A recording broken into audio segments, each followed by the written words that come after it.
Rob, let's turn over to you. Thank you, President Hacken. Welcome, members of the board and superintendent, team members on VLT, and members of the public who are here, and to my team who's here. I'm grateful for each one of them. We also have Matt Dugdale, who's a big part of our team from Stiefel, and he just returned from a backpacking trip, so you might ask him about how he's feeling from that trip. But grateful to have the opportunity to share a few thoughts about truth in taxation and why we go through truth in taxation. And I think it's an important accountability piece that's in state law. And hopefully after the next half hour, 45 minutes of sharing some data, you'll understand why that's important, what we plan to do should the board choose to adopt the rate that we're recommending. There's always more requests and needs at the end of the dollars, always. We face that in our homes, we face that as a country, we face that as a school district. But I think this district does well at balancing that tension between the needs, taking care of our teachers as they take care of students, and balancing the impacts that we have on our community, our taxpayers, our businesses, our homeowners. And I think that tension is held pretty well by this current board. I know you take it very seriously. I know my team and I take it very seriously. And some of the data that we're going to share today will hopefully support that statement. Just right up front, I wanted to just share last year's tax rate that the board levied was 0.005724. What our team is recommending to the board that you adopt tonight is a tax rate of 0.005518, or 2.06 increments less than the tax rate last year. I will acknowledge that the 5518 is greater than the certified rate by a net of 4 increments, but it is 2 increments less than last year. Many property tax holders, if their values stayed relatively the same last year versus this year, because that rate that we're recommending you adopt is less, they will pay less in property tax for Alpine School District. So that's just up front, wanted to share. Now we're going to take and drill down into that just a little bit more. First, want to talk about, this is the required notice that's auto-generated from the Tax Commission website. This is the notice. If you look at the D News right underneath the Barbie article by Heidi, it was in the bottom left-hand corner. Whether you've seen the movie or haven't seen the movie, but the tax notice is right in that bottom left-hand corner. A couple of things I want to point out here. In the notice, right in the center, when you look at the certified rate versus the proposed rate, the certified rate is 5118. The proposed rate in the system is 5818. And that generates a 13.65% increase in revenue from the last year. And again, if I go back one slide, you can see we're recommending a rate of 5518, which is not reflected in this notice. So it would be less than that 13.65%. The two numbers up above, the average home value is increased to $493,000. The certified rate is the first dollar number. The proposed rate at 5818 is the second dollar amount that you see there. And that's generated from the Tax Commission website. So when we input from the board budget hearing and the direction from the board, whether you're going to go through truth in taxation, how much that is, we input that in the system. This is the auto-generated form, and the net change is 13.65. Going to the actual law and statute, I wanted to highlight something here. This is in section 59.2. All 41 school districts levy a minimum basic tax on property property tax is the vehicle the legislature has given to school boards to do your work. The basic tax levy is a portion of the minimum school program, and that's contained in paragraph 1, 2, and so forth here. It also is the local effort as part of the weighted pupil unit. Regardless of where a student lives, regardless of how much property is in a certain geography, all districts levy the basic tax rate so that they can participate in the minimum school program. And that creates a fairness or a principle of equity regardless of where that student is educated. You levy this tax, the state fills in the difference to generate a certain dollar amount per student. There is one district that's an exception to that, and that is Park City.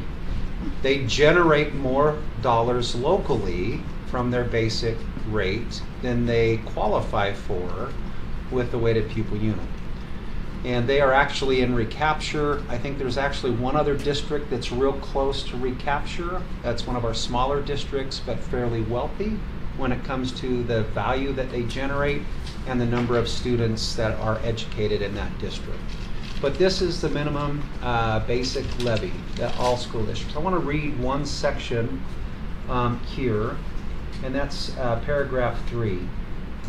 Each county shall be notified by the commission. The minimum basic levy shall be imposed by the school district, to which shall be added an additional amount, if any, due to a local undervaluation as provided in this section. The auditor shall inform the county legislative body as to the amount of the levy. The county legislative body shall, at the time and in the manner provided by law, make the levy upon the tangible property in the school district together, let me say that word again, together with further levies for school purposes as may be required. That's the law. Another section of the law I want to talk about briefly, same title, Title 59, Chapter 2, and this is the definition section. And this is something that's misunderstood by many property tax holders, owners, and taxpayers. And that is subsection G. When it defines what the certified tax rate means, that means the tax rate or the number of increments that will provide the same property tax revenue for a taxing entity as was budgeted by that taxing entity for the prior year. So what that means is values go up, the rate goes down to generate the same budgeted revenue that that entity levied the prior year. There is no adjustment for inflation, and that is one of the reasons why the board should consider going through truth in taxation, especially in hyperinflationary environments, because costs go up and the rate as values go up is pushed down. Just want to point that out here again in the definition section of code, what that certified tax rate does and what it generates. Same budgeted revenue as the prior year. Can I clarify? Yep. If the taxable value were to decline, would the rate go up to keep that budget amount the same? That is exactly how it works. Okay. And I have worked in a school district where we had the largest taxpayer appealed its value, and because it was such a big percentage of our property tax, the rate actually went up because the value of that entity went down, and it affected the entire county. So the rate will adjust? The rate adjusts up or down to generate the same budgeted revenue as the prior year. Okay. Yeah, great questions. Regardless of what the board determines, right? It adjusts regardless. That's the in statute. The certified rate in statute adjusts just like that. Yep, thank you, Kimberly. So this is a tax notice for one of the properties in our district, and I just wanted to point out a couple of unique things here. Same property, but two very different notices. On the left-hand side, this is tax year 22 or fiscal year 23, the year that just ended. If you look at the value, and this is right underneath the owner as of January 1, 2022, which is the lien date on property. What happened to this property from 2021 to 2022? Well, you'll see the full market value of that property went up about $200,000 in 1 year, or 40% in value. Many of our property owners last year saw that. Okay, some did not, but many did. The second thing, and the school board has no control over the value of property. That is not under your purview. The second thing I want to point out is in the state of Utah, we have tax law that encourages home ownership. Home ownership is fundamental to stable communities, strong values, strong families, et cetera, et cetera. And here you see every property tax primary residence receives a tax break. In the state of Utah, that residential exemption is 45% of the market value. And that's what you see on that second line. The value goes up, that exemption or that tax break goes up. In this example, it went up about $87,000 year over year. So when you look at the value, the taxable value, which is what the tax rates are then multiplied by, you can see from 1 year to the next, that property went up from 250 some thousand in taxable value to 363. Again, the tax rate for those 2 years, the tax rate dropped. The tax rate the school district levied for tax year 21 was 0.006904. That's one piece of information that is not shown on the tax notice, and I think is helpful for taxpayers to know what that tax rate is from the prior year. But in this case, it was 6904. The tax rate that was adopted by the board in tax year 22, fiscal year 23, was 5724. So that tax rate went down 17.1%.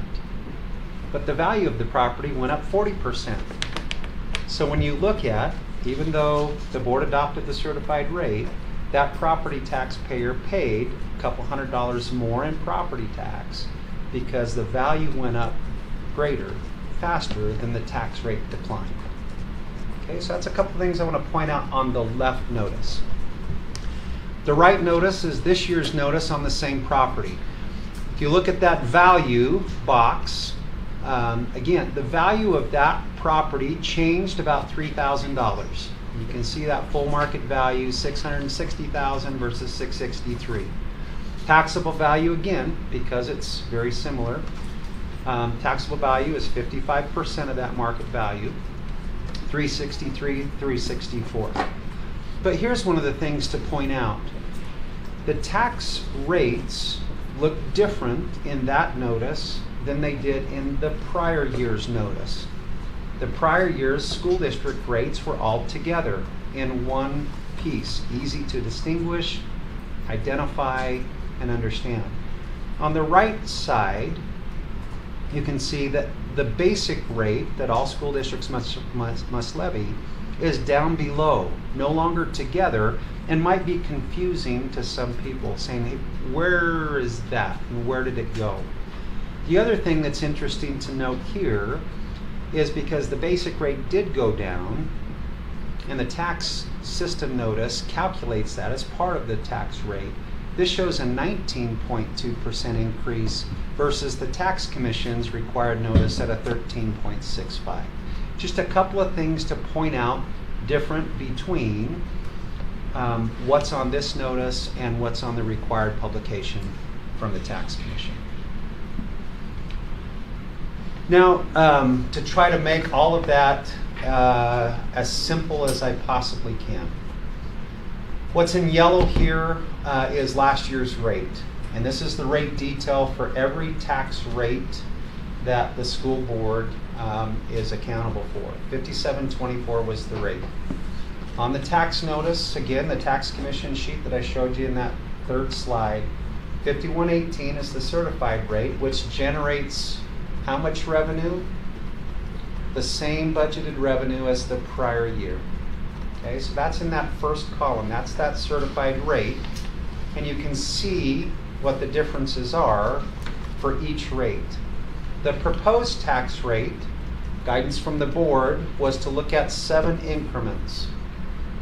So the difference between the certified rate of 51.18 and the proposed rate on the notice was 58.18. Those 7 increments, you'll see the board levy increasing by 3 increments, 00478 versus 00778, and the capital levy, 000618 versus 01018. That's the 7 increments. All the others, you can see how they're the same. But what we're recommending that the board, again, not on the notice, not part of that, is a tax rate of 0.005518. And the difference is a decrease in the debt service levy from 1320, which is the calculated rate for the principal and interest payments on bonds. That's 3 increments less there. We're going to talk more about why that recommendation here on a few slides. But that is as simple as I can make it. Yellow is last year, the 2 whites are from the notice, and the green is what our business team has recommended. Yes, Board Member Wilson. You just said that the difference is 3 increments from what was noticed to what we're proposing? Correct. 3 increments. 3 increments. Okay. 5818 to 5518. That's in column, the third column versus the last column. You can see the difference in rate.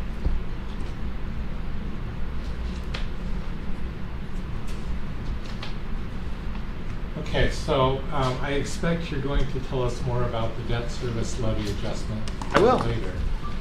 However, just a question Yep. from the perspective, we noticed 7 increments.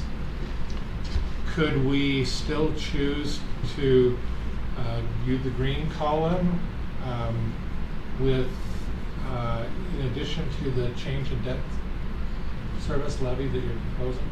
The board could adopt that third mean, column. legally. Legally, you can adopt the third column, which is 5818. Okay. I'm going to tell you why we're not recommending that. Okay. Just in But you terms could. of what could we do, could we also change the debt service levy in addition to, You could not. you could not, so it's one or the other? It's one or That's the what I other. wanted to know. Yep. The debt service rate is calculated, which is why we noticed the 5818. Okay. I'm remembering in a previous part of this presentation, you said that the net change was 2 increments, No. 2 point something increments. From last year's rate to what we're recommending. Is point, 5724 to 5518. then what is point? 2.06. Okay, 2.06. Less. Less, okay, there we go.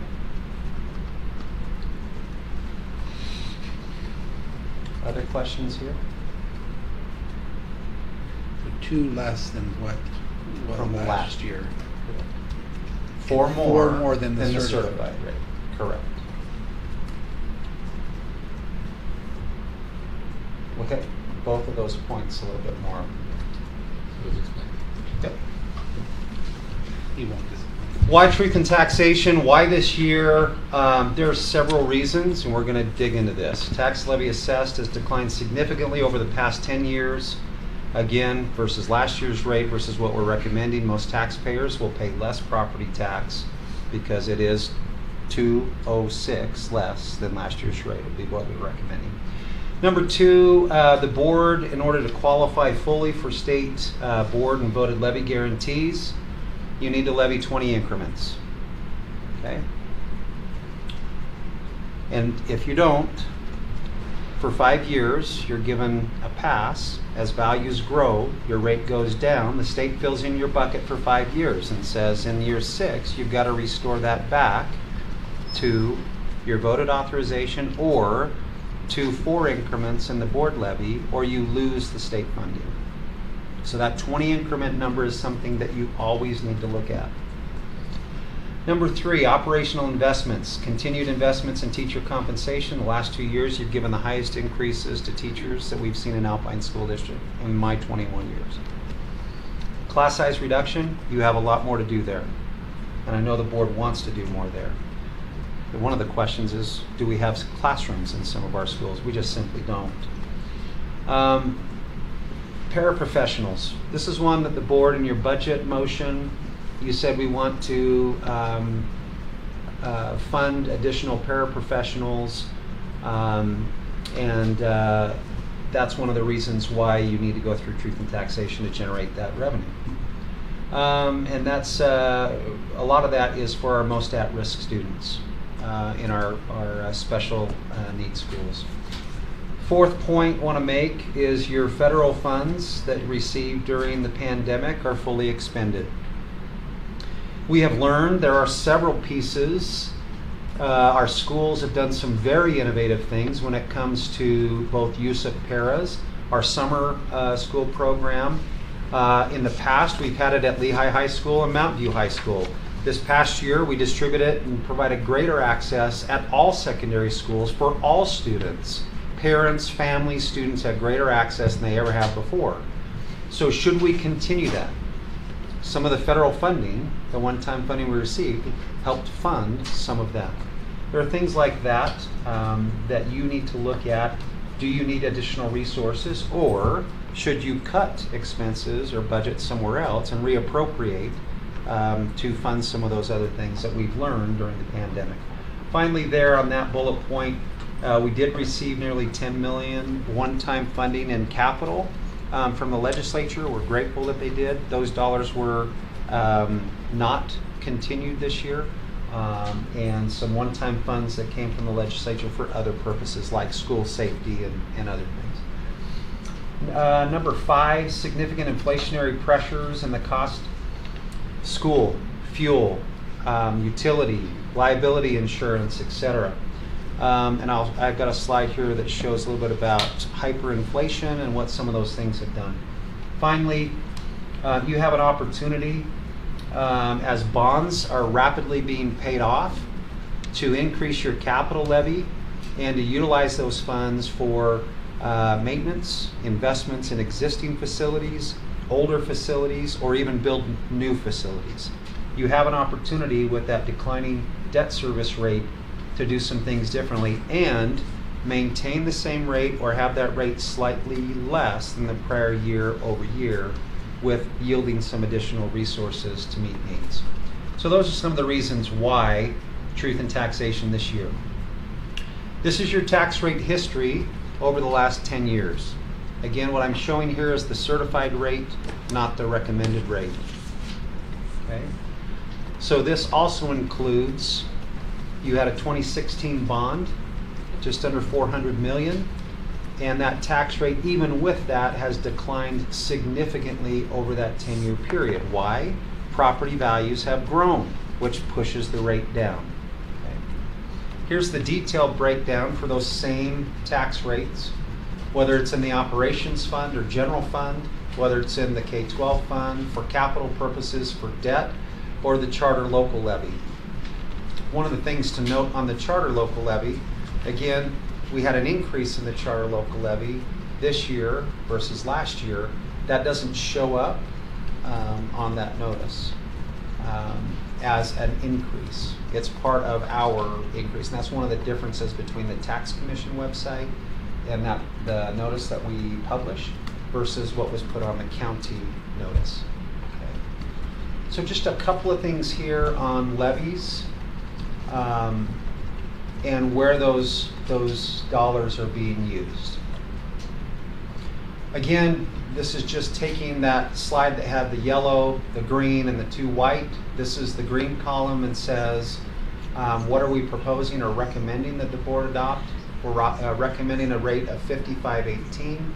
The basic levy set by the legislature, board levy and operations 778, voted levy and operations 1232. You have 2 more years of hold harmless there before you need to look at restoring that back to the voter authorized amount of 0.0016.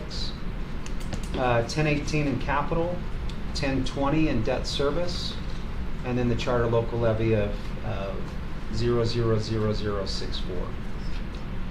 One of the things the board members asked me to talk about is what is an increment? That's language that we often use, but for our public, they may not understand what that is. A tax increment is a fraction of a percent. It's a decimal. That decimal is 0.0001. And when you multiply that by the taxable value of a property, your primary home, again, has a 45% tax break exemption. When you multiply that by the taxable value, it yields a dollar amount. So, in this example, the average value of a primary home in our school district is $493. If I were to take that and make it $250, if my home, my town home, was $250, and I'm not sure you can find one in our community for $250, but if you could, I would use the same calculation.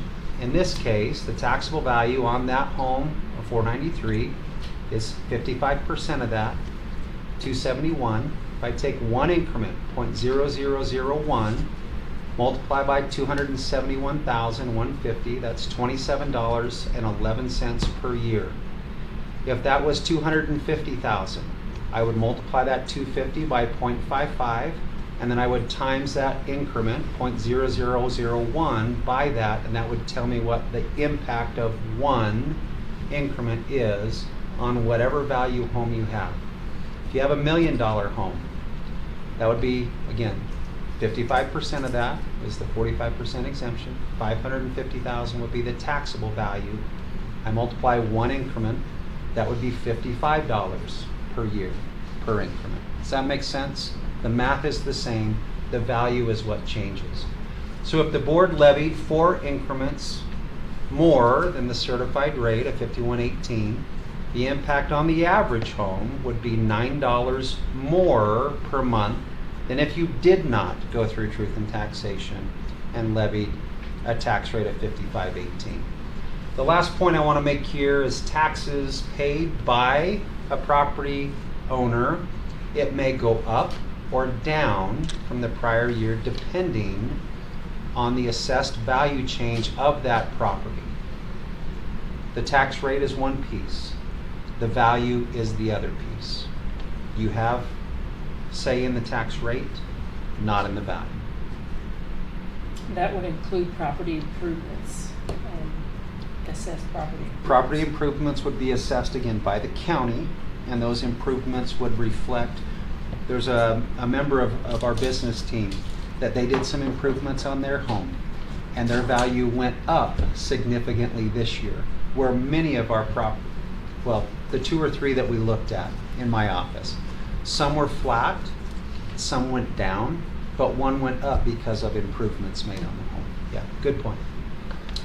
Inflationary, this is one of the 6 bullets I mentioned earlier, why truth in taxation.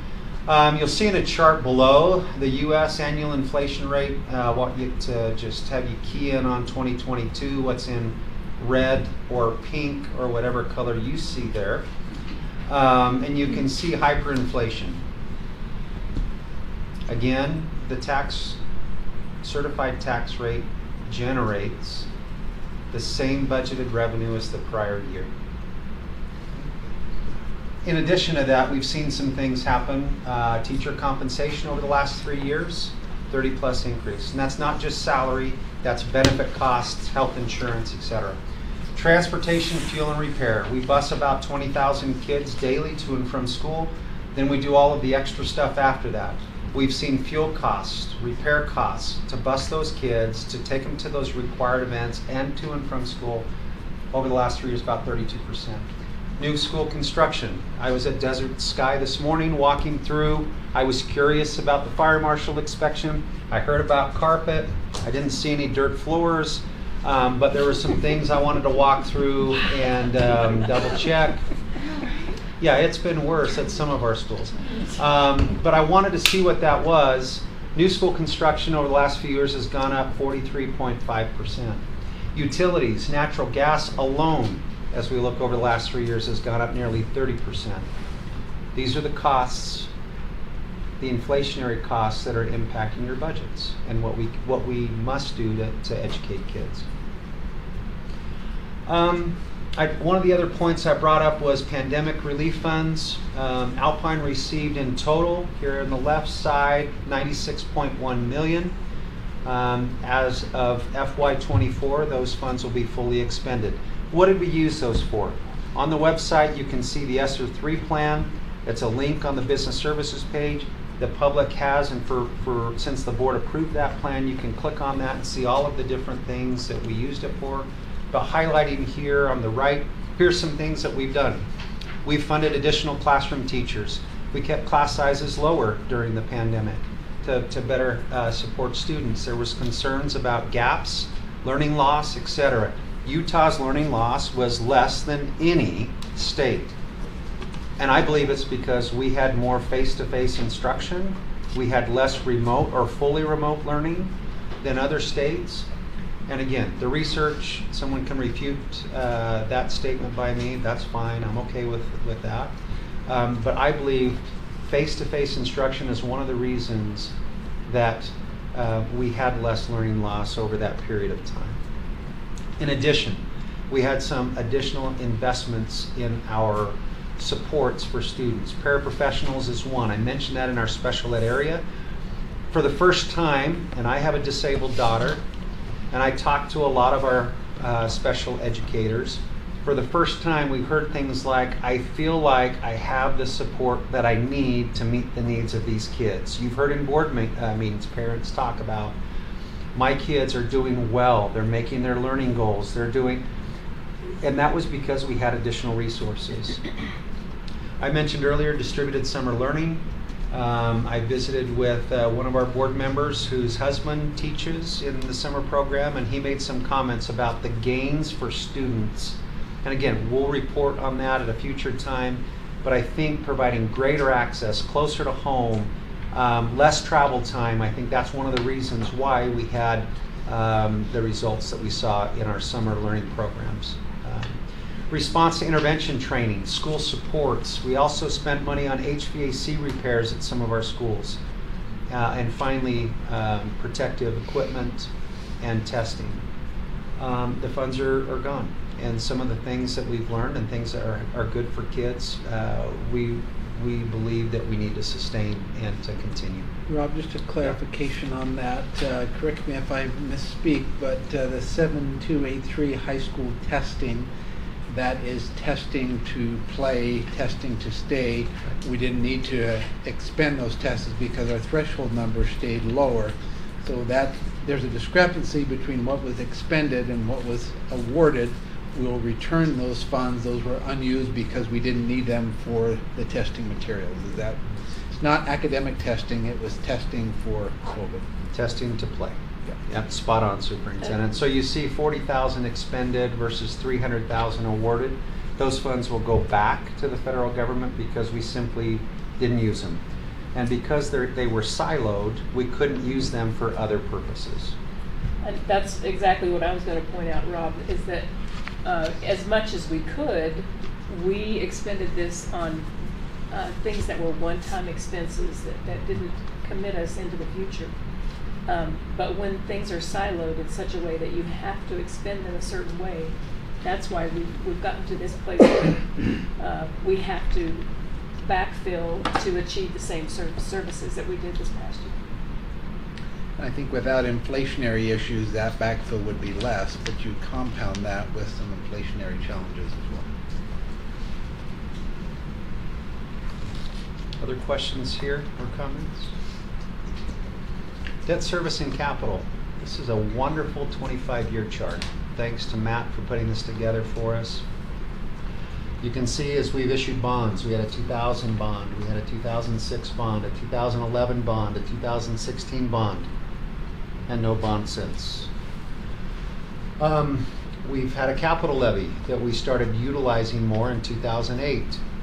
Prior to that, we were heavily reliant on GO bonds for our capital program. As you see those GO bonds or that debt service starting to drop fairly rapidly, you have an opportunity, again, as tax rates will continue to go down as bonds are paid off, to rethink your capital program and to utilize resources a little differently. to utilize your capital levy to meet some of those needs. You're going to have some savings. You're going to have savings in not paying interest on debt. You're going to have some additional savings in not issuing the debt, the cost of issuances that go with that. So there are some positives. You also will have opportunities throughout your district to say, here are some things that we need to fund, and we're not going to defer maintenance or extend our timeline, whether that's a 20-year timeline for a roof replacement, whether that's a 10-year replacement for HVAC systems, or carpet replacement, to use another example. Those are funded out of your capital levy. And there is always more requests for those of you on the budget committee than what we have dollars available to fund. So it's an opportunity for you to think through that. And this is one of those years where you could look at that. Rob, I had a Yes. question. That chart does not include local bonding authority, correct? It may, if you're funding that payment out of your capital levy, which is Okay. where we're funding. That is where, Uh-huh. okay. all right. Yeah. And so if you've already said we're going to build a school, and I've issued the bonds, and I've set aside whatever the dollars are to repay that debt, that takes those dollars away from paying for other maintenance or doing other programs because you've already spent it once. You can't spend it twice. But Yeah. it doesn't show up on the debt service levy. No, it's in the capital levy. Yep. Good question. Thank you. These are just a couple additional things that I mentioned. Creating a building fund decreases reliance on debt financing. It encourages continued capital budget measures, which we've built several new facilities. We've done major improvements with our capital program. It decreases interest paid. Again, our board has set a goal to keep our tax rate relatively flat or slightly decreasing.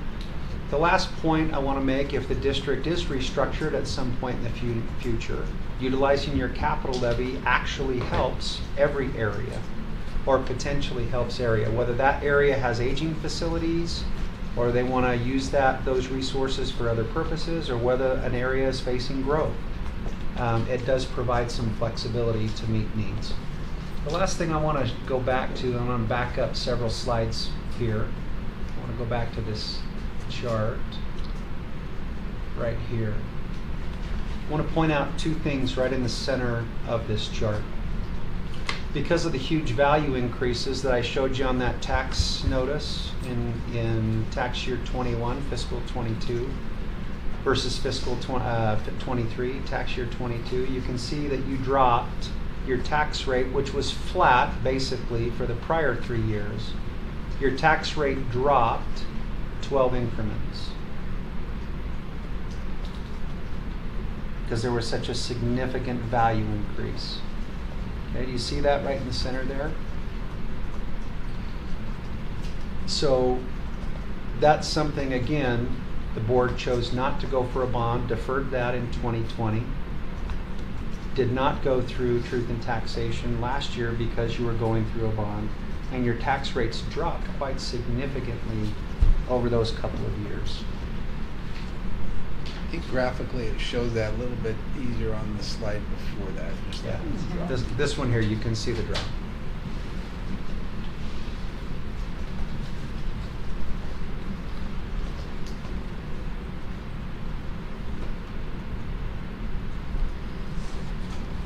That's the end of the information that we've prepared to share with you. Why we're recommending what we're recommending. An opportunity for a different strategy. And open to any additional questions that you might have. I have a question, mostly to clarify for the public. If we do not meet the state requirement of 20, a taxing effort of 20 increments, what is the price of that when we're no longer held harmless? Yeah, you lose dollars for operations, which those dollars would impact your general fund and impact dollars you have available for compensation, class size, etc. My understanding was result. that was about $20 million, is that correct, or is that unknown? I don't know what number you're referring to. I thought I heard that. Yeah. I don't know. But we do receive, between our board levy guarantee and our voted levy guarantee, a substantial amount. I could give you the actual dollar amount. It's in the budget document. I don't know the number off the top of my head. Okay. So could you just point out this 20 increment thing in the rates slide again in the beginning? So what is 20 increments? So 20 increments is between your voted and board levy. So we maybe go to this one. Yeah. Right here. This is probably the better one to look at. So if you look at your voted levy, there's 12 increments, 12.32 increments. In your board levy, you've got 7.78 increments. So if you combine those two, that's 20.1 increments between the two. So we're barely staying above. You're barely above that. And how that's looked at, there's in statute you have the guarantee for your voted levy, and it's treated differently. The hold harmless is looked at differently than the board levy. We're already over 4 increments in your board levy. So you haven't hit your 5-year hold harmless until you drop below 4 increments in your board levy. Your voted levy, you're at 12 increments. 2 years ago, we were at 16 increments. If I was to go back and look at our debt service chart, you can do that, it's in our budget documents. But that's when your 5-year hold harmless resets. So we've now dropped below 16 increments for the last couple of years. That stays in place for 5 years, and then in year 6, you must restore it back to 16. So we would, I guess, just in terms of moving forward, we should be trying to get to 16 on your voted levy in order to maintain the state. By the end of that. By the end of that hold harmless period, you must restore it back When to. does the hold harmless You have period 3 more end? years. 3 more years. And the board then Board, you're not in your hold harmless because you're over 4 increments. okay. It's 2 different hold harmless. There's 2 Right. separate. That's what I was trying to clarify.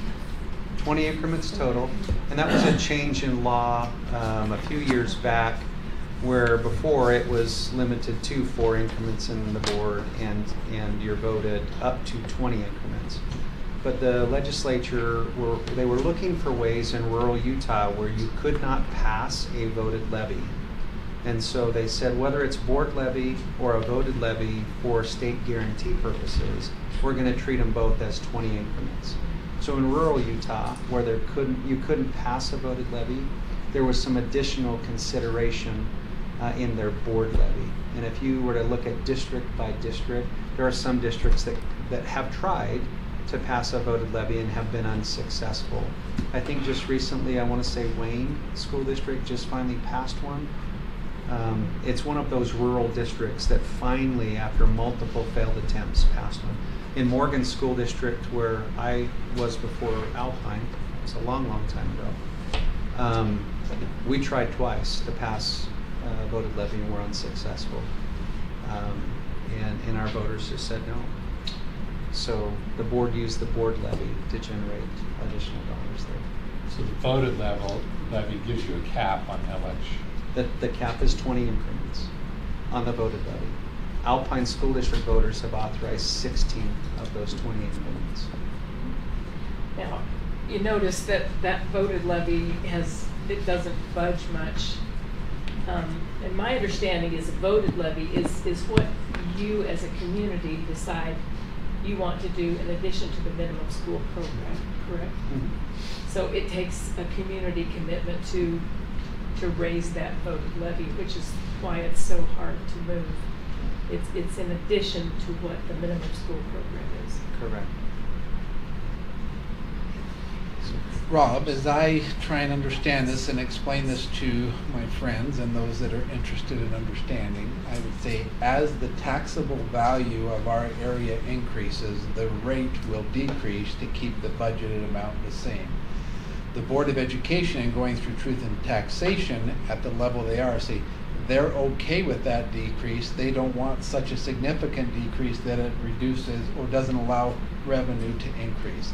Because of needs that we have in the district, we're going through truth and taxation to not allow that rate to drop so far, to increase that rate, still let it drop, increase it some, so that we can capture some of that growth in additional revenue to meet our needs. Yeah, I think that's a fair way of stating that. The other piece I would add to that is just the inflationary costs of providing the service. If I'm transporting students that I'm required to transport, I have to transport them. And so there are some inflationary costs that you... Just to meet the same level of service. To meet the same level of service. Now, if I want to reduce levels of service, I can do that and stay within the budget. Or if I were to do what we did back in the Great Recession, we increased class size. And that's where your big dollars are. And that's unpopular with every parent, teacher, and student. But those are your options, is to repurpose existing dollars. Yep. Could I ask one more question? So we had a teaser that you were going to explain this difference in debt service levy. Yeah. I listened carefully, but I think I missed exactly how that's going to happen. So why are you recommending, how is that reduction in debt service going to occur? So the reason we're recommending the decrease in debt service is you have a fund balance in debt service. You can only utilize those revenues for the payment of principal or interest on general obligation bonds. Some bonds are not callable, and they may not be callable for periods into the future.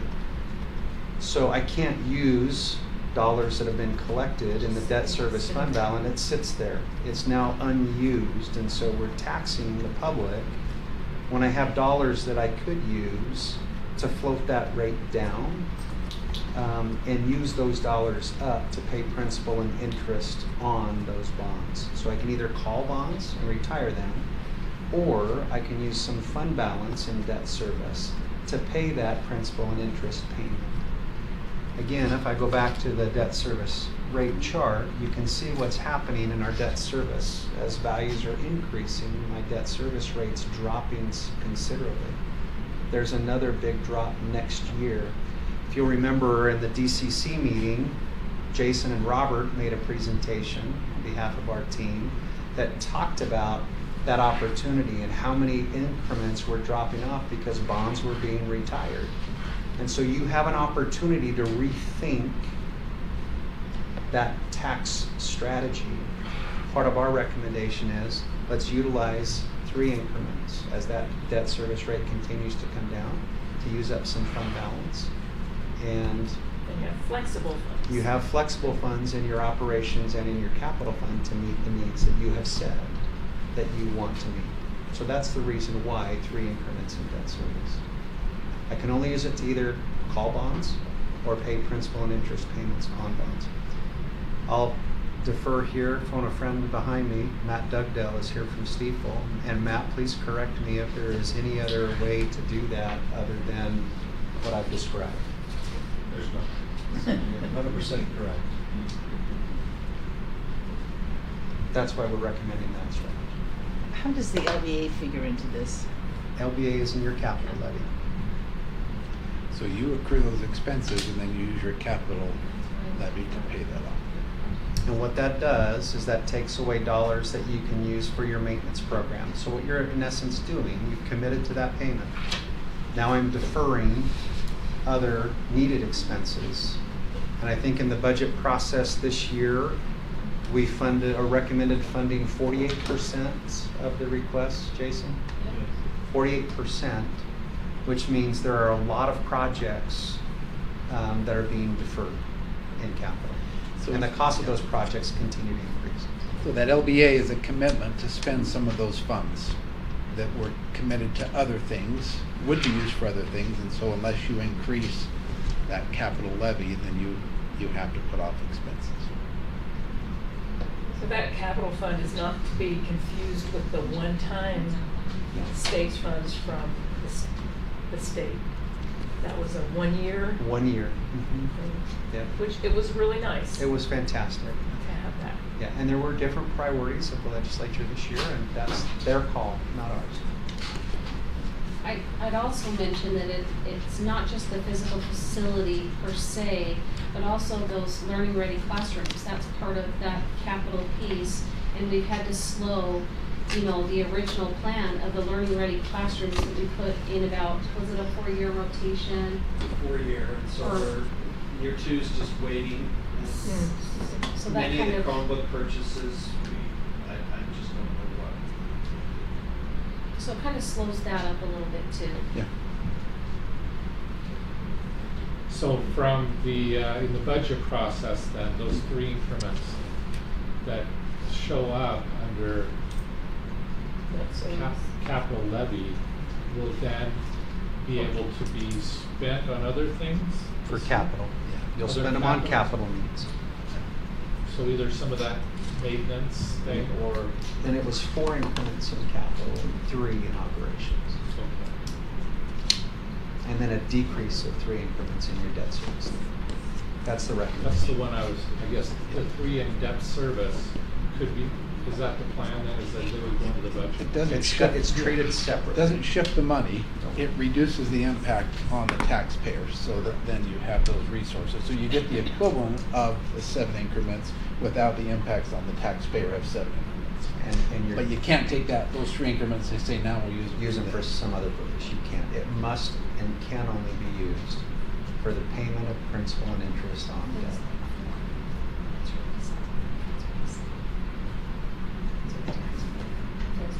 You got that, Sarah? Most of it. Yes. Matt, is there a better way to say that? Sorry. Just eventually would be out of a job, but that's what you want. So basically, those 3 increments will be used to reduce our principal on. Principal and interest Yeah. payments on debt. We will use fund balance in the debt service funds to pay that And take less and take less from our tax. taxpayers, which will be offset with the increments that will be used for. That's why we're changing, we're increasing by 7 increments, but the net effect will be 4.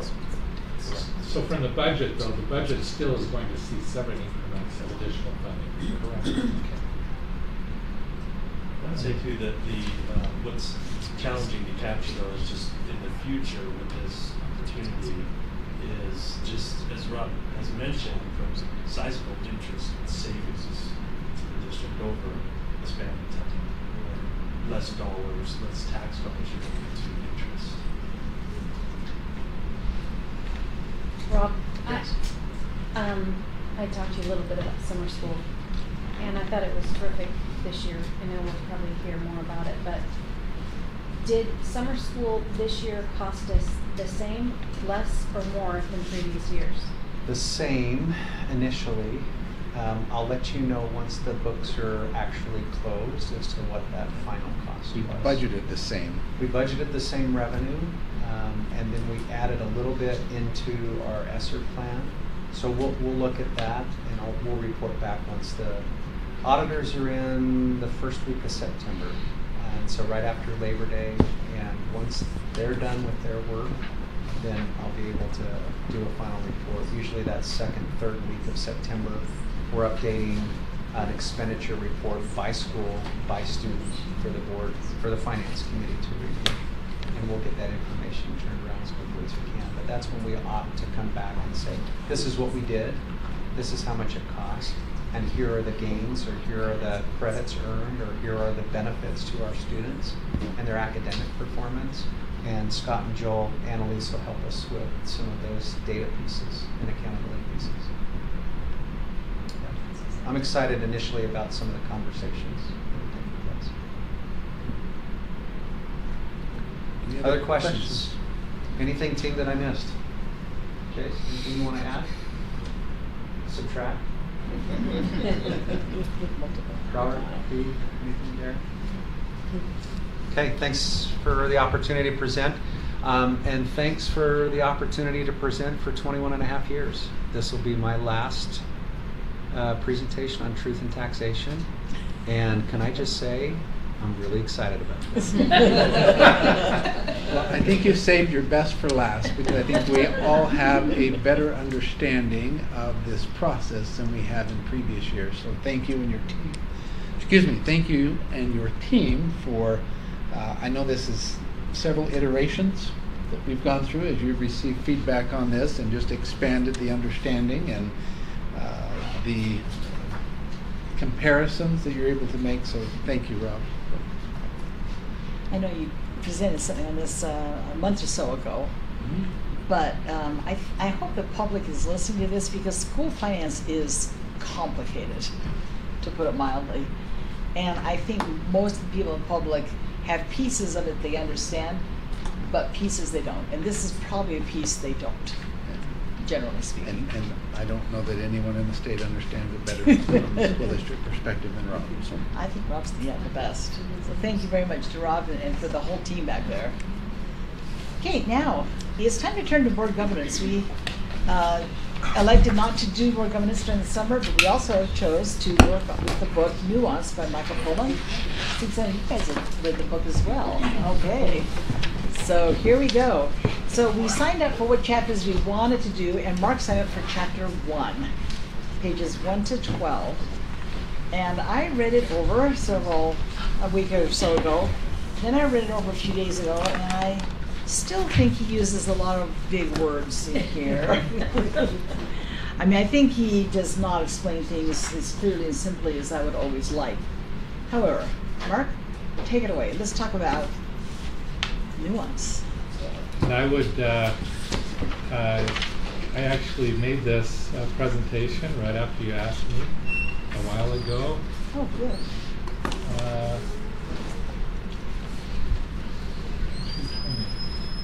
Should be a number. East. I probably might have told him this is not a practitioner, it's a theorist. Does that make sense?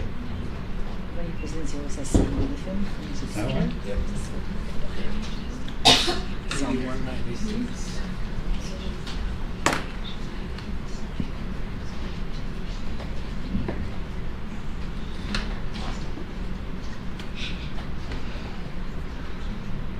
You actually made us a presentation? Pardon me? You actually made us a presentation? Of course. Wow, okay. Maybe I can remember this stuff. So Okay. I thought he starts by making a case for the need for nuance. And I think it's an interesting statement. If you don't appreciate nuance, you're satisfied with superficiality. And so I think what we're really looking for is making district decisions that stick, that make permanent improvements. You can get stuck in creating surface solutions that don't stick. And so I think the point of this book is how do we make nuanced decisions that see patterns below the surface. We're not just trying to treat symptoms, but we're trying to treat the disease. And so I think that's kind of a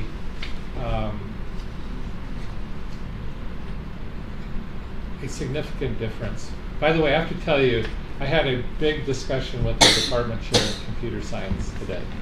And for example, you've not heard of this, but there's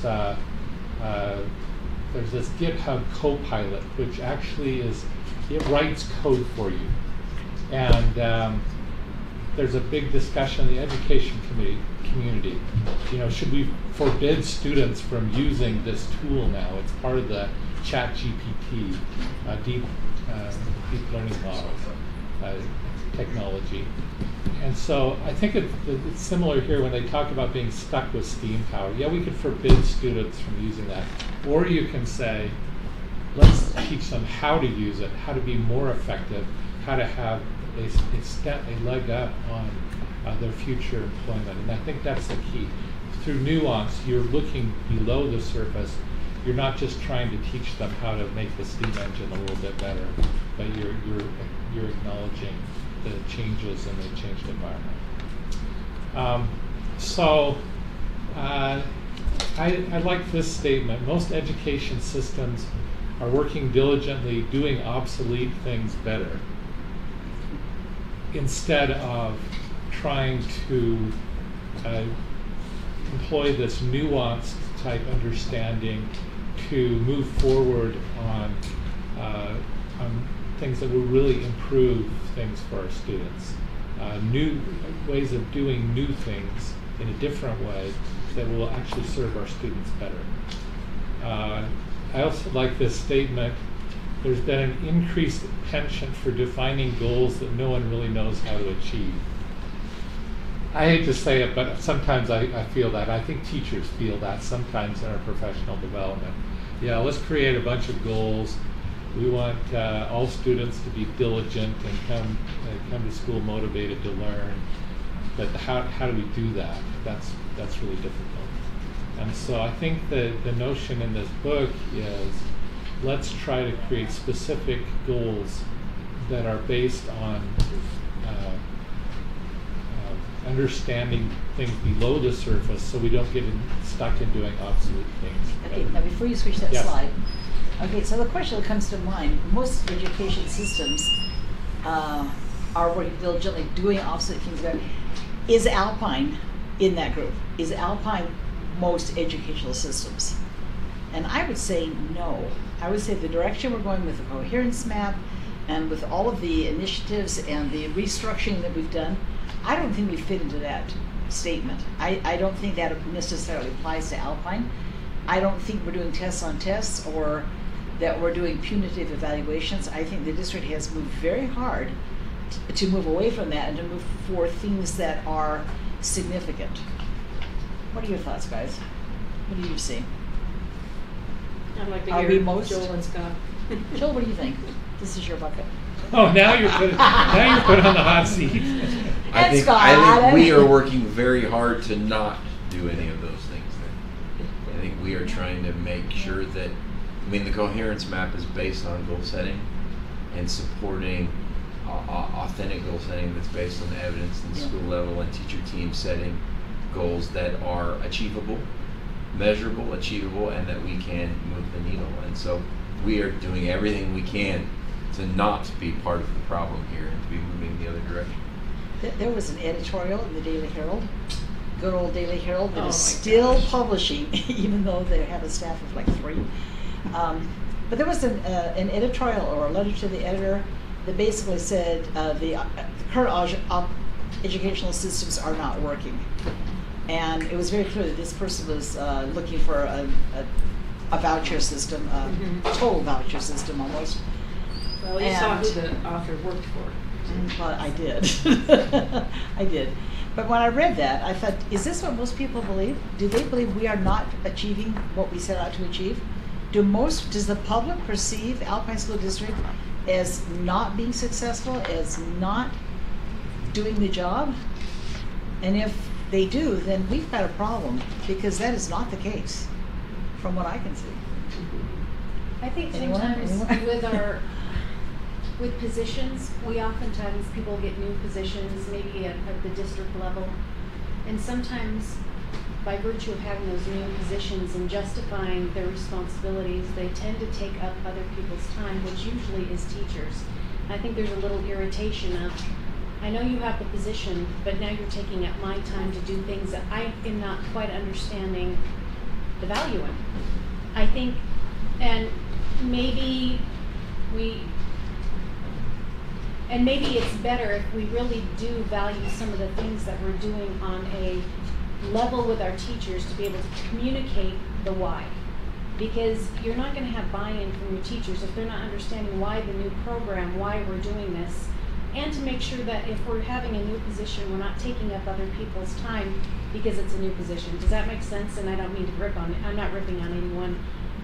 I'm just saying, generally speaking, I think that's the perception sometimes with teachers is, great, now we have a position there, and now they're coming in and telling us to do this. But if there's a real thing that we're trying to look at, because I see the tests upon tests and those kind of things that are a slight turnoff for our teachers, because they're like, been there, done that, because I've been in the district this many years and now we're coming back around to this.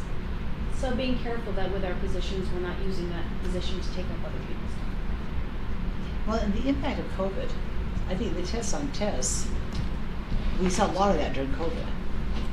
Because the time was limited and they would teach something and test it and teach it and test it, and just galloping down the road. And there was no time for the joy and for the fun and for the hands-on or less time. But less time. So I felt like we kind of turned that direction a little bit, but I think we're turning back. I don't know, what is your perception? I wanted to let other people chime in, but I think a good example of this is we started with our 21st century learning to look at an engineering mindset, and there was no state examination that said whether students are developing an engineering mindset. But that was kind of, I think, a nuanced analysis that our students, when they graduate, they'll be in professions that need that engineering mindset, and so we're going to prepare them for that. And so I really liked that movement. However, I think most of our testing is still based on the old stuff, probably the similar tests from 20 years ago. So I don't know that I think we have made progress, but I think a lot of the evaluation still is really evaluating stuff that's pretty old. Well, we do teach a core, which Yeah. doesn't change. So, in defense of testing for basic knowledge, I think we do have to do some of that because we're teaching kids. And you're teaching college. Yeah. Though we've seen a shift in testing a little bit. We may still sit and take the test, but it's no longer answering the question A, B, C, D. It's manipulating and moving things around the screen and demonstrating and choosing models and doing more fluid writing than just a strict A, B, C, D, guess your way through the exam.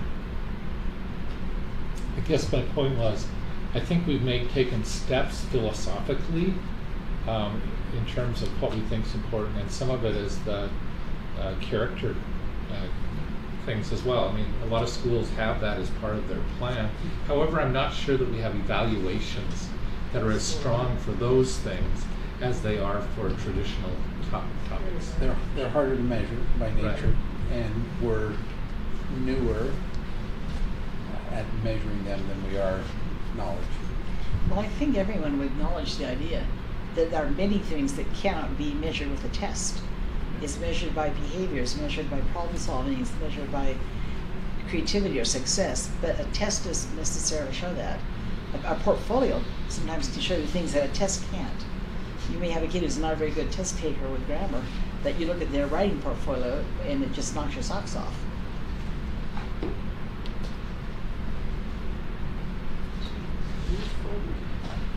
Yes, I wanted to say one more thing here, but I was trying to fish his name out of my texts here. Anyway, I have to tell you that I had this lady accost me in church, and she was David Griffin's mother. Oh, yeah. And her son was in Sarah Hacken's class in 4th grade. And he's currently working with NASA on their space program and supervises the engineers that are creating launch vehicles. And she said that in 4th grade, she knew he was in trouble, and somehow she persuaded the powers that be of getting an ALL program. And that ignited him, and all of a sudden he went from being the problem child to really excelling. I guess I was just trying to think, how do you measure that, right?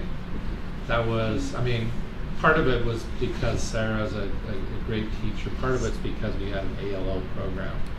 How do we, I guess, look in a more nuanced way at the way we evaluate our teaching so that we can emphasize things like that that really make a difference for students, but may be really hard to measure. You know, some of the things you can't measure are, do the kids like to read? Do they enjoy it? You know, you want to make sure you're not killing it. Like if you're doing a Shakespeare play, showing a video of a play and having them fill in the blanks of what the dialogue will kill your love of Shakespeare faster than anything I can think of. You know, so there are ways to teach that bring the joy back. And you want your kids to learn to love reading and love problem solving. Just love it. It's fun. So anyway, I think the next point is what we would like to do as board members is we would like to develop quality change that actually sticks. Not just something that we will force people to do something for a short period of time. And so that's kind of my, the summary of this first section is we want to go below the surface.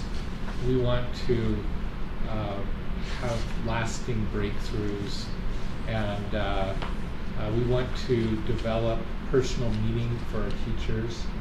And I think that is a lot easier to say than to do, I would say.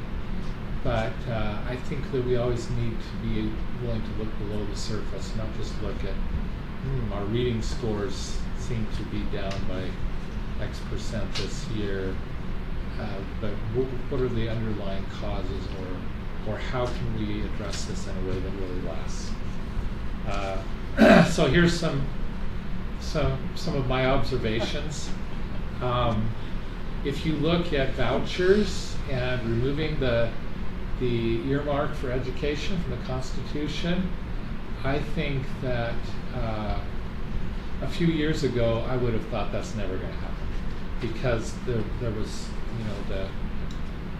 we've already overturned a law for vouchers a decade or so ago, and I think that most parents that are involved in education value the constitutional earmark. I think that there, if we were to look at that, will that be overturned in 1 year? I don't think I would have predicted that would have happened. However, I think that the groups that were sponsoring the legislation, they worked on a more nuanced approach. They tried to change emotion as opposed to just dealing with facts and what percentage of parents were in favor of certain things. I think there were lots of other things, a national agenda, other really things that made a change in legislators' emotions. And I guess that's kind of where, as we try to make changes, can we make changes? If you want to make them changes that last, I think it's you change somebody's emotional response to an issue. And I think somehow, although I don't agree with that direction, that I think that did happen with those issues. And I think the emotion I would like our students to have is I would like them to, in this PTA thing this morning, we had that one speaker that talked about building patriotism into students. And that's the kind of nuanced goal that I think, how do we build great citizens from our students so that they'll be there. It's funny, I was reflecting too as you were kind of talking about more at the state level a little bit, some of these bills, and after the legislative session I thought, how is it the USB, the board of directors, how have we lost our lobbying power? What's happening that it feels like we are really up against a current that's against us. And thinking of things, because he mentions in the book that the more complex the problem, the more that people with the problem must be part and parcel of the solution. And I think oftentimes when people are part of the solution, we tend to keep them out because it's uncomfortable. I remember years ago, there was something that was going on, and I'm talking about 25 years ago, in the district that I wasn't happy with when I was a mom. And I was kind of riled up And I ended up talking to Gary Seastrand, and it's Gary. I mean, he's one that understands nuance and people. And he talked to me, and the next thing I know, I'm invited to be on this committee. And the next thing I know, I'm part of this other committee. Gary Seastrand lived that idea of if someone's part of the problem, I'm not saying I was necessarily part of the problem, but definitely a loud part, I guess. Rob, stop laughing. And I know you can't. and he brought me in. He brought me in to help me, and it gave me a different viewpoint. I think sometimes we're myopic in our goals, but when we're able to share with people the entire vision of what that looks like, it is different for people. And that had an impact on me of making sure that we're inviting people to be part and parcel of the solution. I think that is the way of getting below the surface. And that means sometimes we're uncomfortable. It's not necessarily easy embracing that idea or people that seem to, or that we perceive to be against us.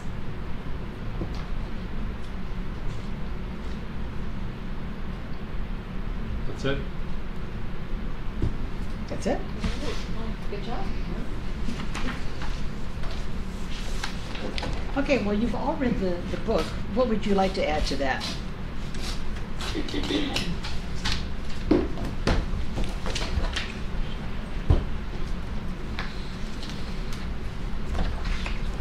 I like the idea of being jointly determined, and I was thinking about this as we. Now tell us what page you're on. This is page 13. Okay. But, Oh, I only read to page 12. No. No, but I was I read thinking page about our 13. district emphasis on excellence quest and how, as a board, as a body, if we want to be an excellent board, I think it does require an element of unity, even in as we discuss and debate and disagree about certain things, that we need to be unified on a certain set of principles, and I think we are to a large degree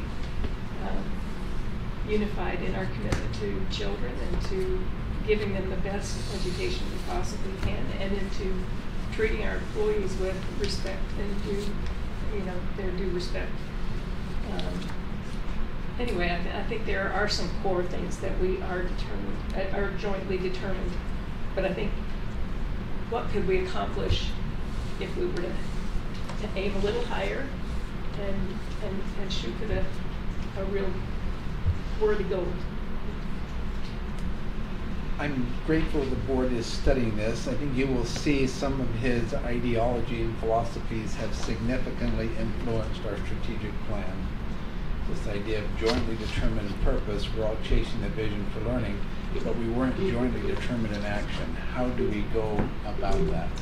And Sarah's point, the people with the problem, so if learning happens at the classroom level, then teachers have to be engaged with solutions about achieving at higher levels. So as Joel articulated, Dr. Perkins articulated, that idea of teacher-generated goals within school evidence-informed priorities allows for that joint determined action, if you will.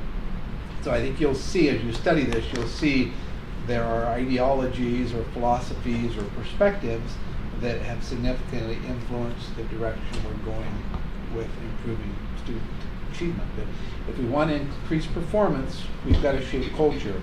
The only way you're going to shape the values, cultures, beliefs of those that are working with students is to engage in that purposeful interaction that he talks about, becoming jointly determined in purpose, and then adjusting and adapting. It's those principals, the leadership team, engaging regularly with those teachers about their goals, about their needs, about their perspective, about their challenges, and finding solutions to that. So I think that's what we're trying to, with the Scott's work on performance and expectations, and Joel's work on teaching and learning, and Annalise joining that team, just trying to get principals at the school level to engage their teachers in jointly determined action.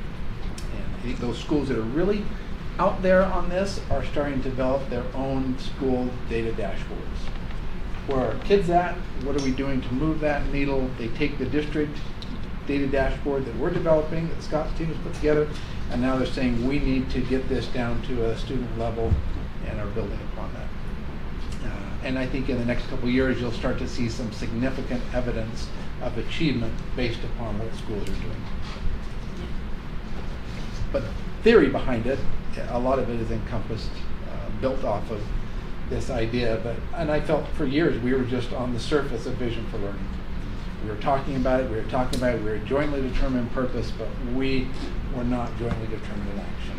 And the thrust of the coherence map, the strategic plan is how do we become jointly determined in action? The word that really sticks out to me is adjustable actions. Yes. It's not a finite, it's not a once and done, it's not a we did that, check it off the list. It's that circling back at that adjustable, that keep looking at it from different angles and then doing something about it. And that's the PLC result cycle. It should be that Page 2. continuous Oh. adjustment, adaptability. Another thing I thought was interesting on page 13, it says for complex change, keep the numbers small. 3 or 4 things, and I've seen that. Sometimes we bite off too much. We see a big need or a big problem, and we have a lot of balls in the air that maybe too many sometimes. And I think 3 or 4 things, focus narrow on just 3 or 4 things, get that joint action determined, get that accountability, get that enthusiasm, and don't try to do too much too fast. You remember my list? I think we did that for a while. You don't want to change just for the sake of change and saying raw change. We need to do something different to justify our existence. We want to change because it's going to make a difference and it's the right thing to do. And so I like this idea of small numbers. So for me, the number is 5 this year. You all know that. I'm working on 5 things. And that's plenty for me. It's really plenty. We haven't heard from Julie. And Julie, here's where I thought of you in this chapter. I thought of you on page 4. When they talked about grasping details, they talked about Leonardo was a person of detail. Start with the details. Julie is very good at this. She is very good at doing the research and finding the details and helping to make that big picture, that nuanced picture. Because sometimes you say, it's like this, and then you start digging and you think, oh, not exactly. And that's where Julie is so good at bringing in and saying, did you know this? And did you know this? And did you know this? And for us to say, we need to know that. I, for example, appreciated your explanation in your page about why charter school tax rates tend to go like this. There's no, at least that's what I took from your post. Well, it varies county, but yeah, that it's not like there's a flat rate across the state. It varies county by county and how many charter students, and that fluctuates. Yeah. So thank you for that. I did not know that. I think the pieces I took away from it, and I think this is something I'm seeing with my own kids as they reach young adulthood, is, and just the dynamic of it's kind of like the first generation that I think grew up with cell phones and the technology piece. It talked a little bit about how people are superficially more reachable, but empathetically more distant from each other. And I thought that was pretty powerful. I feel like one of the things I think we have to be careful with, especially with things like social media, is how it can create counterfeit connectivity, where it feels like there's a connection because, whether it's likes or, comments or whatever, that it can create this false sense. And it reminded me of this research done by Dunbar, and he has this concept called Dunbar's number, where it talks about how we can really only maintain stable social relationships with about 150 people. But like if you go on people's social media pages, most people have way more than 150.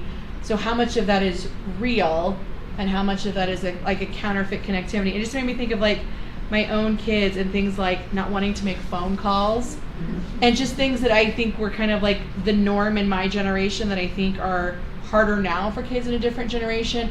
And I wonder how much of that is based on like a lack of true connectivity, because if we're focused on growing our social connections, but at the same time our empathy for others is being decreased, that's a problem. And that's a societal problem, right? Not just something that is like a school issue, but a societal problem of when we lack empathy and willingness to understand the situations of others, we also dehumanize their experiences and how dangerous that can be, particularly for our students who are feeling like they're having a different experience than maybe the norm is, that then it's easier to discount those experiences or not believe people when they say they've experienced different things. And so to me, it was also just as a society that we need to be cautious about where we are headed in the what we've created for our children, and is that a false connection or a real connection, and just to be very intentional about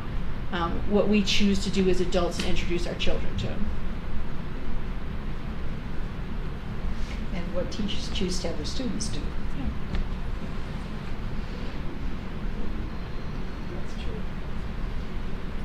Okay, any other insights or thoughts you'd like to share? Because if not, then we're done. And let's have dinner and come back for our truth and taxation hearing. One thing I just want to mention to the board is that our Sunshine Fund is depleted, and we would like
Clock. Okay, 6:01. I think it's time to get started. So thank you all for coming tonight. We will now hold a truth in taxation hearing to receive input from the public with respect to the proposed 23-24 tax rates by Alpine School District. Any person wishing to express his or her views on this matter may come forward. I have a list of 2 pages, and I will just read the names in the order from the list. And when it's your turn, please come up to the mic right here and state your name so we make sure we have the right person. And you will have 3 minutes to speak. And before we start that, I just want to make one comment. Benjamin Franklin famously said, "Nothing in life is certain except death and taxes." And as I am now retired, I'm appreciating that more and more, as I think some of you are. So let's go ahead and get started. First, we hear from Taylor Davis, my old neighbor and friend. And then it looks like Melinda Chapin. Did I say that right? Okay, you're next. Oh, Melina. Okay. Is it on? Thank you so much for... There we go. School Board, thank you so much for a chance to be here. Our group of special education parents, as you know, has come to these meetings a lot. We are so grateful for the opportunity to share our thoughts on this. I'll turn it this way. Here we go. We've sat through some of the budget meetings. We understand some of the cost constraints that Alpine School District is working under. We've watched you work through some of the numbers. We're grateful for your thoughts in terms of how you can make this work.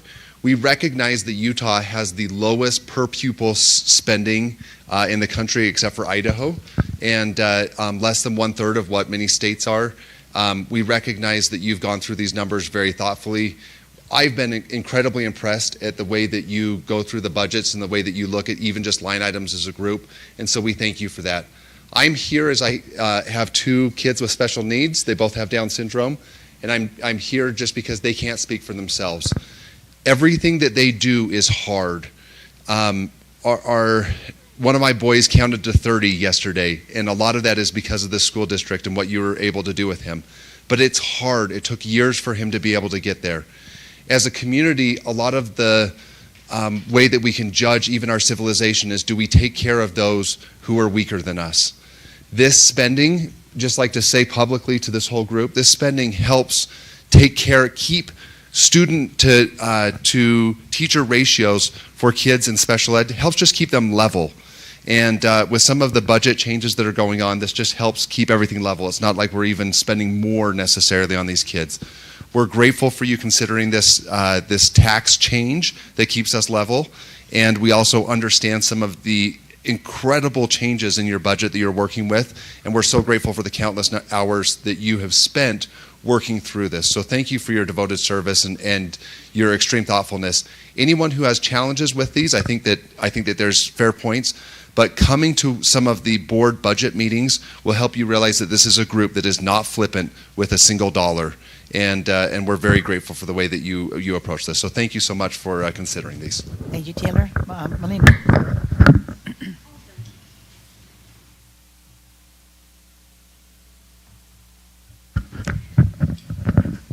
Hello, my name is Melina Chaffin, and I'm really, really tired. And so I'm just going to forewarn you guys that when I'm really, really tired, I tend to be more emotional and breaking microphones.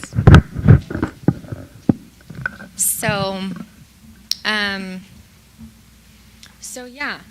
You know those moments when you find yourself sounding like your mom or your dad? This is definitely one of those moments for me where I am here to sound exactly like my dad tonight. One of the things that I would often hear him say growing up, and in fact I still do today, is how a country's greatest asset is its people. And I believe that wholeheartedly. A country's greatest asset is its people. And I also believe that one of the best investments that we can make, and our greatest asset is through a great education for all of our students. My husband and I are newer to the special education game. Our son Oliver will be going into first grade this year. And like most, if not all parents, we hope our kiddo will have an awesome experience.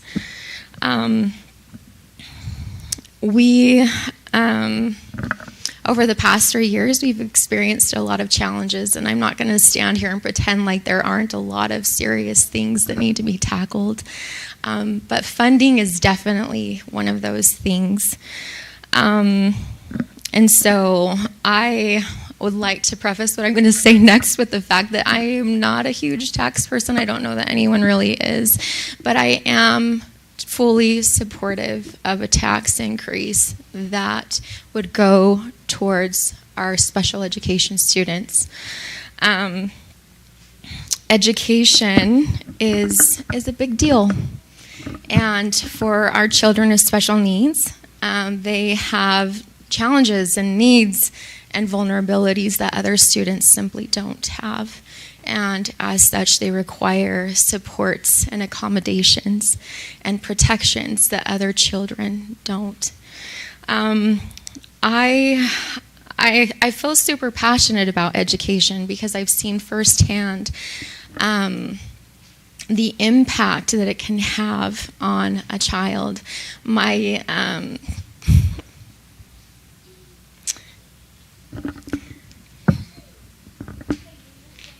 youngest sister, Michaela, she has autism, and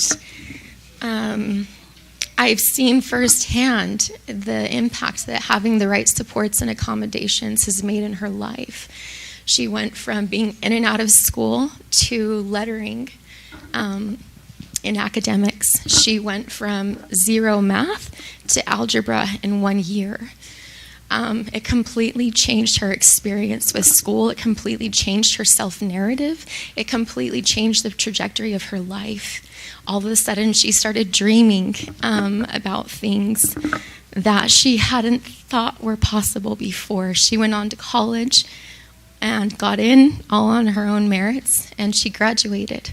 And she is now working and living as independent of a life as possible.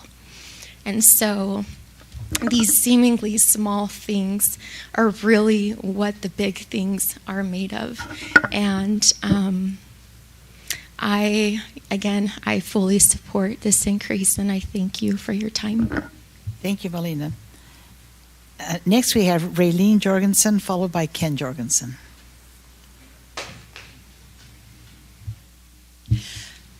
Okay, I understand that taxes are based upon a percentage of what property values are and what is brought in through commerce.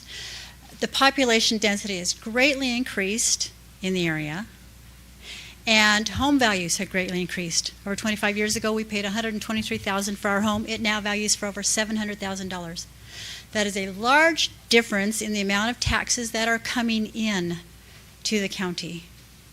If the school district is not receiving an increase in taxes, then the school district should not be coming to the people to tax us more for needs. The school district should be seeing where that extra money is going, because there's a great increase in taxes that is being brought in.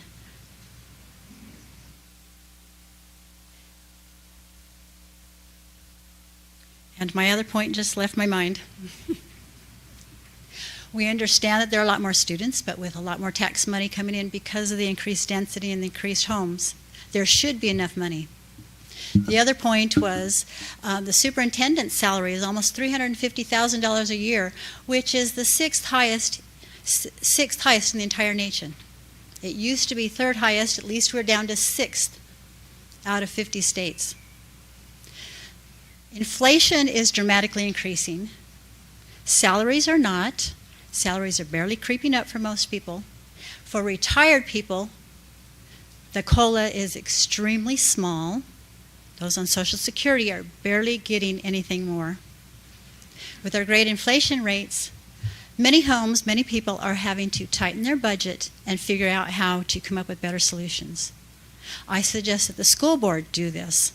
Tighten your belts, figure out where you can come up with better solutions, just as all the rest of us are. Increasing a tax directly to the people isn't the best way to do this. Thank you. Thank you, Raylene. Okay, Ken Jorgensen? Since you're sitting together, are you kind of related? Okay. Thank you for this opportunity. I appreciate it. I'm a retired individual on a fixed income, and many people are like that. Having this big of a tax increase is kind of difficult to take. I'd really not like to have to sell my home and move to another state that has lower taxes and be away from my family. That's not an option for me. I don't want to do that. But I may be forced to do that if I can't afford to live here. And so that is a big concern for me. It's a big concern for other folks too. Even people that aren't retired, there are a lot of people that are just barely making it. And I understand that our county has not spread the taxes even over the years like they should. So let me give you this thought. You mentioned Ben Franklin. There is a way. We can find that way. We just need to look for it. Thank you. Thank you. Okay, next, Will, is it Frieden or Frieden? Frieden? Okay. Will Frieden and then Rebecca Spencer. Thank you, and appreciate the opportunity to speak to the board this evening.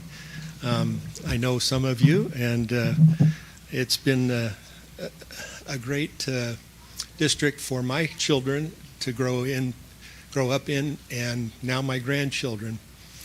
The state of Utah appropriated $2.783 billion to public education this year. I don't know how much went to the Alpine School District, so I'm at a loss for that. I've done some studies this afternoon on the demographics of the Alpine School District and how many households there are and what percentage of those households have home ownership. There's 79,600 households with 74.7% home ownership, meaning that there's about 57,444 homes within the confines of the Alpine School District. As I look at the median home value in the school district, it says that it's $238,200. That's the median. There's some that are higher, there are some that are lower. And if you look at the mill rate or the tax rate that you're proposing, you would increase from last year's median home value $167.70 per home. Now, once again, some are higher, some are lower. I'm taking the median. If you look at that and you take that $167,770 times 57,444 homes, that's $9.63 billion that the Alpine School District would realize with the tax rate that you're looking at raising at a 19% increase. My suggestion, my invitation to the board is to take a look a little bit more stringently at that level of increase. I'm not opposed to an increase, but I am opposed to a 19% increase. Thank you. Thank you, Will. Rebecca. Hi, my name is Rebecca Spencer. I've been coming to these meetings for about 2 years now. So I think those of you in front of me know I believe in supporting our children, all our children. Sometimes I hear complaints about school buildings that we have, and people use nice descriptors of them. When I look at a school building, I see a bright, clean place of learning, and my kids deserve that, and I think every child deserves that.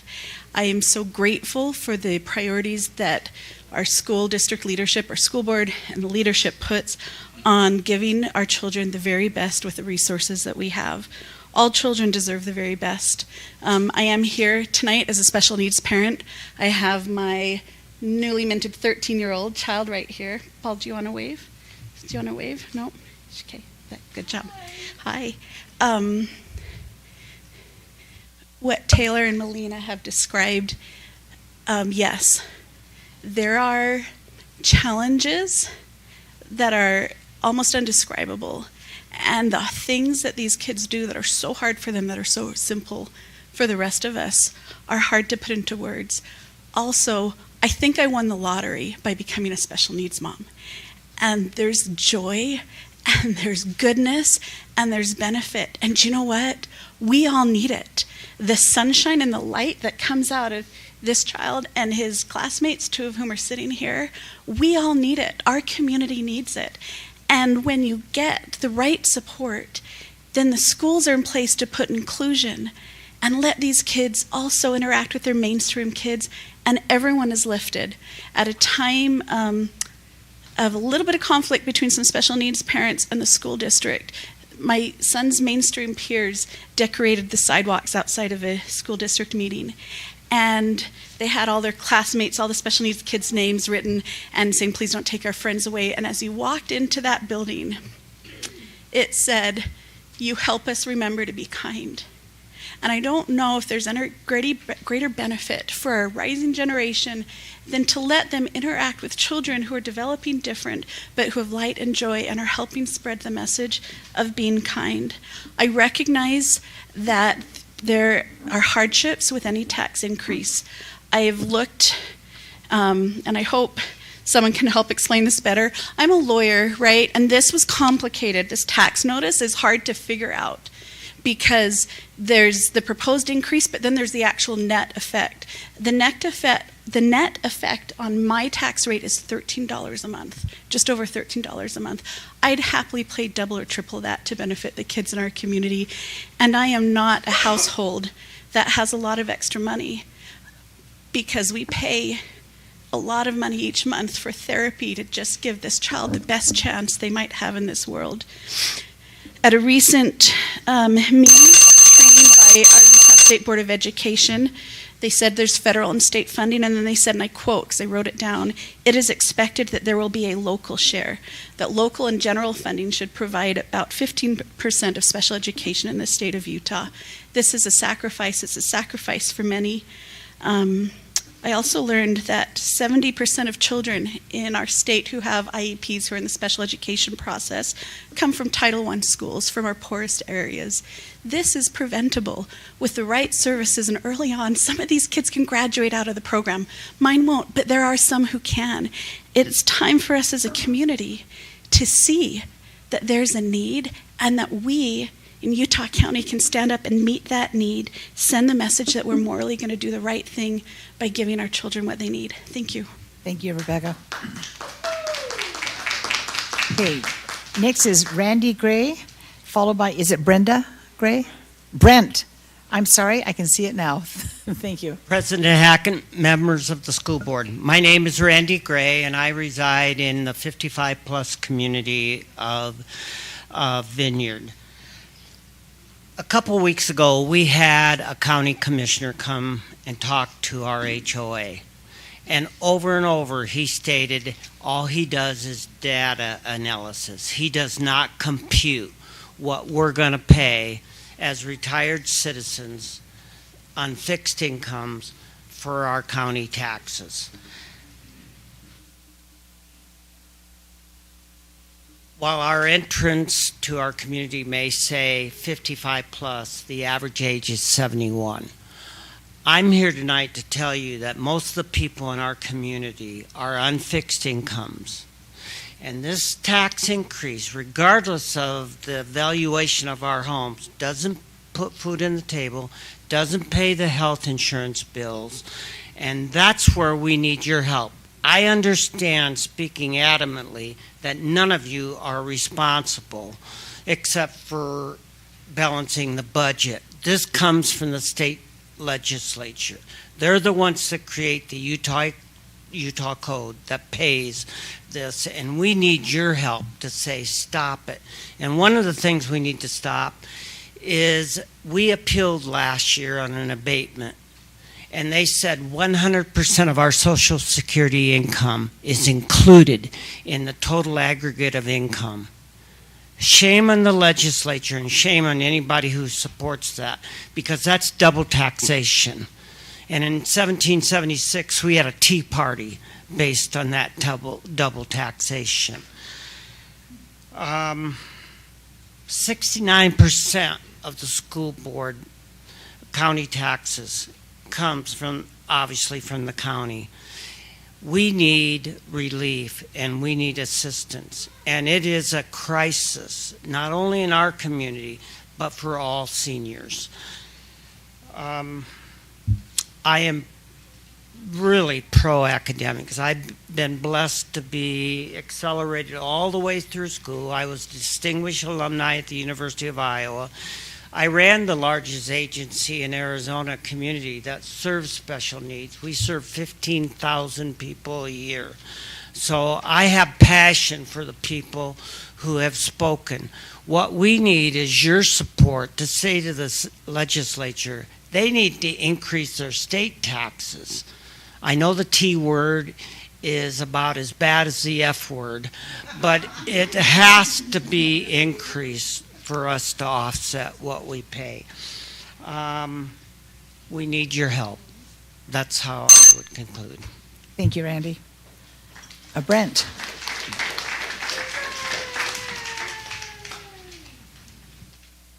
Good evening, ladies and gentlemen of the board. My name is Brent Gray, and I am the youngest resident living in the 55-plus community. And to all the parents that are here, I was also a special education student, and I was born and raised in Arizona. And so I want to tell you that, first of all, it does get easier, it does get better, and there is hope out there. And I'm speaking on behalf of all adults with disabilities. There is another aspect of caring for people with disabilities that I think everyone here is seriously overlooking. My parents have worked very hard all their life to ensure that I am comfortable. Because of my autism spectrum disorder and my anxiety, I am unable to work. And my dad has set aside some money for me so that I can have a comfortable life after he and my mom are gone. And as such, they have put aside the house that we now live in a trust. And my question to all of you is, how do you expect for me to pay for these increased property taxes if all I am is on Medicare and Social Security? I think that everyone here and the state legislature is clueless in terms of how people with fixed incomes and people like me are going to pay for all this. Yeah, it's easy when you have a job. It's easy when you make a six-figure salary. It's absolutely impossible when you only bring in, $1,800 a month. It's kind of like what I asked when I was applying for food stamps. How do you expect me to pay for only $100 a month in food? Do you expect to do that? No. But that's what you're expecting all of us to do, and it's not right, it's not fair. And to all the parents here, you're absolutely right. Your child has every single right to be as well educated as any other child, and it's because of that knowledge that I am where I am today. But there's more that's going to come into your child's life after they're out of school, and it's going to get harder. And part of that is they need to be able to live in a home. And if you go with this increased property taxes, you're going to force me out of my home. And that's not right, and that's not fair to me. It's not right, and it's not fair to senior citizens. We should not have to feel like we need to sell our home and move. And with that, I'll yield. Thank you, Brent. Next, Dan Garber. Dan Garber, followed by Brianna Hugh. Everybody's stooping.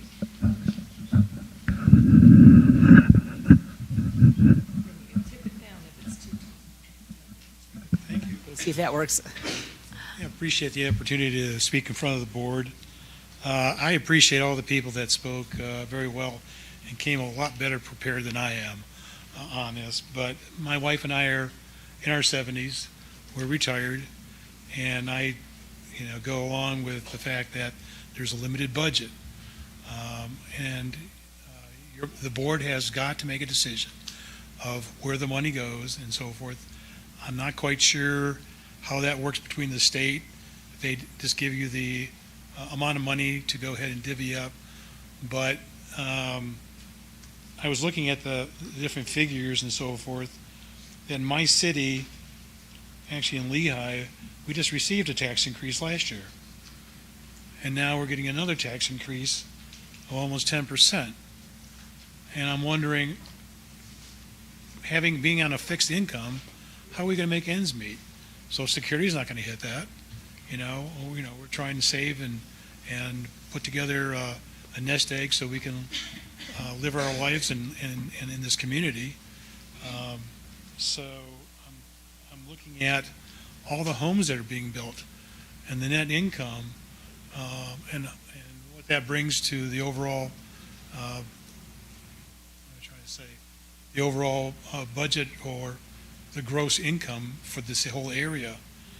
And then I take a look at all the rental properties. How are they paying for this with children and so forth? I don't know if there's an equity in there or not, but it seems to me that I'm just surrounded by rental properties. And let's see. So I guess in closing and stuff, I just appreciate you taking a quick look, taking a hard look at that, and you have to divvy up the budgets, and I understand, and I support the special needs, absolutely. But in the same token, my wife and I have to live on the income that we expect to be bringing in, and I thank you for this opportunity. Thank you, Dan. Brianna? After Brianna, Catherine Meckling. Did I say that right? Okay. Okay, so, see, I'm the short one that's like now like this. We'll see if I can make that work. Okay, so I just want to give a little bit different perspective, and this is probably more for the public because you guys know what you're doing. So I am a parent. I had 4 in the system, in the public education system. 1 is now graduated and going off to college, and I'm not going to cry about that right now.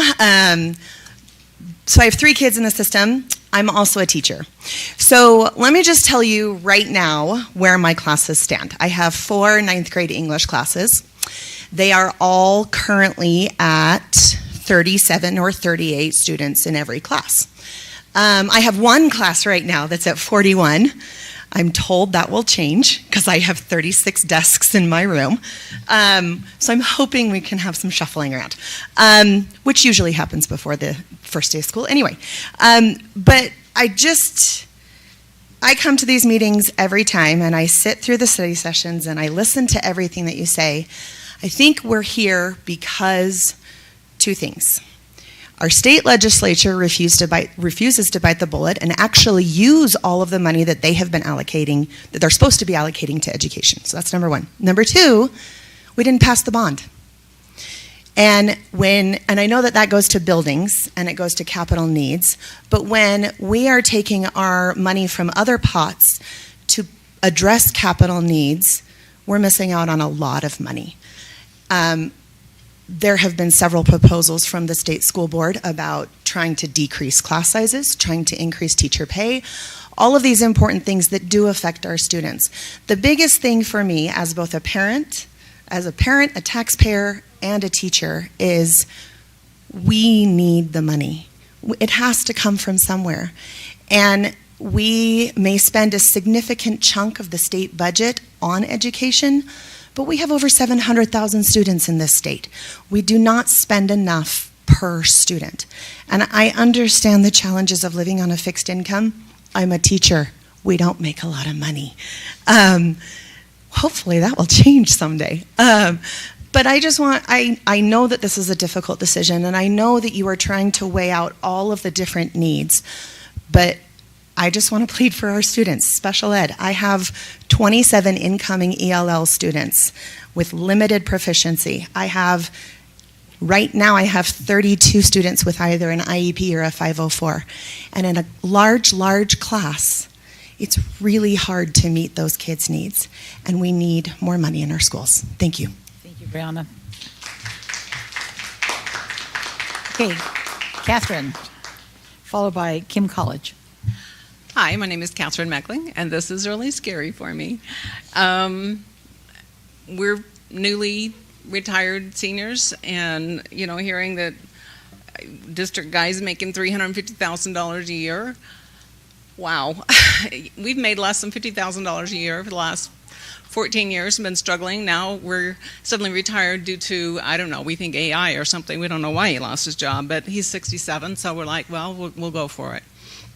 Anyways, to get, again, after how many years, every year, the tax goes up, and to see it going up $170 this year on my home, and that's not just this year, that's going to be every year, and then plunking how much on top of that every year after that. It's a lot of money. Our taxes for our home only is 1/24th of our income, 1/24th. What's it going to be after this? I mean, I feel for a lot of seniors. We're doing okay because we were smart and we've been out of debt for a long time. But we've still had to be very careful. We're not taking exotic vacations. We're not doing, we're living in a normal home. We live in Family City, Orem, USA, geriatric city now. We're getting older over there. You're wanting to close, you closed 2 schools in the last few years. Well, where did that money go? That's a lot of revenue for other schools. You're talking about closing 2 more Orem schools. There's a bunch of revenue for you. How many, we drove over to Eagle Mountain. We hadn't been over there before. Holy mackerel, where'd this place come from?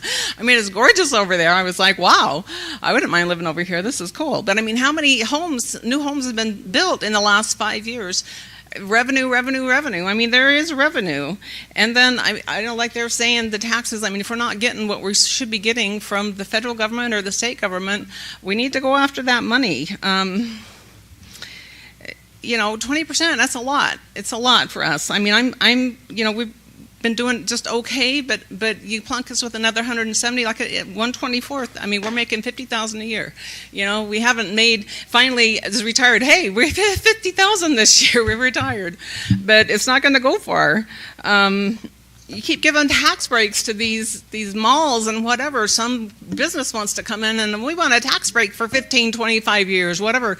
That's coming out of our pocket again, and then, you take it out of this pocket and putting it in this one or whatever. I mean, we're paying for it all over the place if you're not charging these businesses. And I don't know how all that works, but I mean, it's hard. I'm tired of it. What are we going to do? Where's it going to go? I mean, something has to happen. Where are we not getting it? If our students, and I mean, it was the same when my kids were growing up. My kids, have been out of school for 16 years.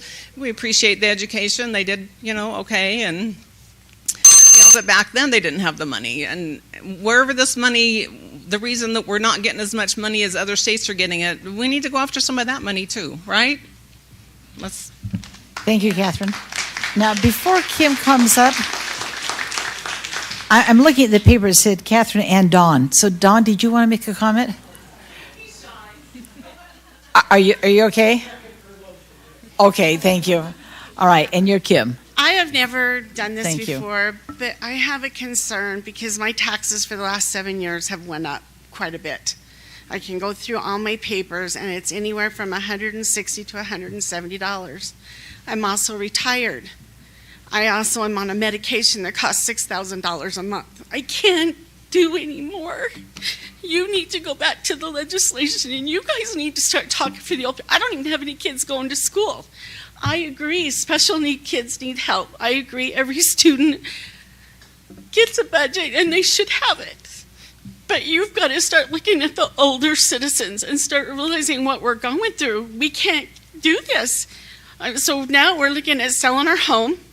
And if we sell it, I'm probably going to live in my We just bought a trailer. We're probably going to live in our little camp trailer and we can't do it.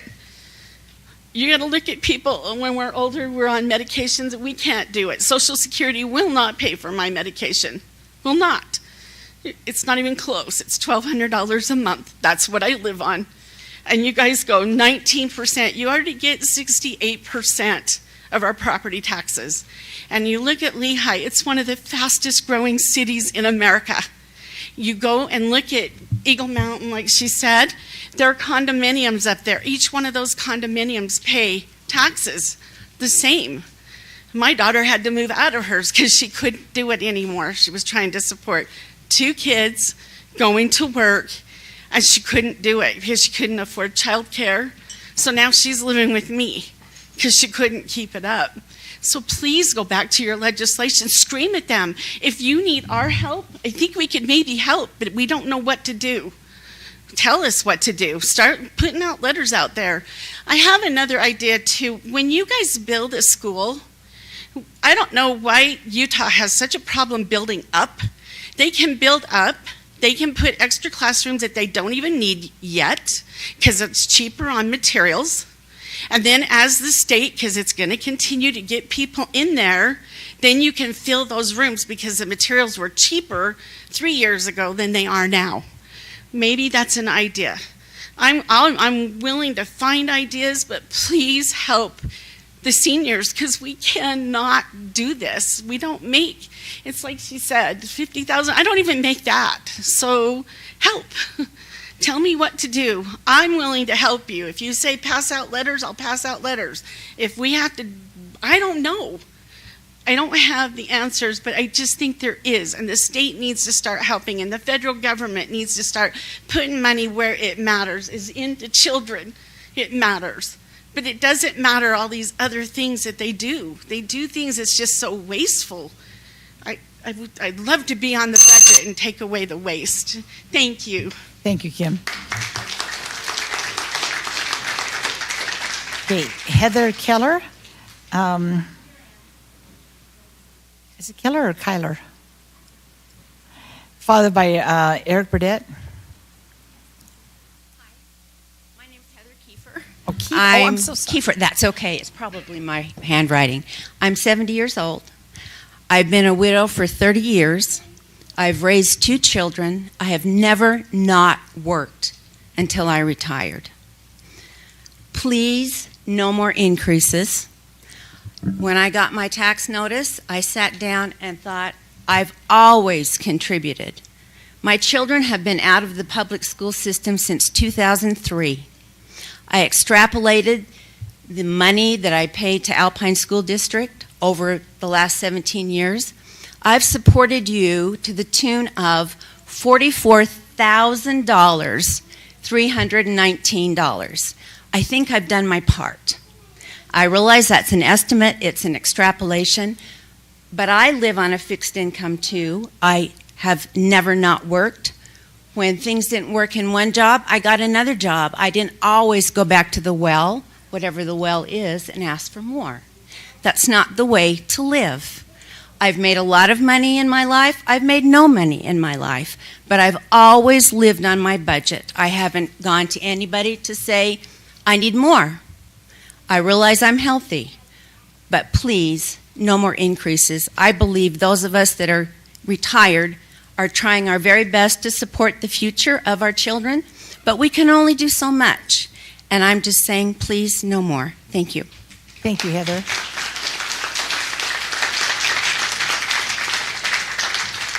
Okay, Eric Burdett, followed by Pam Beckham. Pam Redmond. Hi, thanks for this opportunity. My name is Eric Burdett. I have lived in Lehigh for 33 years and have paid taxes all that time, and I've never come to complain or have issues with taxation. But I have several issues with this particular tax. First of all, I have a problem with the fact that the people aren't able to vote on this tax. the Alpine School District put out a bond recently that was declined by the people. And so it seems like the district is trying to make up for that loss by coming in the back door and going after money from the people that own property.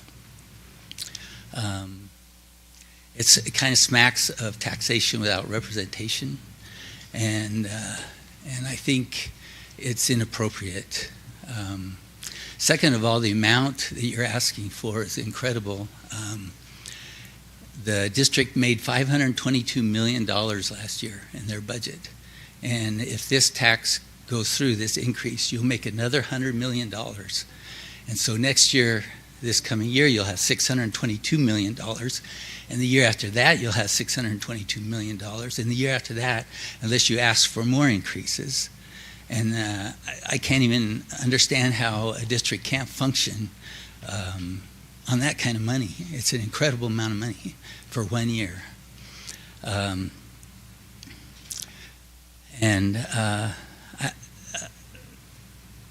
think if this tax was put to a vote to the public, it would be voted down, and I would vote no. Thank you. Thank you, Eric.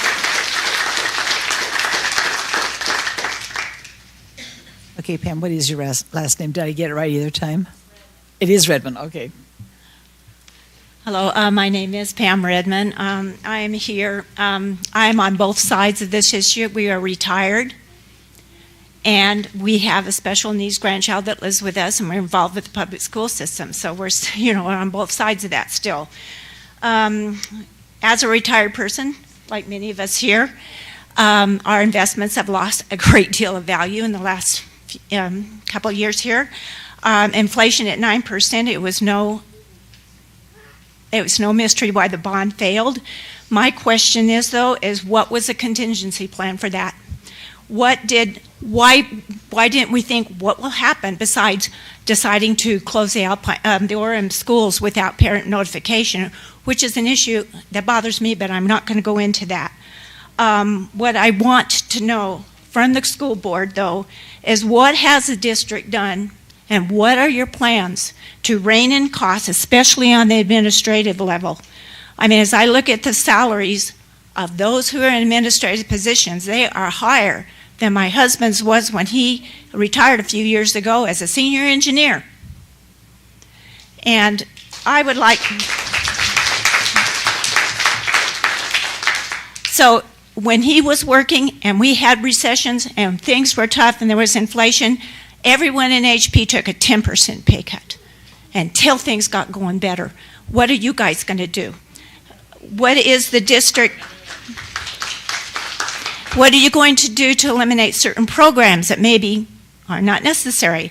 Personally, one that bothers me is this teacher coach level, this level of administrative that I think maybe some teachers find it useful, but many teachers I've talked to find it unnecessary. Get rid of it. Start cutting these programs out and help us, the people, in ways that are real. Thank you. Thank you. Okay, next, Molly Barrington, and then Terrence Humphreys.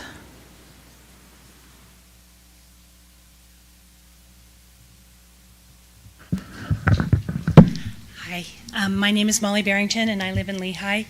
And I have a son that goes to Highland Elementary, and I also have multiple nieces and nephews that attend school, and as well as I graduated from American Fork High. I would like to thank the board for thoroughly considering the budget, which I realize is over $1 billion a year. And I realize how many children they are taking care of or trying to. And I also realize that with all of the growth and things that it isn't just one child per household. We're adding many children per household, and that we are also experiencing inflation, and so the budget has to go up. Yeah, my son is always close. Anyway, I'm a renter, and I happen to know that this tax is going to be passed on to me from my homeowner, and I am all for it.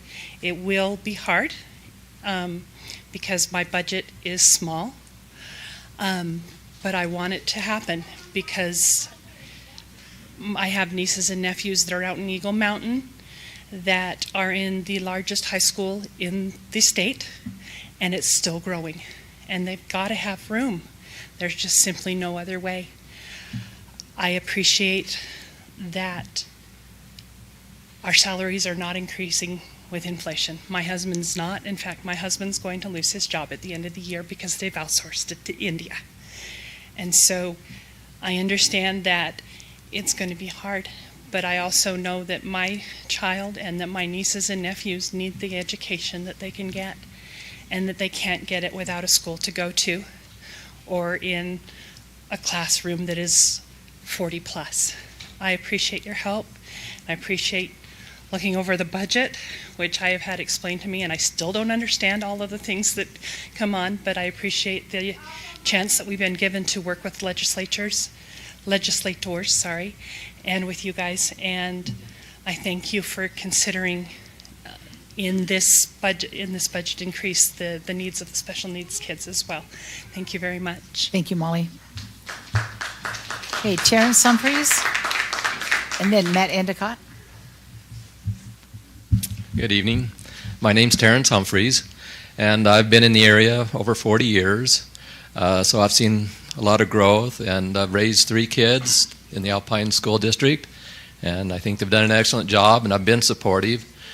But my biggest increase has been property taxes and the school taxes, and I, like a lot of others, are on a fixed income now. I'm retired, and all I ask for is that things are reasonable. You know, I expect an increase, but 19% is a lot of money. And it's not just this year, but it was last year and the years before. We've been seeing a lot of increases, and the valuation of our property has been going up. We don't get to see any value from that, until we sell it. And these increased taxes, that's what it does. It jeopardizes our ability to stay in our homes. It puts at risk our ability to stay there. And that's what I'm concerned about, is that you're taxing me out of my home. And so I ask for your consideration to look at it, to tighten your belts, whatever it takes to be within means, something that's reasonable, because 19% is outrageous, really. Think about it. 19%?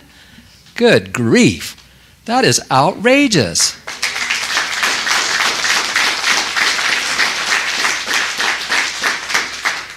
I get like 5-6% a year, from our COLAs, and that's about it. And so I'm losing money, and you can only do that for so long, and then you go bankrupt, and you got to sell and leave the area. And I don't want to do that. I love this area. I've lived here, like I said, over 40 years. So please, be reasonable.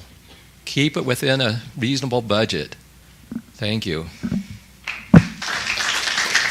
Thank you, Terrence. Matt Endicott. Hi, my name is Matt Endicott, and I am the representative of the Libertarian Party of Utah County. Taxation is theft, and the more we pay in taxes, the less it seems we get. And the more I talk with my friends, neighbors, those around me, the more are turning to homeschool, private school, charter school, anything but Alpine School District.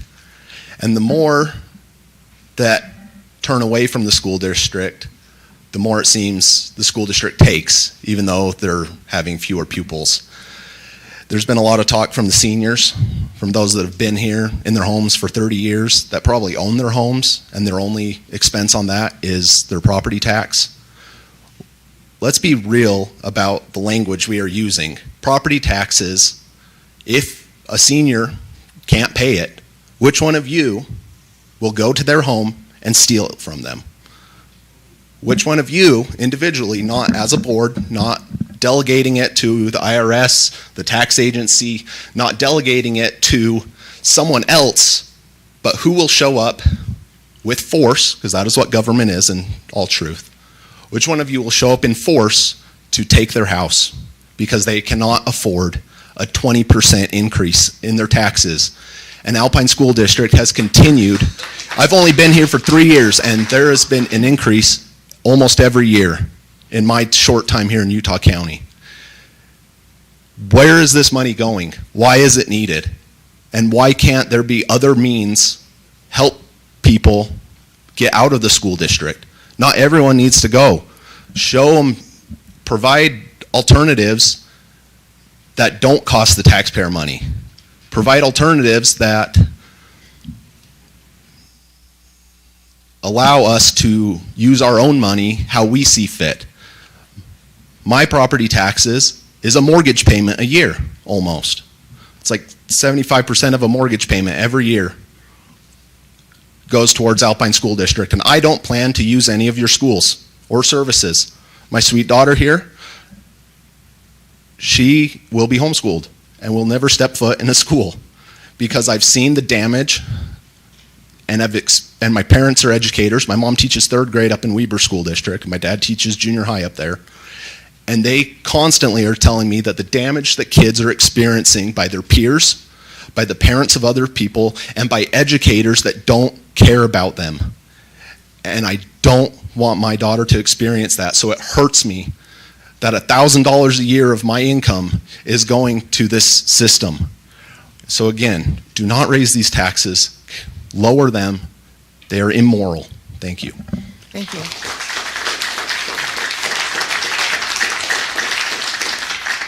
Okay, the next one is Ray, and it looks like Palacio, but I think that it is? Okay.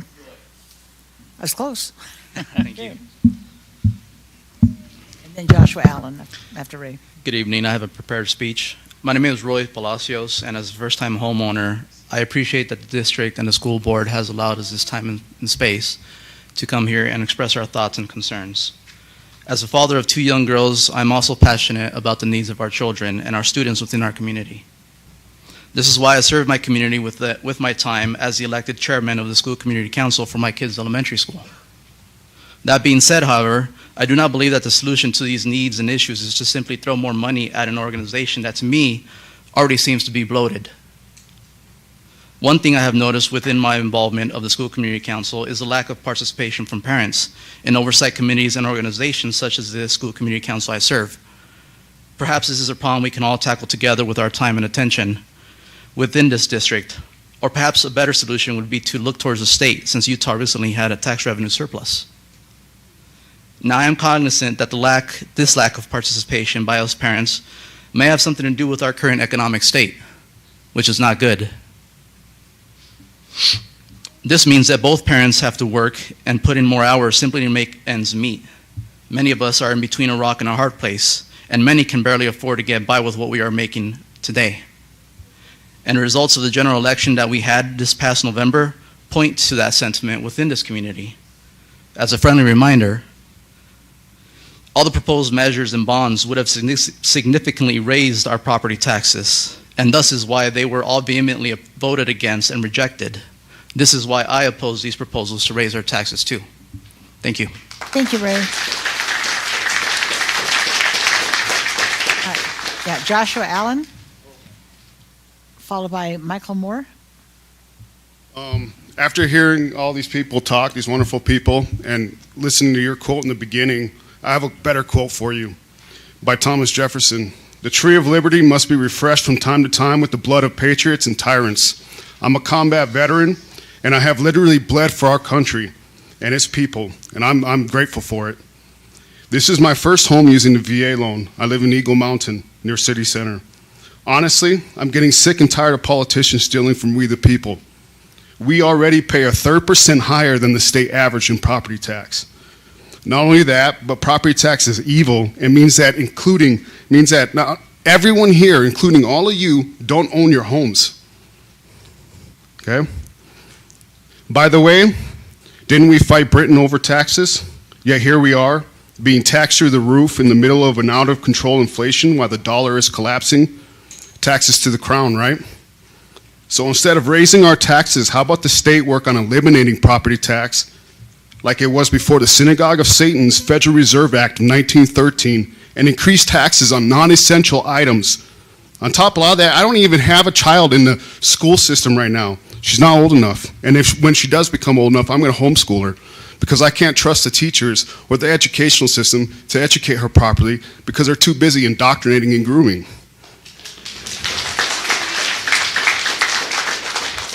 On a side note, did you know that the Christian law of the past prohibited charging loans with interest?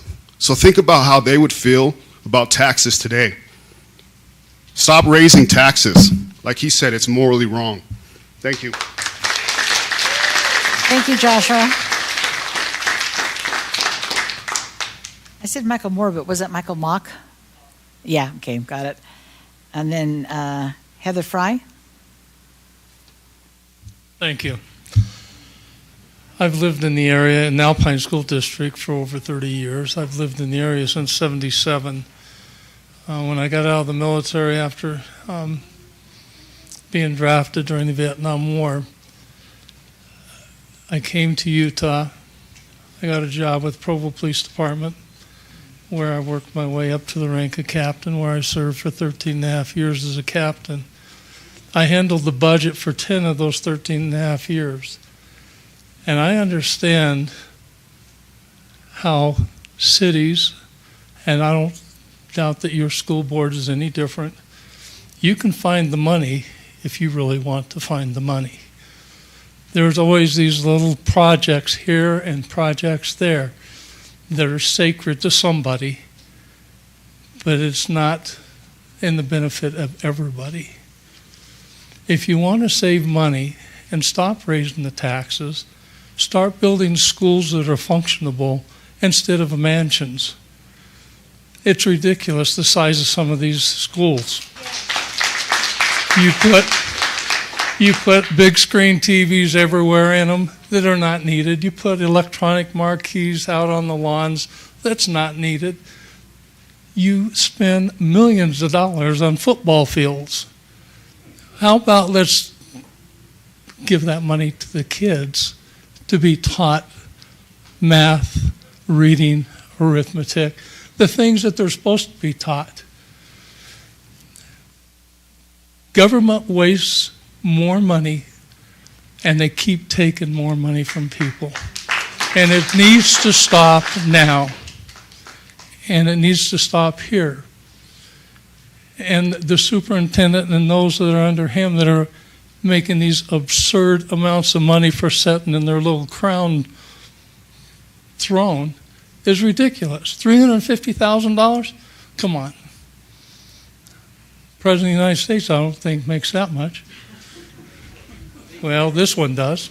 But it is time to stop taxing people. I'm like the other veteran. I did what I was asked to do. And I lost friends. It's time to start thinking about the people. And by the way, Ben Franklin's my cousin, and I think he would be upset at all this. Thank you. Thank you, Michael.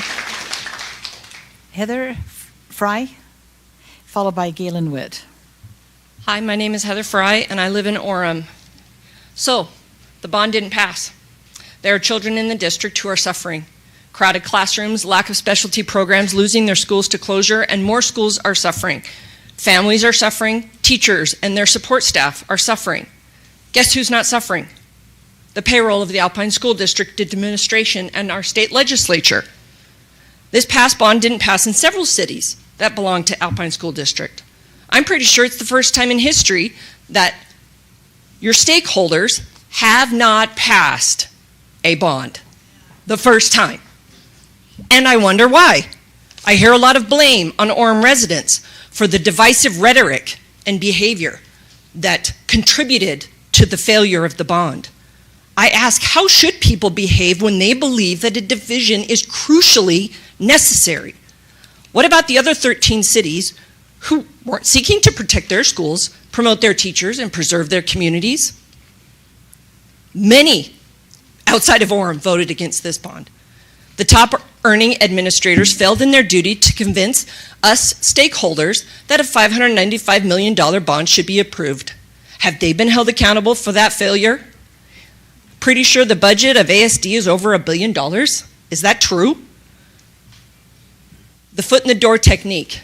Propose $19 million tax, and then maybe we'll, go ahead and approve 6. And everybody will feel so much better. Please start prioritizing students, programs, families, and communities. Use our money to take a stand against a state legislator. As the other lady said, we will help you. Tell us how to help get our state legislature to fight for us, to support what you need, because that's what we want. We want to provide the support instead of just being told, oh, here's another kick in the pants, here's another kick in the head. You cannot, in the immortal words of Thomas Sowell, you cannot subsidize irresponsibility and expect people to become more responsible. I ask of the board to consider the words of your many stakeholders. Never forget to be willing to truly consider evidence that contradicts your beliefs and admit that you may be wrong with this tax increase. Find other ways. Let us help you. Educate us, because we want to know how to solve these problems. The last quote I have is also Thomas Sowell. It is hard to imagine a more stupid or more dangerous way of making decisions than by putting those decisions in the hands of people who pay no price for being wrong. This is wrong.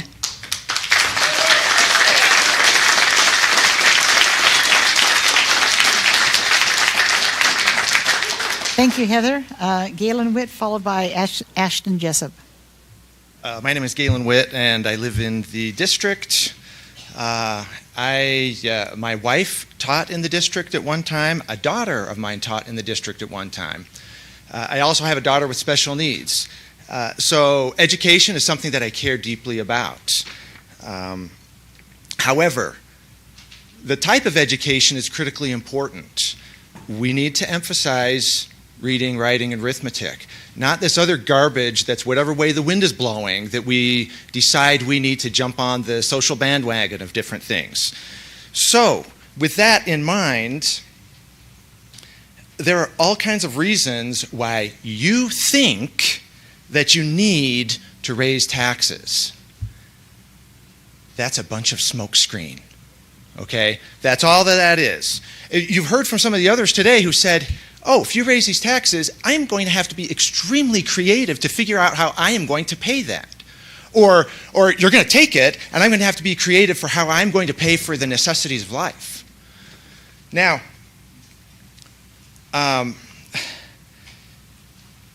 you as a board need to take a look at those lessons, okay, and what these people are going to have to do. The real reality of this, the difference is that you as a board are abdicating your responsibility. You need to be making those tough choices and deciding, figuring out how you're going to get the money, if that's what you really need, or what you're going to cut to deal with that. Don't punt that responsibility to the rest of us and make us figure out how to solve your problem. That is not what should be happening here, okay? I lived in Illinois for many years. Totally different world of school districts there, I'll just tell you that. But when for several years, our school district cut non-essential things from the school day. They shortened the school day. We no longer had arts in school. We didn't have music. We didn't have art classes and so forth. I'm not suggesting that you do that, but what I'm saying is there are other things that can be done. You think that I've got this sacred list of things that can't be cut, okay? And that's not true. You need to be creative, just like all the rest of us are going to have to be creative if you go through with this and force us to pay for your mistakes. Thank you. Thank you, Galen. Ashton Jessup, and then Jared Johnson.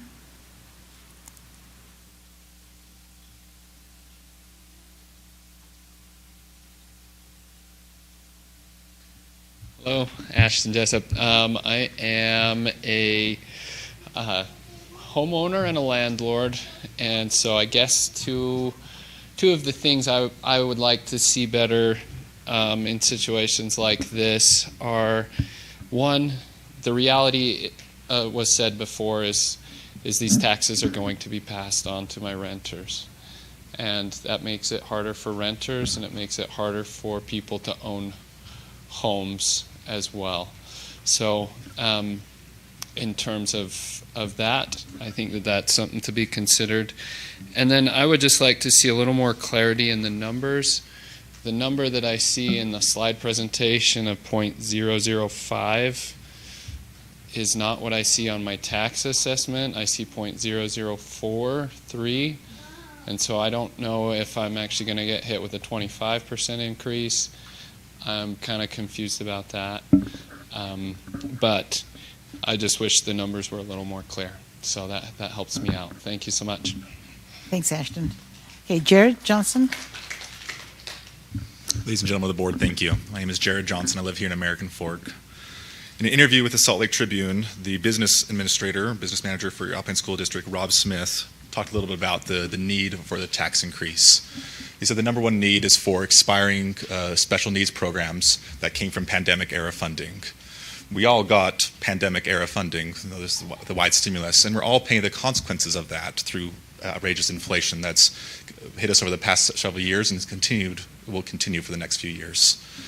Right now, the Alpine School District is treating this as if we got the pandemic-era funding and it's going to expire. We need to keep these programs. We need to maintain that current level of funding for programs that simply didn't exist before 2019. This is the way of government in most cases. A temporary measure gets suggested or implemented, and before we know it, it's there permanently. He also says that it's necessary for teacher salary increases and for ongoing capital needs. We know that the Utah State Legislature passed one of the largest teacher salary increases in recent history this past legislative session, and we know that last year the voters of the Alpine School District shot down a bond for capital needs. You've received explicit feedback from your constituents, from your stakeholders, saying that we do not want this tax increase, we cannot afford this tax increase, and please do not do it. We'd encourage you, members of the board, to represent and listen to the needs of your community and reject this tax increase. Additionally, in the same interview, Rob Smith used a lot of smoke and mirrors to disguise how severe and drastic of an increase this is. He kept on conflating the Alpine School District tax rate with the United statewide school district rate, saying it's only going to be a 13%, and we could have done a lot more, so you should be grateful that it wasn't as much. We all know that it's 19%, which is a crazy amount. Just the last couple of years, we had this drama in the Utah County with such a large 67% property tax increase that led to market turnover in the county commissioners and lowering that back down because of the terrible backlash they got. Please do not make the same mistake.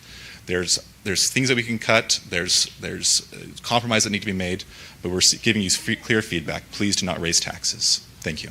Thank you, Jared. Okay, Margaret Bajarski. Did I say that right? And then John Nielsen.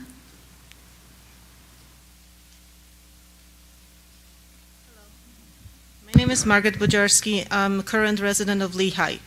I would like to raise an objection to the proposed tax increases on our real estate property, especially in the light of the recent denial by local voters of proposed school bonds.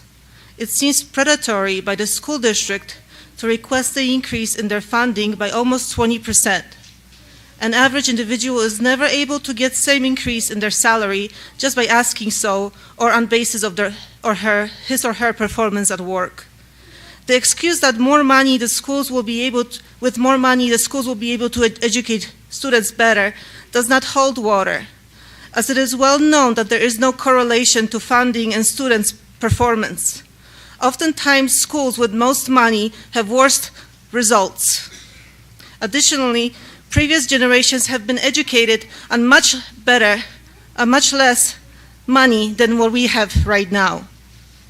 To the city officials, I raise a question whether the school district has submitted a list of their financial cuts in order to stay afloat, or are they just demanding money just because they say so?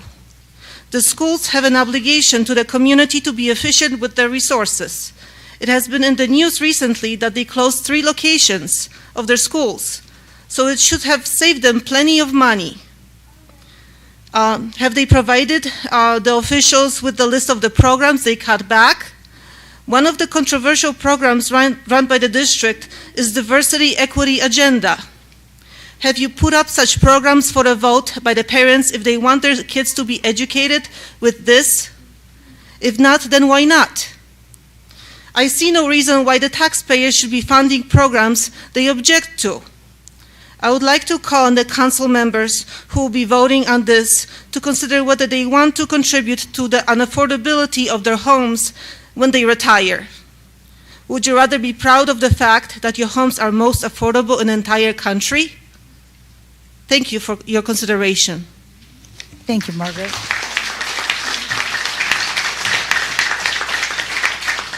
John Nielsen, then Thomas Cook.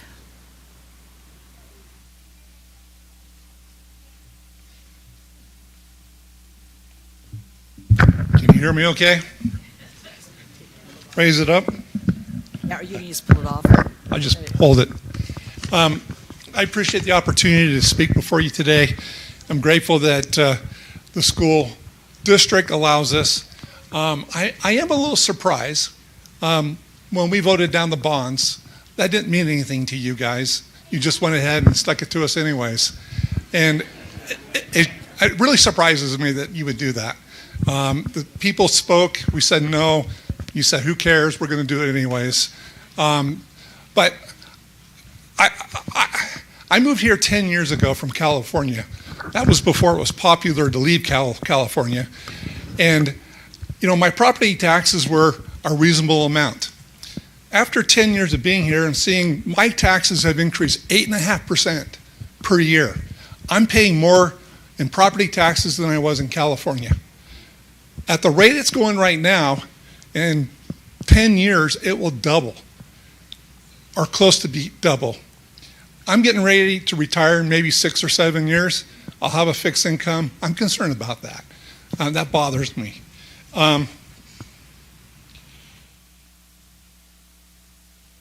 What amazes me is when I look at my tax bill that goes up 8.5% every year, I think to myself, I've been in the I've been in business for 30 plus years. I worked in different business units. None of us ever saw an 8.5% increase in our budgets. If anything, our budgets were cut. We were told, get creative. The money's not there, but if you get creative, you can make it work. And so I propose that to you folks. Get creative. There are ways of saving money. I'd be happy to look at your budget. I'm sure there's a whole committee here of people that would be happy to sit down with you and make suggestions.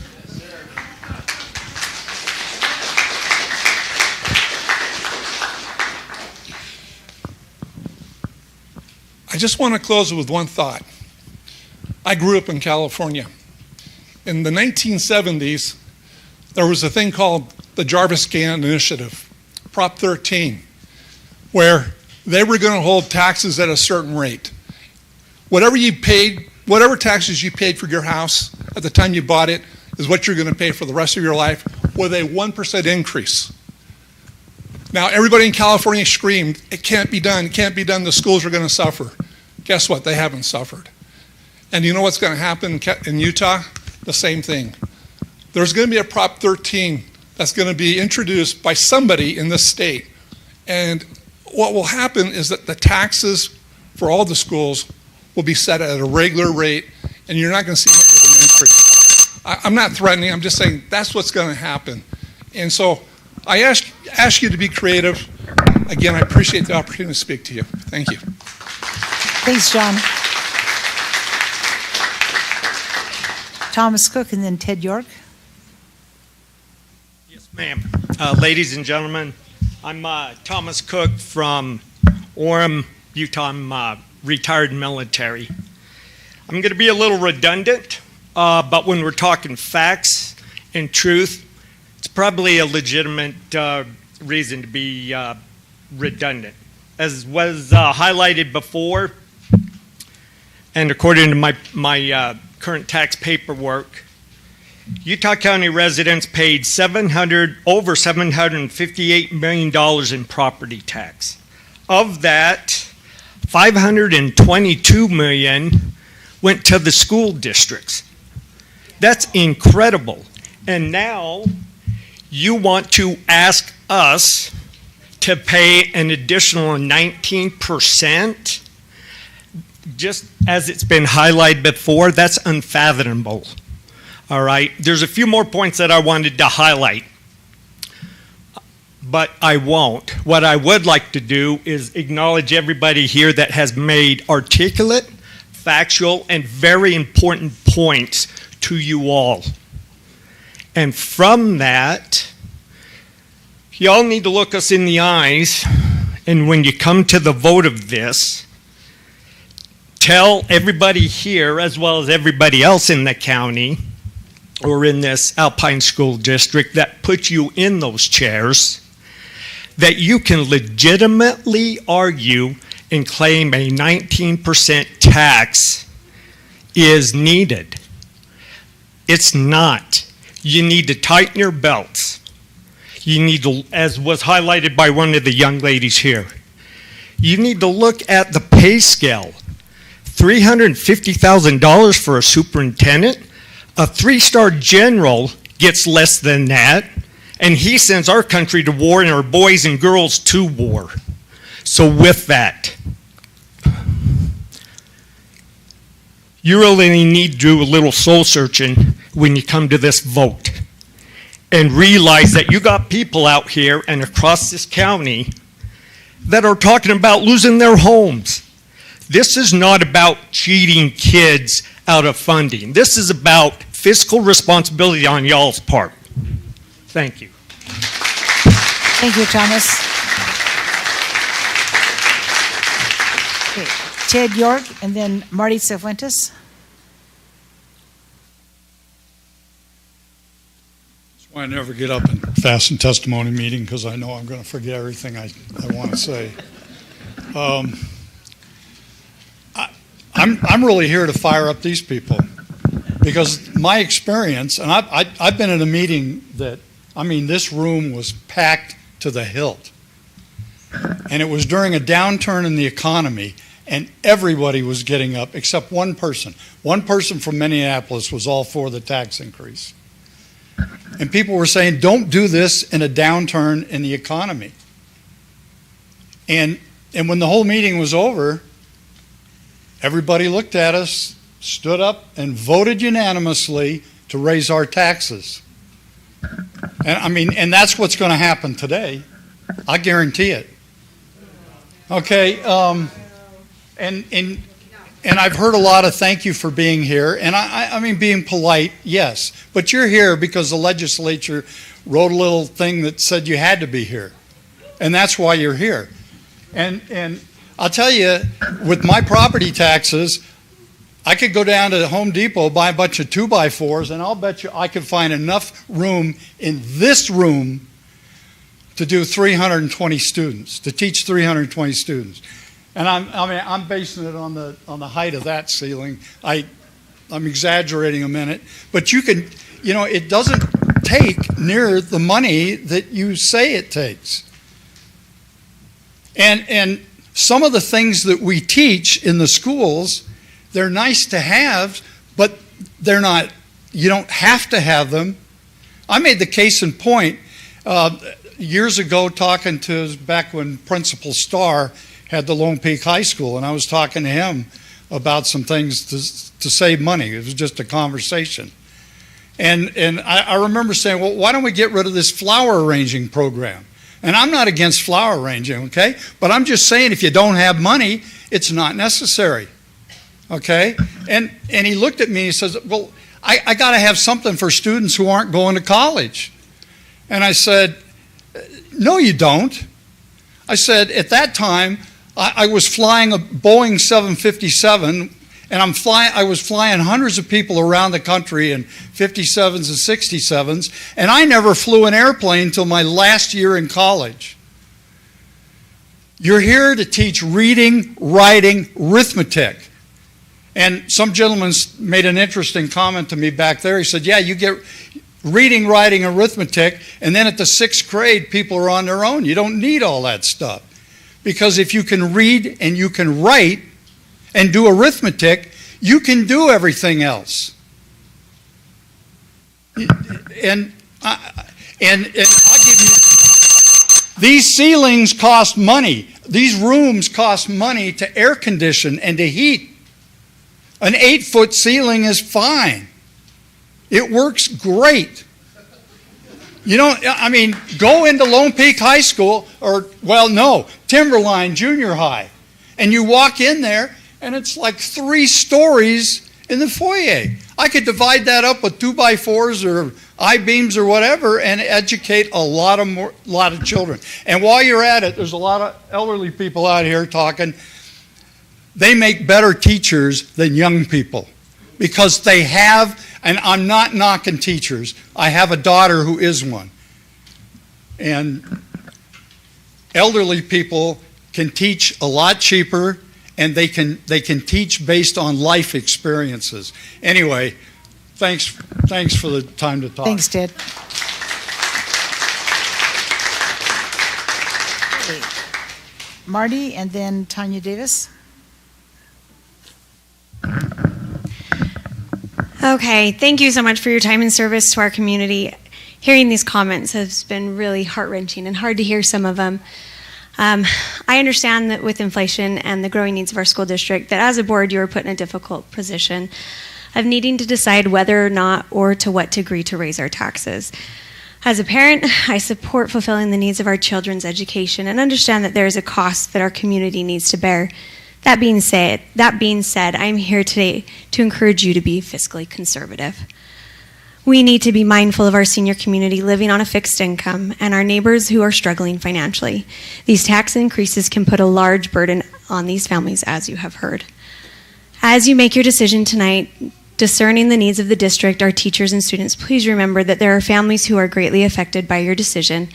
There are many concerned senior citizens who cannot anticipate how great the market's inflation would affect them. I'm so sorry.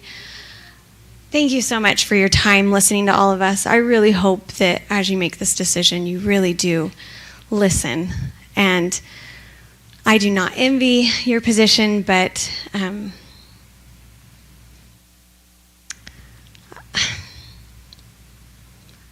I just hope that you really do take to heart how much your decisions truly do affect all of our students, of course, but also these families who are struggling. Thank you so much. Thanks, Marty.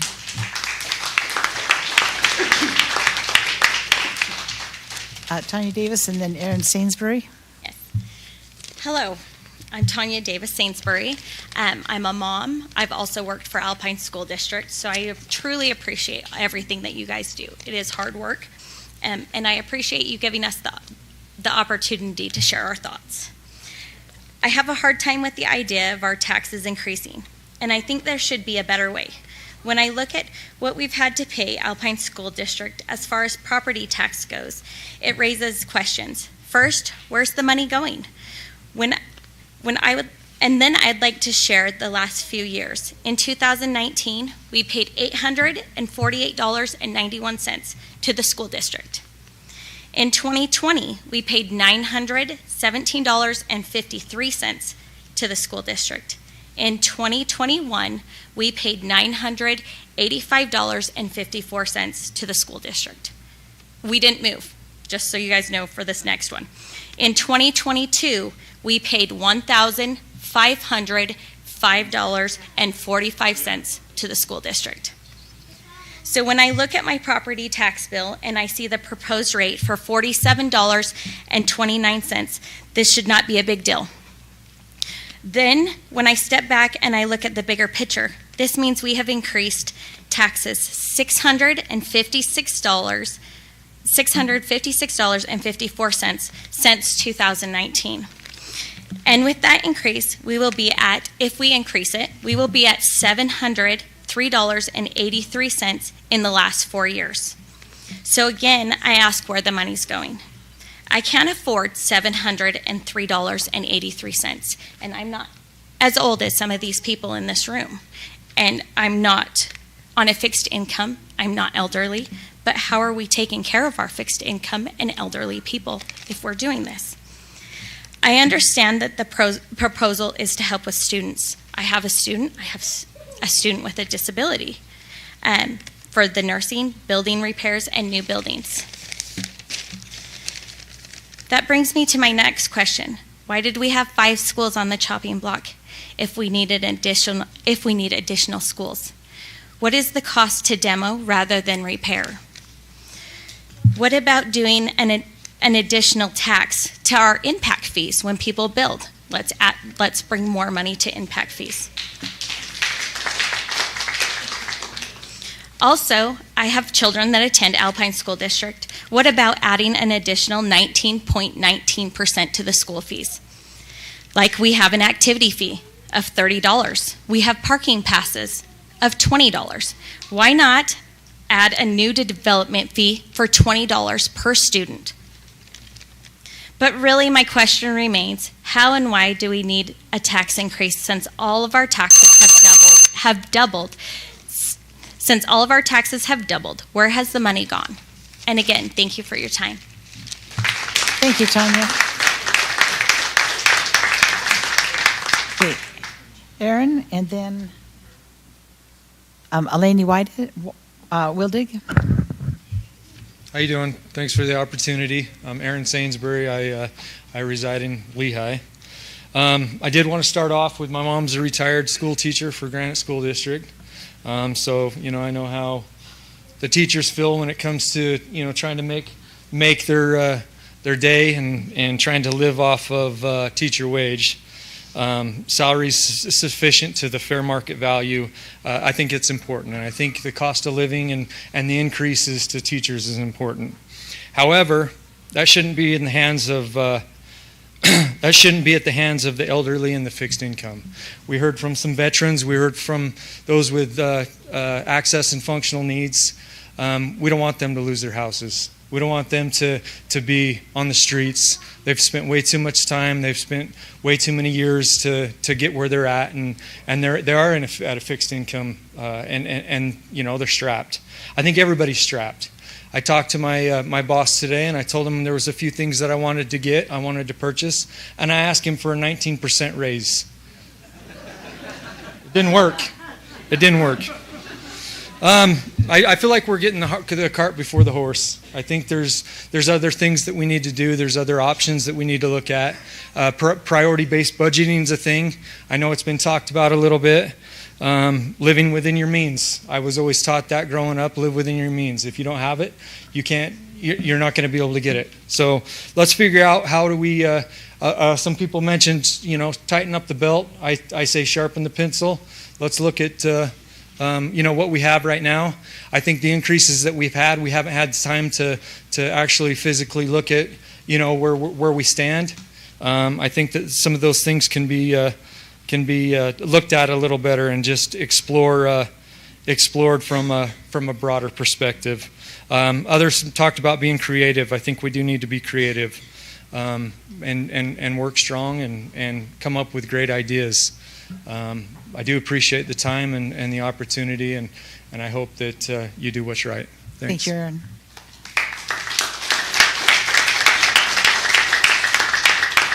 Okay, Eleni Wildig, and then Lenny Knighting. My name is Eleni Wilding, and I live in Orem, Utah, and I'm one of those people that did not send their kids to public school.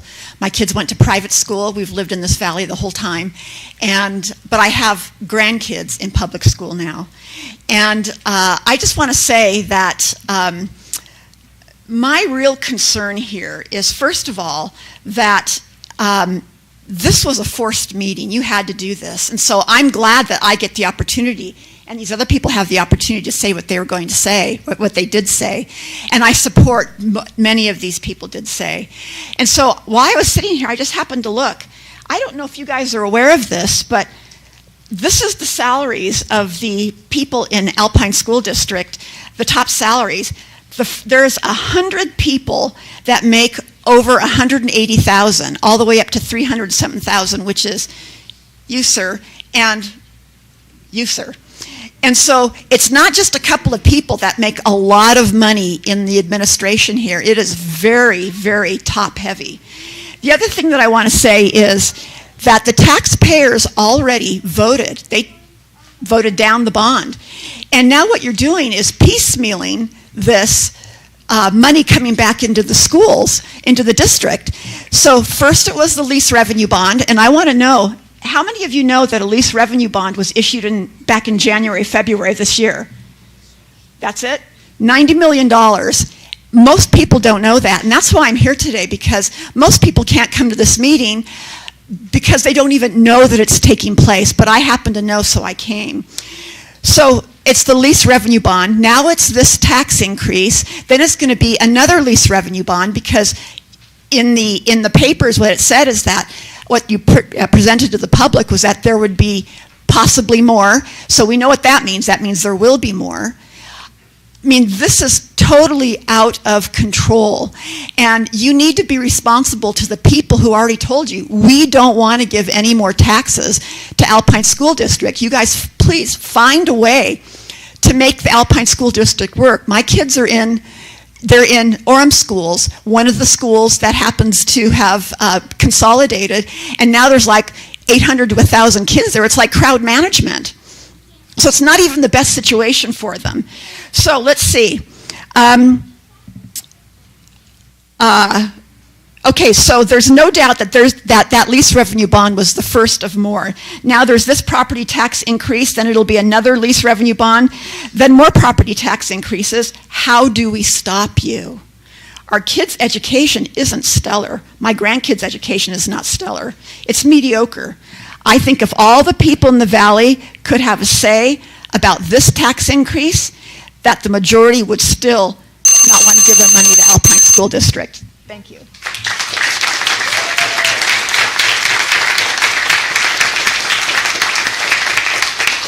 Thank you, Elaine. Lanny Knighting, and then it says Doug and Judy Cornell. Do you both want to talk? Just one? Okay, you choose. So next, Lanny Knighting. Did I say that right?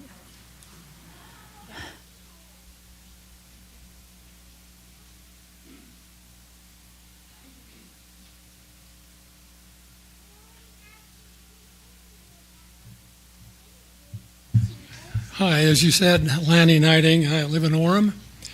I've been waiting for this opportunity for quite a while. One thing I'd like to note is over the years, we've been here over 40 years and paid a lot of taxes. But one thing I've noted is when it comes out in the paper, it says our teachers need more money. We just heard what the salaries are here. Top heavy is never good. And you can vote your own. Now, a teacher making $50,000, if you have a 5% increase, what does that amount to? $300,000 at 5% or $50,000 at 5%? Who really gets the money? And I think it has to go to the teachers. But anyway, my main point here tonight is two things. I think anybody over 70 years of age, they need to be cut right off, no more taxes. They need to be out of it. And if you can't do that, you've got to capitate it. Because like they said, we've been in our home for a long time. And I told my wife, I said, you realize we own a home and we're paying about $200 a month kind of rent for our house because of this tax. It just keeps going up. So anyway, tighten your belts. I think you're really administrative heavy, very heavy. And this lady, I don't know who it was, but I'm glad she mentioned it because those high salaries, nobody else gets them. Nobody gets that. Anyway, thanks for your time. Thank you, Lanny. Okay, do we get Doug? Looks like we're getting Judy. Okay, Judy Cornell, and then Roman Allen. Did I get that right? Romay or Romay? Okay, thank you. Good evening. My name is Judy Cornell, and I don't want to be redundant, but I just have a couple of things. As I reviewed the money that you're trying to replace from COVID, I don't understand how you think you have to replace that. That was one-time money. You don't replace one-time money. I worked for the state for 35 years. You get one-time money, and that's what it is, and you should plan for that. As an administration, as a board, you should know that you don't replace that. The second thing I'm totally disgusted with is that you say we have to have the boilers fixed, we have to have roofs fixed, and yet you look at our athletic fields, oh my gosh, they're like college fields. I cannot believe how much money we have spent on athletics. I went to a granddaughter's graduation 4 years ago at American Fork, and all they honored were the athletics. They didn't talk anything about any of the Sterling Scholars. There was nothing talked about education, which was very disappointing to me. So I think you need to look internally. Don't replace one-time money. Spend your money wisely. Thank you, Judy. Okay, Renee? And then Long Pei, did I say that right? Hello, I'm Romay Allen. I'm from Orem. I just wanted to say, first of all, both of my parents were teachers. I love teachers. I've had teachers who've changed my life. So I value our teachers greatly. Second, I want to give a little bit of my background. I've worked in the business industry my whole career. I've worked for Fortune 500 companies down to mom and pop family-owned businesses. When a company gets big, there becomes a great amount of inefficiency. There's a lot more money spent. It's just the way it is because you have layers. I would sure like to see some changes in the district. There was a company I was asked to come in and save. It was going under. And they had 4 different presidents. They asked me to come in at the last minute. I came in, and within 1 year, we were in the black. Do you want to know how I did it? I looked at every place we were bleeding money, with death by 1,000 paper cuts. There are places in this district that you can find where you can save money. I know there are. I'm going to give you a couple of examples. First of all, the administration, you guys get 40% of the budget. That's a lot. The teachers get 60%. I would ask you, I would challenge you, can each of you spend 2 months, pause this vote, spend 2 months pretending you only make $30,000 a year? I would challenge you to try that, because that's what most people live on. If you're motivated, you can find ways to make cuts. You can find ways to be more efficient. I have a few suggestions. Number 1, I have a brother who buys auction pallets from school districts, okay? He bought an auction pallet from Alpine. He said, you have a huge warehouse, bigger than any of the districts he's been to in the West. There's so much waste there. They threw iPads into a big bin. A lot of them got ruined. Those could be donated to maybe Title I kids. There's a lot of ways you can be creative. Second, I would say quit making deals with developers that make it so they don't have to pay property taxes for 30 years. I know that there was a deal made with the University Mall where you agreed, you're invested in the project and you agreed that they didn't have to pay property taxes. Well, guess who ends up paying the property taxes? Homeowners. We can't afford it. Developers should be paying their share. Second, new buildings. I spoke with a developer who said he can make your buildings for 1/3 of the cost. More seismically sound, better schools. You can actually look for ways to save money there. Next, 10 more seconds. How many raises have you voted for yourself? Can you please stop doing that? Could you maybe take a pay cut? I would ask if you could take a pay cut. Could you go down 10%, 20%, try to help out the people that you're serving? I'm just saying, you're making enough money to be comfortable. If you go to $30,000 a month for 2 months, I'm telling you, you'll be uncomfortable. That's what we all are. You'll find ways to help save us money. Please pause the vote on this until you do more due diligence and find new ways to be more fiscally responsible. Thank you, Renee.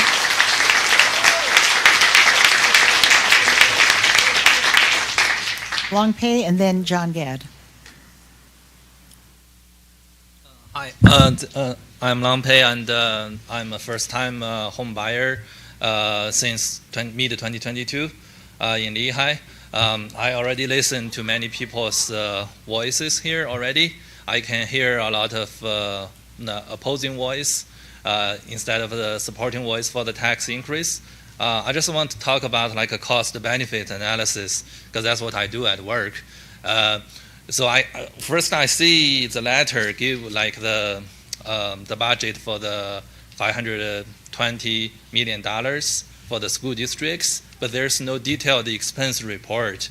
Like what are those budgets will be allocated to, and are those all the expenses necessary, like essential, like just like this picture the pattern shows, or there are some elective programs that can be cut. Just by walking into this room, I can see this is more like a upgraded room. Just like some schools in the district may be like 5-star hotels built like that. Some may be built in the 2 stars. Why not compare their teachers' performance to see if they performed better in the 5-star hotel schools versus the 2 stars? If the 2 stars or 3 stars can work better than the 5 stars, then cut down their school expenses, not on the teacher's salary, but on the buildings and the elective programs. And myself, I work on like health insurance. So my company each time propose like a rate increase on premium, like just like 5%. They need to supply a lot of financial reports, memorandum with detailed justifications to the government to get approval. Sometimes government don't even approve it. So you increase like our property tax by 20%. That's quite a lot without detailed justifications.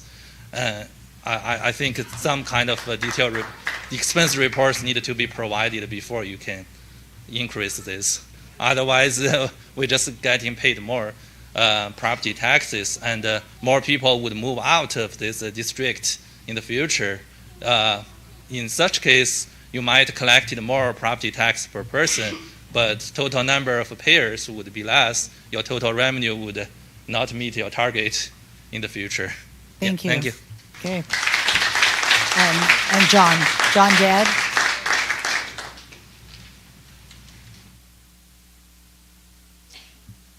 Good evening. My name is John Gadd. I live in Pleasant Grove. My wife and I moved there 23 years ago. We were just a young, barely married new infant, back when a barely married new infant could still afford to buy a house in Pleasant Grove.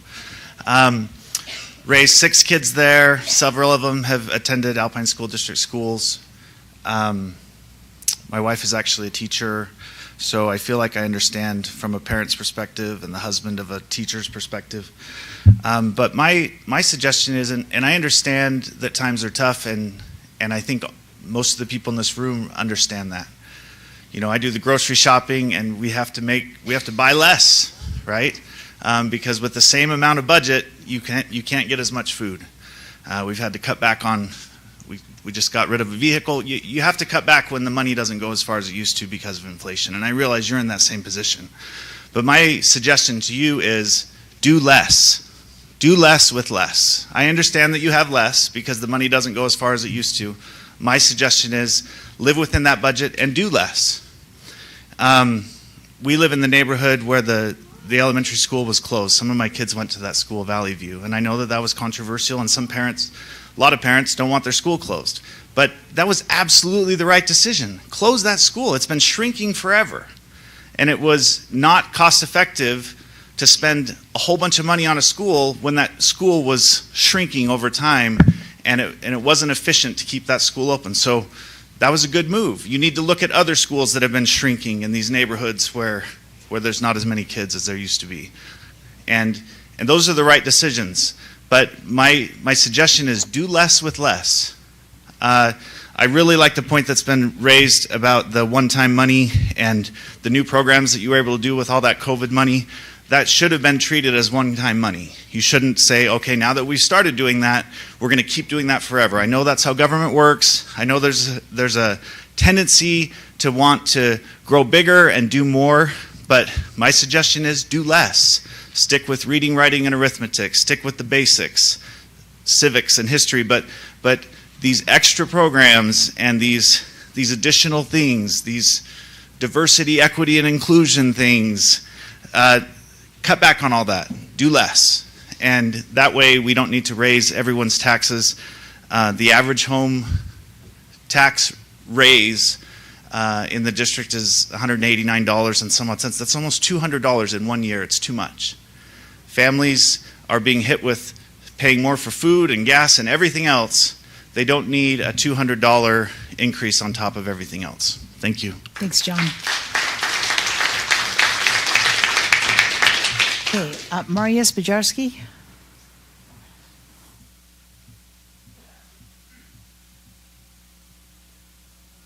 Hi, I'm Mariusz.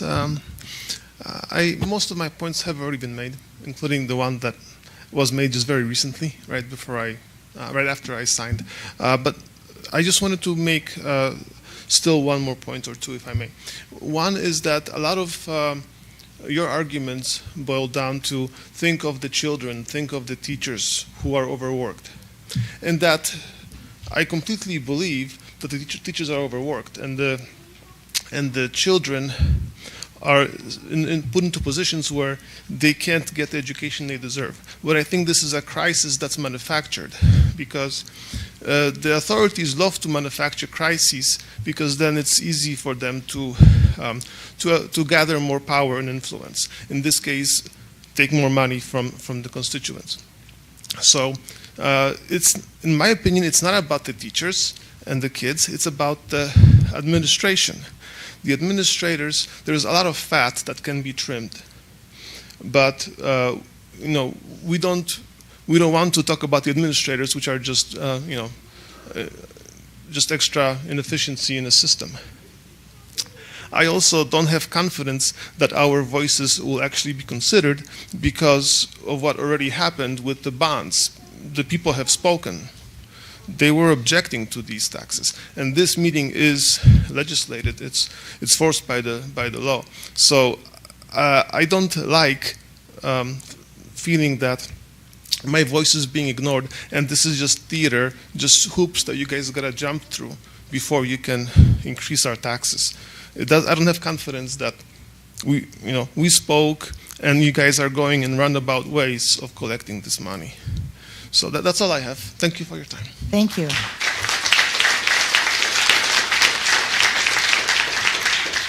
Now, that is the end of people that we have signed up. But before we move this to discussion, is there anyone else who did not have an opportunity to sign up that would like to make a comment at this point? Yes, please come forward and tell us your name.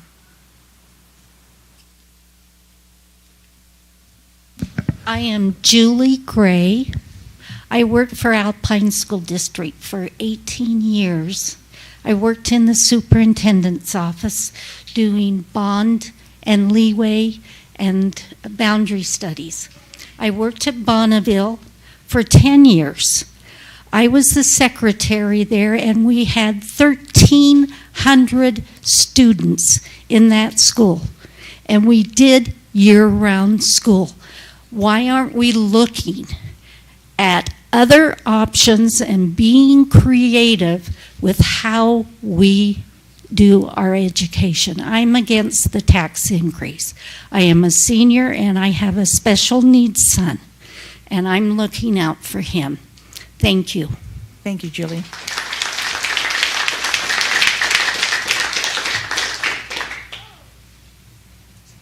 Is there anyone else who did not have a chance to sign? Yes, please come up and tell us your name.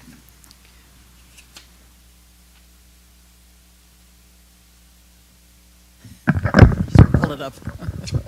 My name is Chris Hansen. I just wanted to bring a couple things that had not been mentioned. I looked up one more thing before this meeting and found from numbers on your site that the percent increase in students has been right around 1%. And that was one of the things that blew me away. We're being asked for a 19% tax increase for an expected increase of 1% of students. And I'm not even sure if that's all the students, because I know that homeschooling went up during the pandemic. All of our kids have been homeschooled. The oldest two have done some charter schools after that. And actually, charter schools is another good example. They tend to do more with less. Another thing that I wanted to mention also is that I grew up. I am the child of basically I grew up as a child of a single mom who was a teacher in Idaho. So that's the state that pays less than we do. And we got by on very little. And I mean, I'm big. I ate a lot.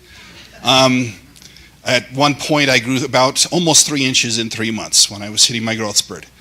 So I was eating a lot, but we got by. She got creative, and we made it work. But the thing that struck me is that she would not have been able to afford this tax increase either. So supposedly this is for the teachers, but this is going to hurt the teachers. How are the teachers going to afford a 19% tax increase? The administration sure can, but the teachers can't. So you're charging the people that can't afford it. Anyway, thank you. Thanks, Chris. Okay, is there anyone else?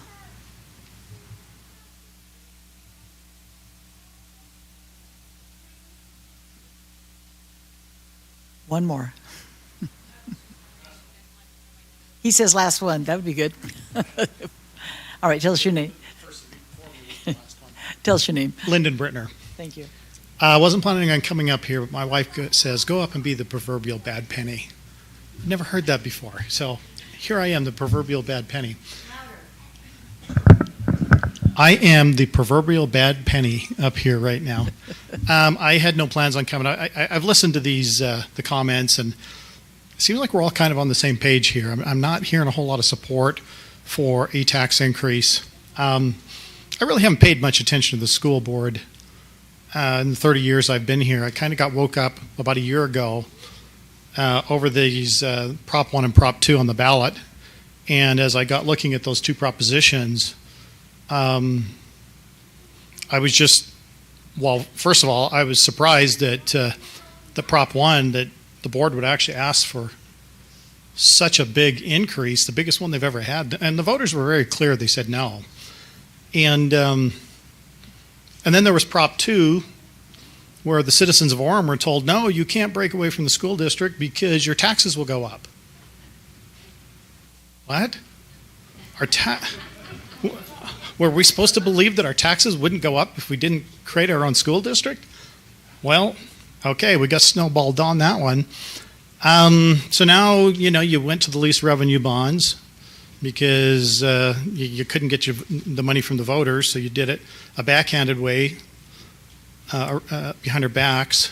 Now you're turning around with the largest property tax increase that you've ever asked for. I would have thought that maybe we might have learned something from Prop 1 when we were asking for the largest bond increase, and I'm sitting here thinking, are we just doubling down on stupid here? I don't know who we're listening to, but I hope you're listening right now when the people are pleading with you to not increase the taxes like this. I really feel bad for a lot of the people, but there's kind of a part of me that goes, yeah, let's do this. Let's raise these tax increases, because I can almost assure you that come November 2024, there will be on the ballot another proposition to split this school district up. And if you want to ensure that that happens, that passes, just keep doing what you're doing. Because I guarantee you, if I ask for a raise, a show of hands, go ahead, everybody behind me, raise your hands. Who thinks that this school district is just out of control and needs to be split up into more manageable sizes? Because this is absolutely where this is headed. I can almost guarantee that. So maybe we need to take some time and pause and reflect on that and think about where this is headed. Thank you. Thanks, Lyndon.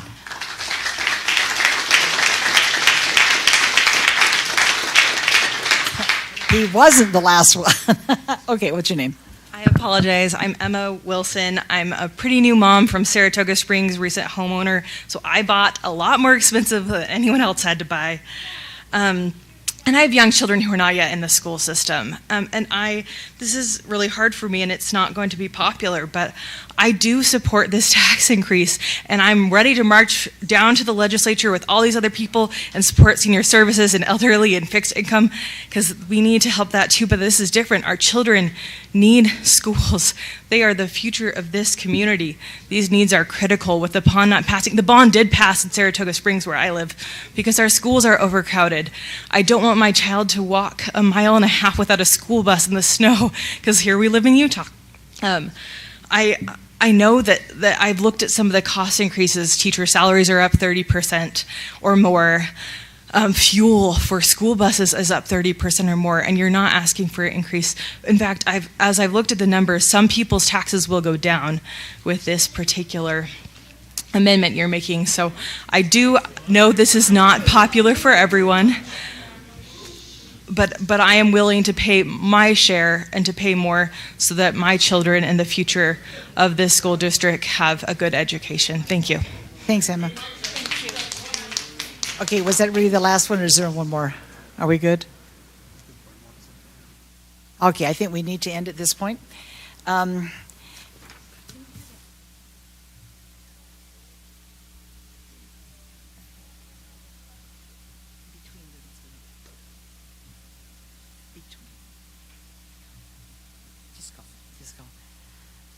Okay, at this point, the public hearing is now closed, and the ball is in the court here, and Rob just left. He'll be back. The ball is in our court now to make a motion and to act upon the information that we have. But before we do that, we would like to turn some time over to Rob to explain a little bit about the tax increase and the rates and so on. Can you kind of give us some background about that, please? Yeah, thanks, President Hack, and thank you for your comments, for those who took time to speak, for those who didn't speak. My name is Rob Smith. I'm the business administrator for the school district. This is my 22nd year in this capacity and 29th year in public service. I just want to point out we had about an hour meeting prior to this where we talked about tax rates and what's recommended versus what you saw in your notice. So the first slide in that presentation is this. Your tax rate assessed by the school district. There are 3 different tax rates on your notice. So if you pull out your notice like I have mine here with me, there are 2 rates at the top. It says Alpine School District, and that shows the 19% that many of you referenced tonight. There also is a charter local levy. That rate increased, but it didn't show a percent increase on that rate. And then down below, for some of you, for Eagle Mountain residents where I live, it was the second rate from the bottom of the notice, and it says statewide school basic rate. For those of you that have the prior year tax rate, those 3 rates comprise the school district tax rate, all 3 of those rates. Okay? The legislature sets the basic rate, which went down this year. The Common Data Committee sets the charter school rate, which went up this year, and that's calculated based on the number of students that attend charter schools and the amount of local dollars that, since charters don't have taxing capacity, other entities that do have taxing capacity, there's a local replacement formula that's calculated, and those charter schools receive that dollar amount per student. And that is different for every school district throughout the state, okay, based on that calculation. So those are the 3 rates. Again, for those of you that have last year's rate, if you look at your tax notice, all 3 rates are right up at the top, and it's very easy to see the 3 rates for schools. So when I talk about these rates, it's the sum of those 3 rates. Last year's tax rate was 5724. What we're recommending, which is different from your tax notice, is 5518, not 5818, which is what was in the tax notice. Kimberly, if you'll go this is the required tax notice that's printed from the Utah Tax Commission website. This is the one that was required by us to publish in the paper. We have to publish this on our website. We have to publish this on the transparency website or public notice website as well. If you look in the center of that, you'll see that that's a 13.65% change if the board approved the 5818 rate that was in your notice. Go to the next slide, please. Keep going. One more. Those are the tax notices compare the two rates year over year. And again, you can see that the last year's tax notice, all three rates were at the top. And then this year's tax notice, you have two rates and then one down at the bottom. Go to the next slide. This slide, I think, tries to make more sense of what's happening. Last year's tax rate, which is not on your notice, is the one in yellow. What was on your notice at the certified rate, and that certified rate yields the same budgeted revenue from the prior year. So as values go up, the tax rate is driven down to yield the same tax rate or the same tax that was budgeted the prior year. That's this first white column, and that's why that tax rate went down, because values went up. That's the law. 5118 is what that rate is. What was in your notice that showed the increase is 5818. And those are the rates in each one of those areas that was contained in your notice. What we're recommending that the board consider is about a 7.8% change in rate, and that's from the 5118, the certified rate, to the recommended rate in green. Okay, and that's that 5518. Again, if I compare that to last year's rate of 5724, you can see that it's less. So my home, the value went up about $3,000. The value of my home that's set by the county went up $3,000 because the rate that we're recommending the board approve is less than last year's rate. The tax on my home will go down about $62. So if your home did not increase significantly in value, and there are some whose homes went up in value, if you did a remodel project, if you finished a basement, if you had some change to your value, sometimes you'll have a lot that your home, that first year it's low, and then the second year that value increases. There are people who will see a significant increase. But again, if I look at what was last year's rate versus what we're recommending the board consider, that rate is less than what it was last year. It's more than what the certified rate is. Okay, so I'm not here to say that there is not increased taxes. There is, from the rate that generates the same budgeted revenue that we received last year. So that's as clear as I can try to make a complex, confusing, difficult situation. What the staff recommendation, again, we spent an hour prior to this meeting in our study session. This material's online and available for all of you.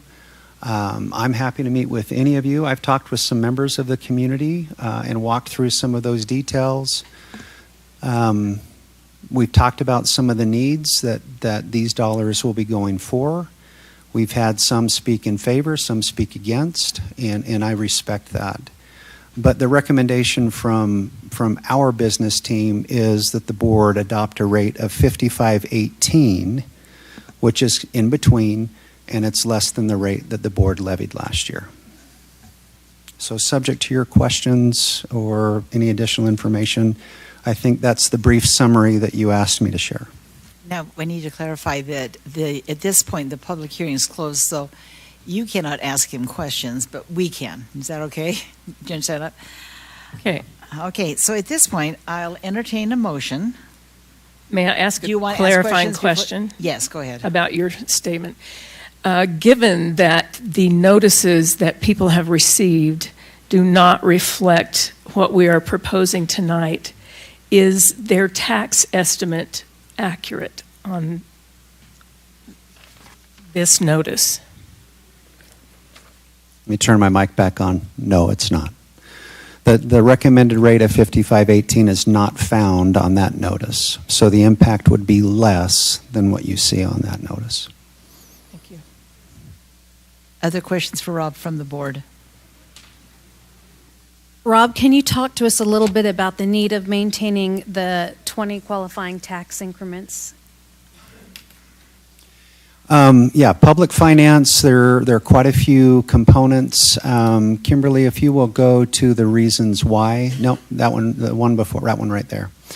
The second bullet here for in the state, the legislature has passed a law. They have a voted levy that qualifies for state guarantee funds and a board levy. And school districts need to maintain 20 qualifying tax increments to fully maximize the state revenue from those two levies. And how that works is we levy a tax at the local levy. The state then fills up the revenue from state resources to yield a certain dollar amount per, I'm going to say a term that's maybe foreign to many of the public, but a tax increment. A tax increment is it's a percentage of a rate. It's a decimal, and the decimal is 0.0001. Okay? So this slide, again, in the presentation that we reviewed with the board in study session, that tax increment right there, for every increment up to 20, regardless of where you live and the property values throughout the state, the legislature guarantees a certain yield or dollar value per increment per student or weighted pupil unit. And that's an equalization component that tries to make it equitable regardless of where you live. I grew up in central Utah on a farm, and the value of property there was primarily agricultural. And so the yield for the same tax increment was less than, I'll use the extreme, a Park City school district that is in recapture. They yield more dollars than they qualify for in the minimum school program per student. And so that's the legislature's enacted some laws like that to create equity regardless of where a student lives. And so that 20 increments is really important because if we want to fully realize the resources for our school district, we need to maintain that level over time of local effort in order to receive the guarantee from the state. Now, if we were Park City or close to Park City, the guarantee wouldn't matter because we would yield more than the guarantee would provide. So that's kind of how that 20 increments works, and it's something that as a board that you have to be conscious of every year when you're establishing local property tax rates. If you did not levy that rate and you allowed it to fall below those 20 increments and you are outside of your hold harmless provision that's allowed in law, you would lose operational dollars, and those dollars primarily go to fund salaries and benefits for your employees. So that's how that works in as simple a way as I can describe it. Did that answer your question? And Rob, it's my understanding that we barely meet that 20 requirement. Is that correct? That is correct. If you go, Kimberly, back up to the chart that has the green and the yellow right there. So the board levy, you can see in the green column is where I'm going to focus. You have 7.78 increments. The voted levy, which is the other component, you have 12.32. And you can see that the sum of those two is 20.1 increments. So you're right at that 20 increments between those two levies. Okay, are there other questions from the board? Okay. Seeing none, then I will entertain a motion to set the fiscal year 2023-24 final tax rate for Alpine School District at 0.005518 as proposed. Do I hear a motion? I move that we set the tax rate at 0.005518 for that fiscal year. Do I have a second? I'll second. Okay, it has been moved by Mark and seconded by Stacy. Do we have discussion? And since you moved it, Great. you go first. Yeah, and I appreciate everybody who's commented this evening. I must tell you that I feel a lot of empathy because I think before I was on the board, I was thought there was some big well of mismanaged funding that we could find. And I appreciate the finance team and their work to try to find that. And I think the results of this moved rate, which is less than the rate that you find on your notices, shows that they've been very creative in trying to find another way of making the budget work without as large of a tax increase. So I appreciate the finance team. I also appreciate those who are on fixed incomes. I actually, my parents are 92 years old now, and I know that they struggle with that too. I'm very sensitive to that. And I think it's a balancing act. And I feel like that this is the right thing to do at this time. Okay. Other comments? Yes, I know there are others who are going to speak to some things, so I just wanted to share a few thoughts that I was writing down as you were speaking. I guess the first thing I'd like to comment on is the kids we have now are not living in the same world that I lived in when I was in school or you lived in when you were in school. So I appreciate the desire for reading, writing, and arithmetic, but that is no longer what cuts it in our world. So we have this responsibility to keep kids safe, to provide them with the opportunities so that they can leave Alpine School District and be able to survive out in this world, okay?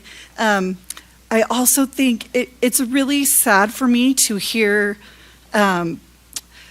we can't say that we value teachers and we love teachers and we appreciate teachers if we're not willing to give them the support and the resources and the tools that they need to effectively do their jobs.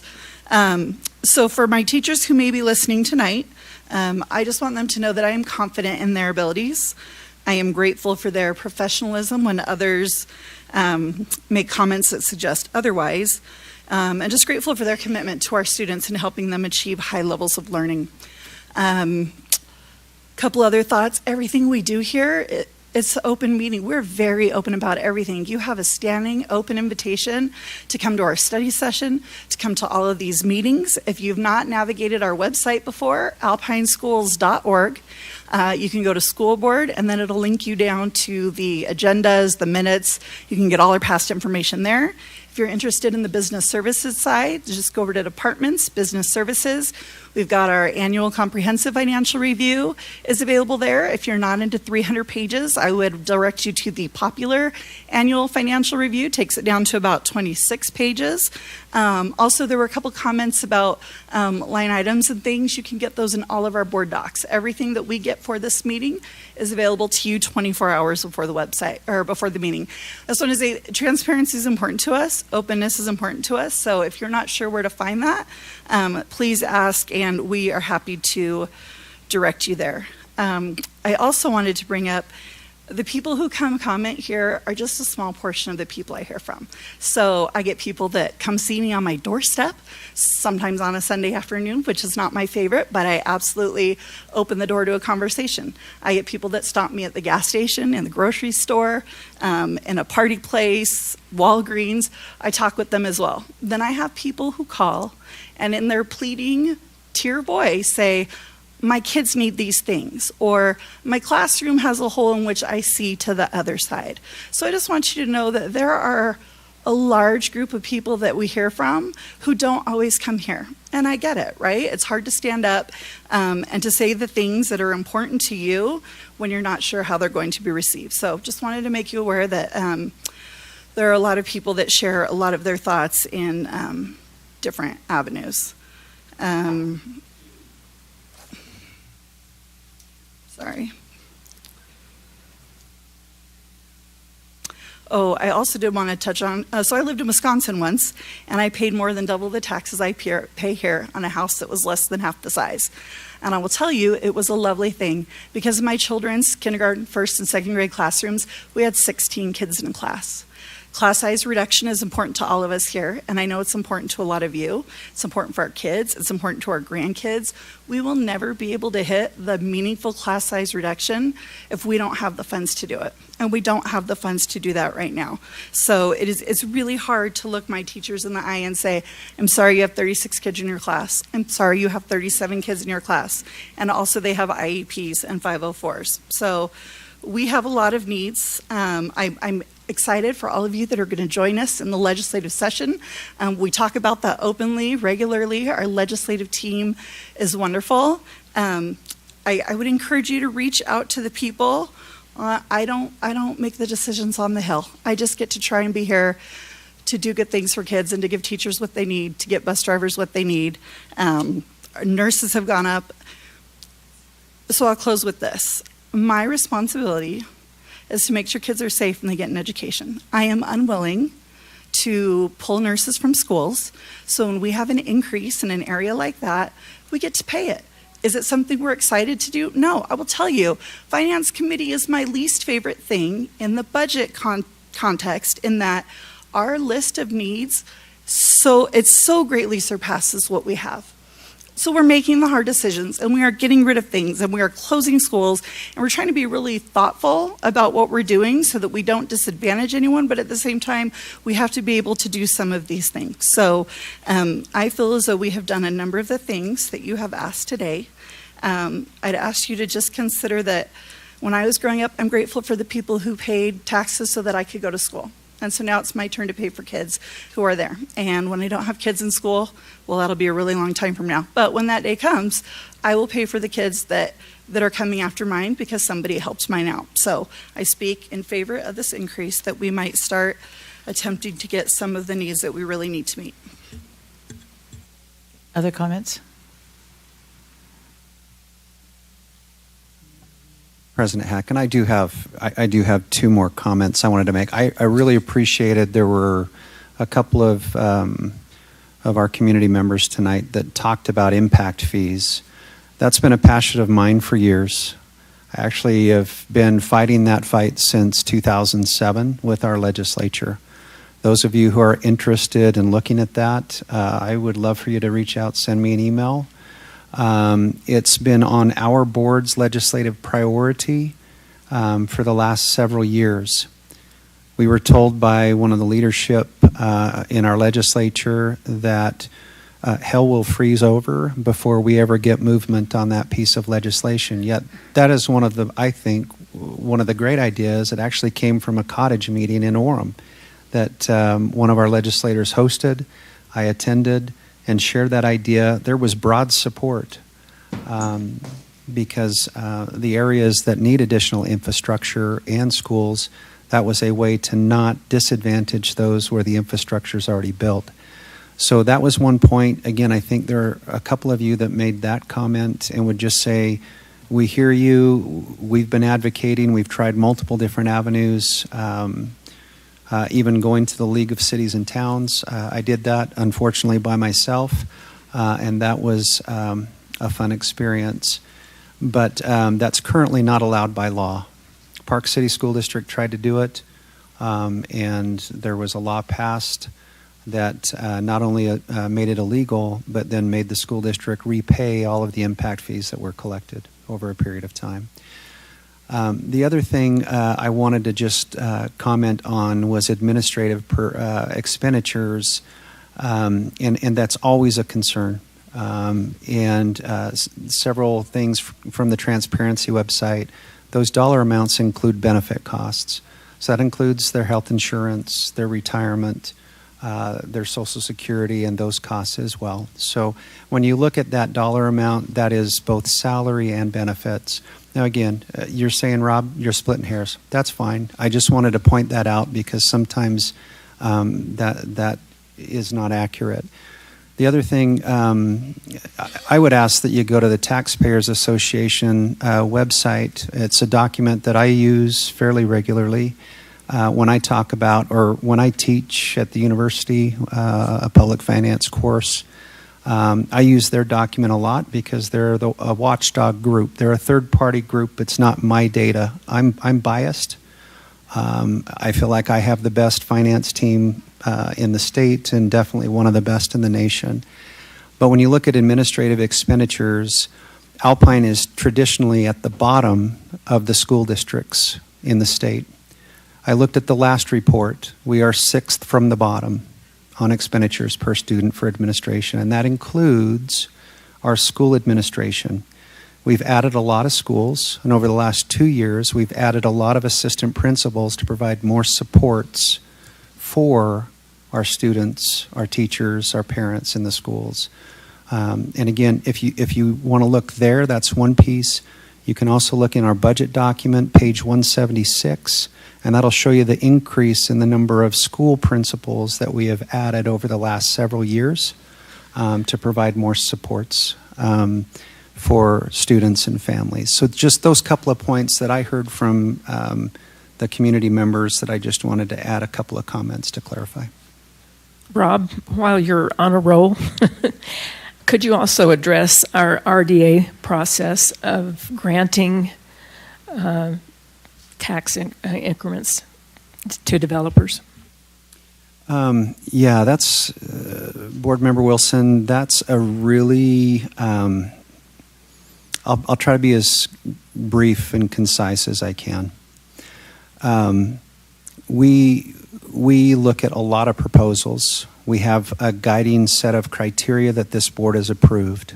We say no to a lot of developers that ask for tax incentives. We say yes to very few, but we have said yes. I was meeting with the former governor's deputy for economic development just a week or two ago. And we were talking about incentives that this board provided that was the catalyst for the Silicon Slopes. And he said the silicon in the Silicon Slopes was that tax incentive, that first investment that the Board of Education of Alpine District approved. You've approved an additional one, the largest post-performance. So this is, if they do what they say they will do, then a portion of the new tax that they would pay, they keep, and the rest of it comes to the taxing entities. And that was Texas Instruments' announcement of their $11 billion investment in Lehigh, which will drive, again, the tax rate down significantly. This board approved that. And they did that in such a way that had caps on the amount of increment that could be returned or kept for that new investment that they're making, as well as additional requirements and commitments to our foundation that those dollars then can flow to our classrooms, to our students, et cetera. So those criteria the board has set. We adhere to those criteria. We say no to many of the requests that come. We try to say yes to those that will have a return to our taxpayers.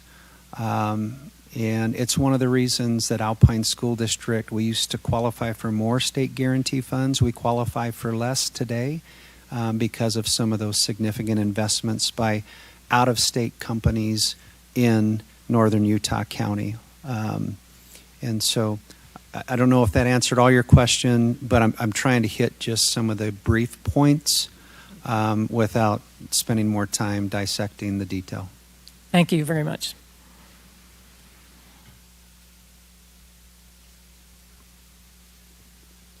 I just wanted to make a couple comments. I always try to make my decisions on three things. I always want to look at student outcomes and school safety and accountability to the taxpayers.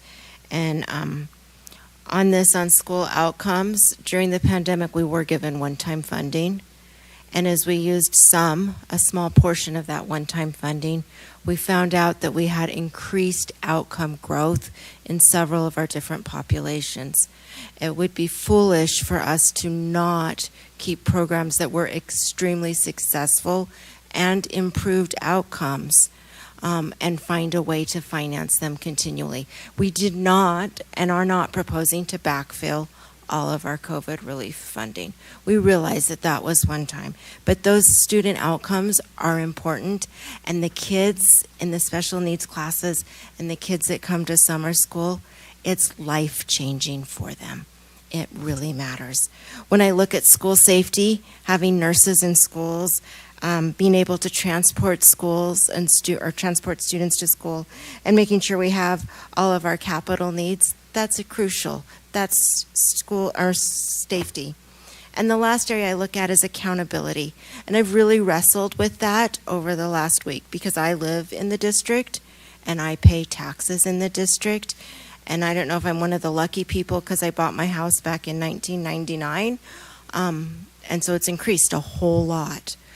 But as I looked at my competitive school districts, this is where I can tell you that I am accountable for our money. We are proposing a 0.005518 increase.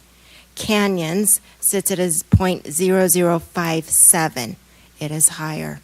Jordan sits at a 0.0057. Again, it's higher. Davis, the school district closest in size to us, is a 0.0062. Provo, the school district closest to us, is a 0.0073. And Nebo, our borders down on the south, which actually do border us if you go down Saratoga Springs area, is a 0.00742. So we are working incredibly hard to keep those taxes affordable and to keep them where we can say we are accountable to it. We are doing our best to do with less, to make those decisions. I've only sat on this board since January, and we've made decisions. We've made looks at cutting programs. We have got our staff doing multiple studies on programs that maybe aren't necessary, or maybe they are. We're waiting for the data to come back on that. But that accountability does matter. And now, because I'm very empathetic and I understand fixed income and I understand hardship, the county, I believe it's the county, does have an organization where you can apply for relief of assistance on your property taxes. If you need more information on that, you can email me. I know Julie posted that on our Facebook page, and you can see that. But we are aware, and because of that awareness, we are committed to keeping that tax rate as low as we can.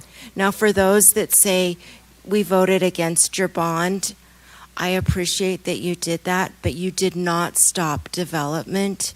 You did not stop that I was in a high school today that will have over 3,200 students next year, that I spoke with a principal that said, hey, just kidding, the numbers I told you on Thursday, and we're not even a week later, I have 100 more students that have enrolled.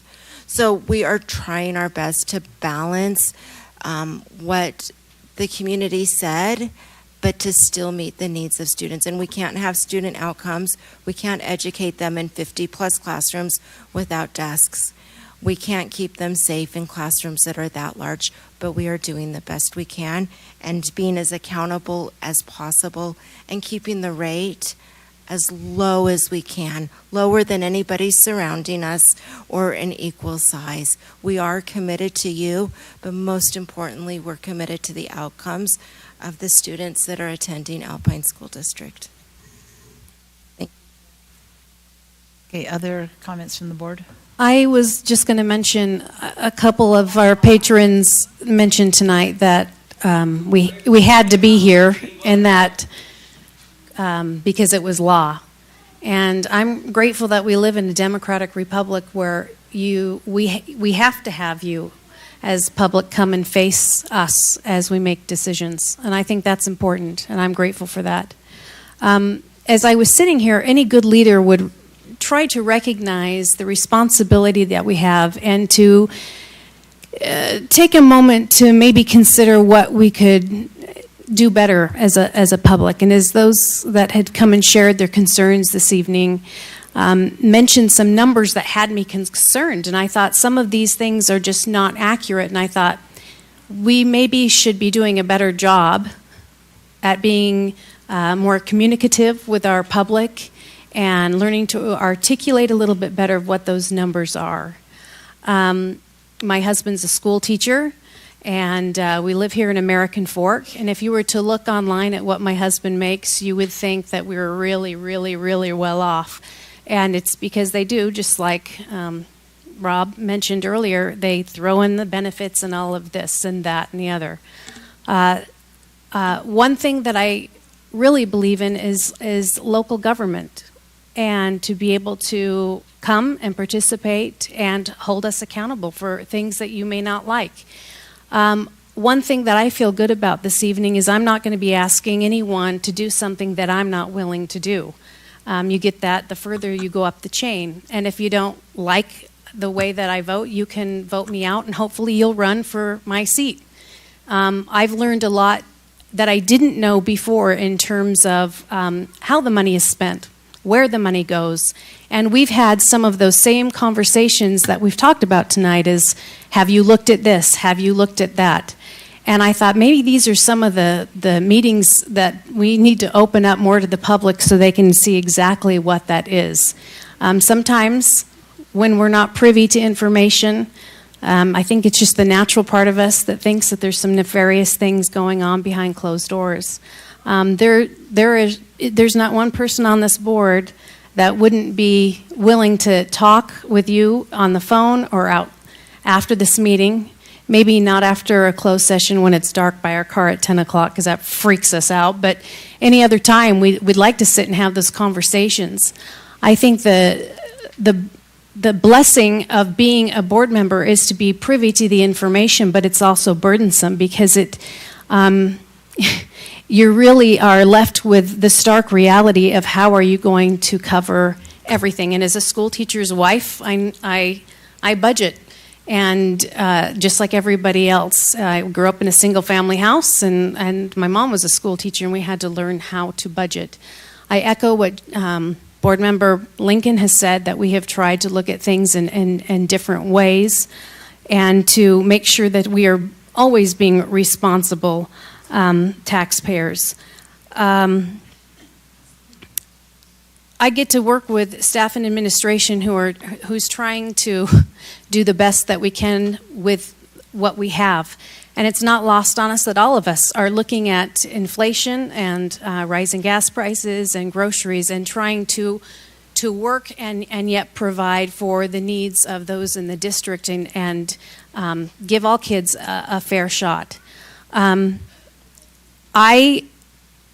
It's important to me that that we continue as a board to be better communicators with our public, and I'm committed to that. And I appreciate those that have come tonight, and I'm appreciative really of the study session. If there's anything that I would say to the public when they say, you know, I don't know a lot of information, usually the study session before a board meeting is more informative, and you get more of the context of how and why we make our decisions. I again want to reiterate that I'm grateful that we live in a nation that I'm glad that you shared your passionate. We're used to being yelled at, and I was a stay-at-home mom, and I'm learning to get thicker skin, and I understand what it's like to be in the public and be frustrated. And we are all here because we're willing to face people that vote us in and for the decisions that we make. And the last thing I want to reiterate is sometimes, and especially this board, we are accused of that we don't listen to our public. And I'm finding that, and I hope you understand that if one of these board members votes in a way that you don't agree with, it's not that they're not listening as much as it's they're thinking something differently. And sometimes we get more information, and I invite the public to continue to come to meetings and be involved. I think for a lot of time, as a member of the public myself, I've abdicated my responsibilities as a citizen to other people to get involved, and I appreciate you being here tonight. Okay, anyone else? I'd like to take a minute.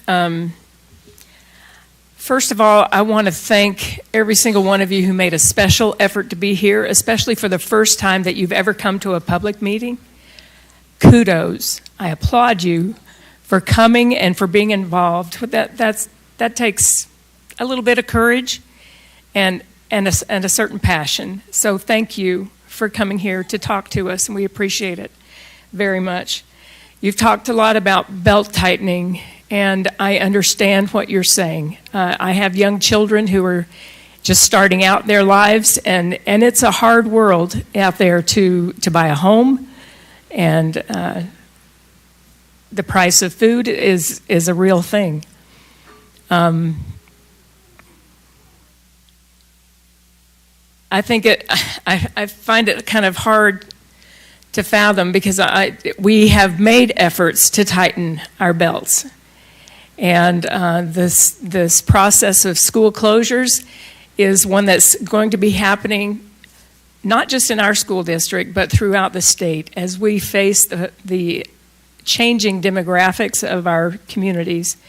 And I find it hard to understand how you can ask us to keep small schools open and not raise your taxes, because that's what it takes. It takes money to keep small schools open, especially when they cost twice as much per pupil as other schools in the district to keep open.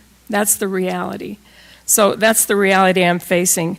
I believe in a healthy tension between needs and budget.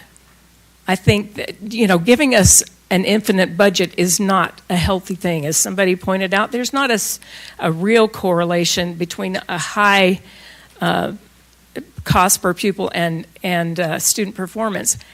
There needs to be that healthy tension in our budget. But I want you to know that it is there. I wish you could, as has been mentioned, be a part of our budget process. This board has asked that man to make our budget process more inclusive. And talk about inclusive, it is. There are so many people in this very room looking at budget proposals, things that people have asked for, and trying to pick what they would prioritize. And there's a variety of people in this room, not just, there's teachers, administrators, school support people, board members, just a variety of people, even citizens at large in this room looking at board priorities. Of all those board priorities, this coming year, we only funded 48% of those requests. 48% of the requests. And those requests were not wish lists. Those requests they felt vital, those that made those requests. So I want you to know there is a rigorous budget process that involves more than just a few people and more than just this board.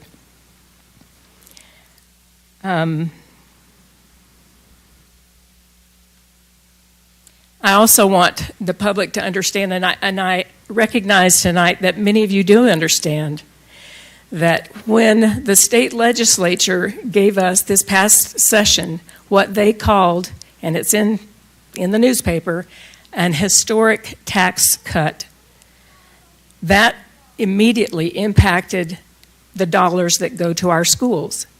The income tax fund used to be called the education fund. It has been renamed the income tax fund. And anytime there is a reduction in your income tax, there is a reduction in school funds. And not only did they do that, they also lowered, as Rob explained, the minimum school fund also came down this year. They are not fully allocating education dollars to schools. They just are not. As a matter of fact, there will be a proposal on the ballot, your ballot this November, to do away with the public commitment that we call an earmark in the Constitution, saying that our income taxes are meant to go to education. That's going to be on your ballot. In addition, there's been mention that teachers got a hefty, a very generous salary increase. But ironically, in that same bill, it was attached to a voucher program, which would take this year $42.5 million out of the education fund. And it really goes against the grain. Teachers, I mean, it was insulting, actually. In addition, we've talked about the 20 increments. I believe that there should be a healthy local effort to fund education, and that is what our legislatures require of us. You've heard about the 20 increments. Trying to turn my page with trembling hands. So what you're seeing and what I'm hearing today is the pain of what's called a more regressive tax system. Any tax system that puts a burden on those who can afford it the least, which are those on a fixed income, that's called a regressive tax system. And what we are seeing in these movements by the state legislature is a movement towards a more regressive tax system. So yes, we need your voices. Those of you that said you would help us, please help us. We have tried as a school board to influence our state legislators. We've had them in this room for breakfast, I don't know how many times, but they are not being responsive in the ways that count.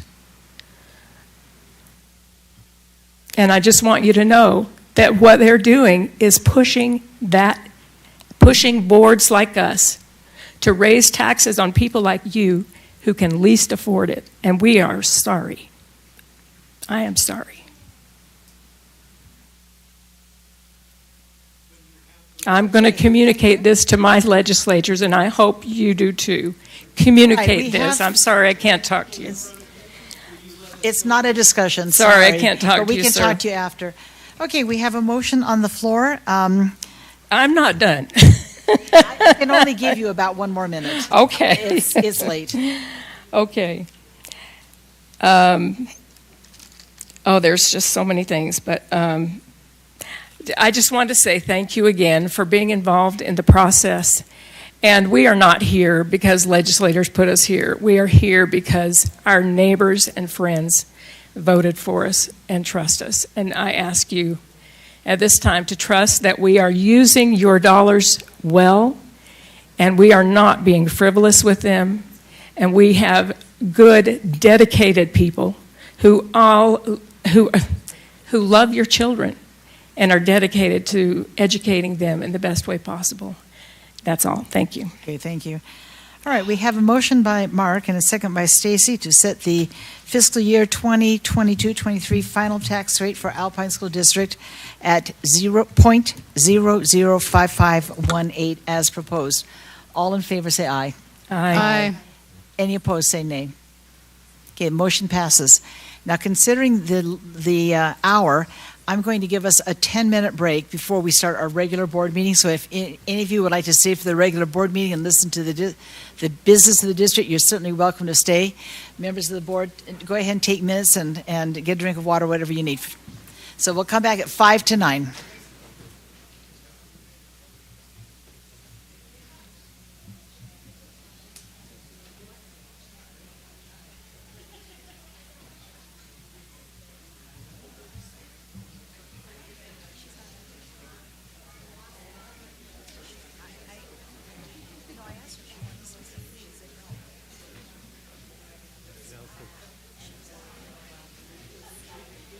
The other problem is you never know where it got on your hand, so you can wipe your face or whatever, and it's, yeah.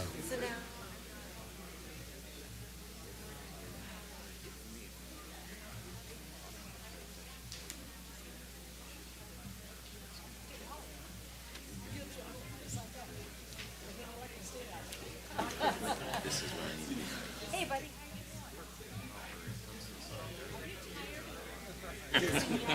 You're good. Good luck. Do you like that? Do you like the lights? Yes.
We're going to do it.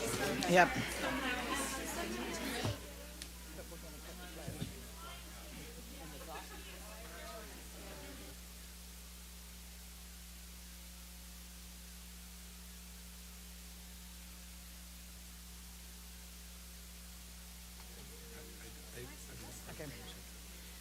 All right, welcome back.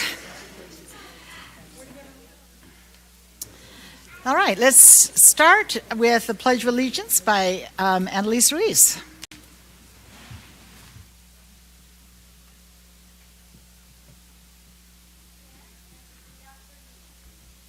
Pledge allegiance to the flag of the United States of America and to the republic for which it stands, one nation under God, indivisible, with liberty and justice for all.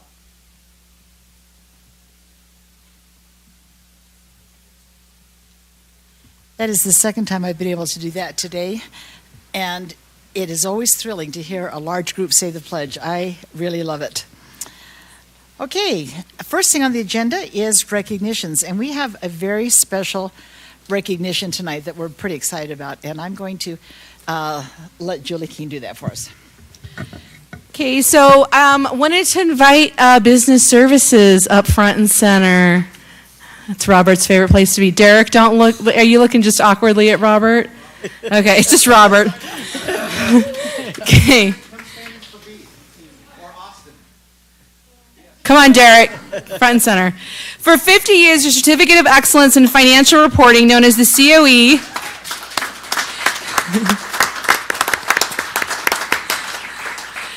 has honored school districts for their high-quality annual comprehensive financial report. Alpine School District has received this award for 41 years.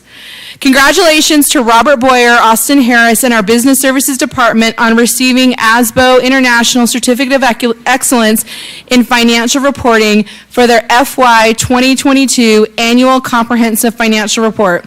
Their participation in the COE program is a testament to our district's commitment to transparency and high-quality financial reporting. I have to say, I have the joy of working with the business services team all the time through finance, and I bug them constantly with questions. Robert, just shake your head. Yes, agree with me. And I just have such respect for our business services team because the amount of information that they provide to our board members to make sure that we are trying to make sure that every penny is allotted for, and I appreciated the comment earlier tonight about how every dollar is looked at very, very carefully, and that is due to the excellent work of our business services team. And just huge shout out to Robert, to Austin, to everybody on the team who makes that a reality every day for our students and our taxpayers. So thank you.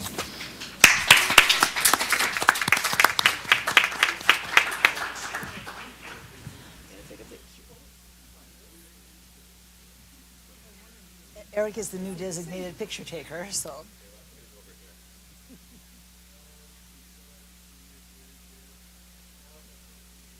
You have to tell us all of this.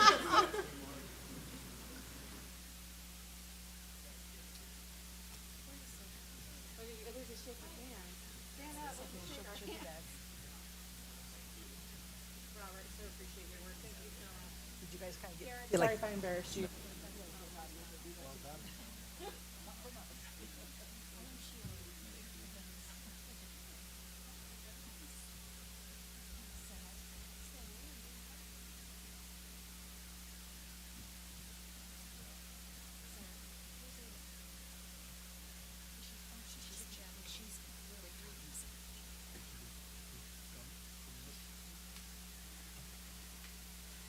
Okay, now it's time for community comments, and we have one from Molly. Come on up, Molly.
Thank you.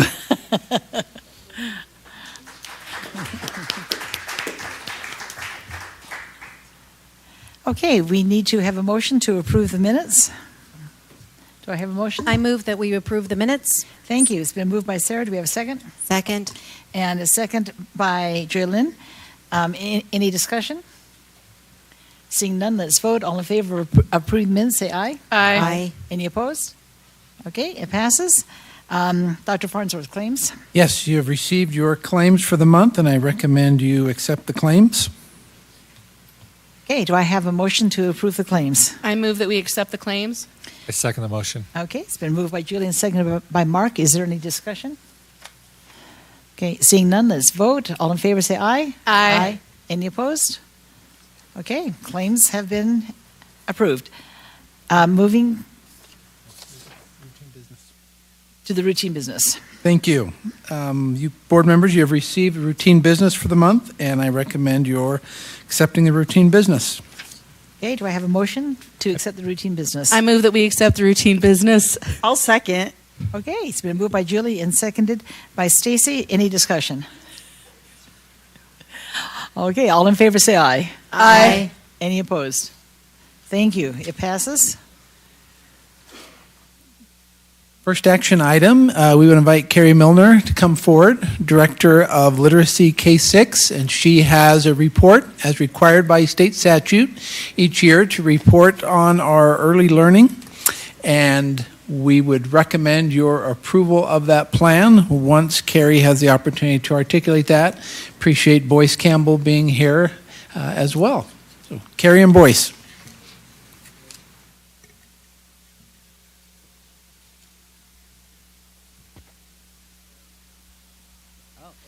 Okay.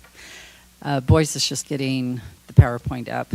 So we're just here to report on our early learning plan with you and the goals that were made last year and how we did in that area. So, okay. So moving forward. Hold, please.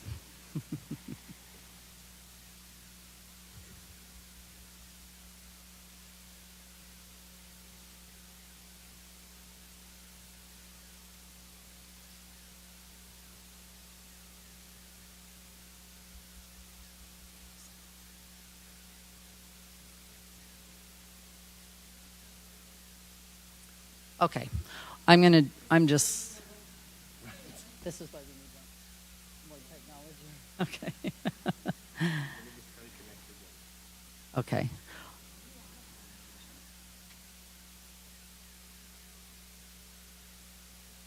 We apologize. Maybe if you need to take that out.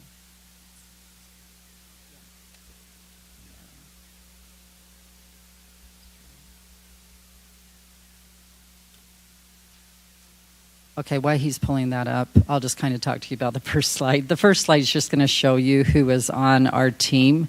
We meet in June with USBE and discuss the plan and what we need to do to report for you. So there's the team. So every year, go back to the team. There they are. So we have the Director of Literacy, Math, and Assessment, and then our lead TSAs are with us under those departments. So every year we're required to make a growth goal that's given to us by the state. 60% or more of our K-3 students will make typical or better growth according to Acadians. And then we're required to make 3 local goals. Last year we chose 1 in literacy and 2 in math. So I'm reporting on literacy, and then Boyce will report on math. So those were our goals. 60% of our 1-3 students would make typical or better growth from beginning to the end of the year, according to Acadians reading. And then we also had a local goal of our kindergarten students increasing by 9% in proficiency from the beginning of the year to the end of the year. We met our 60% growth. We had 65% of typical or better students that grew with instruction throughout the year. And I want to just show you, it looks like we're on an upward trajectory, which we're happy about. 21 coming out of COVID and some learning there, we were at 53, then we went to 57, and last year we were at 65. So it appears that we're moving upward, and we're happy about that. With our kindergarten, they started the year at 63% proficient on Acadiance reading. They ended the year at 75%. So the change was 12%, our goal was 9%. So our kindergarten teachers did a good job, and so did our students. So looking in 2023-24 upcoming goals, there again we have the 60% that's given to us by the state. We're hoping to do better than that. And then we are looking at kindergarten again with a 9% growth in proficiency, and first grade a 4% growth. So last year we did 2 math goals and 1 literacy. This year we're going to do 2 literacy and 1 math. Oh, thank you. I didn't, yeah. Thank you to our teachers.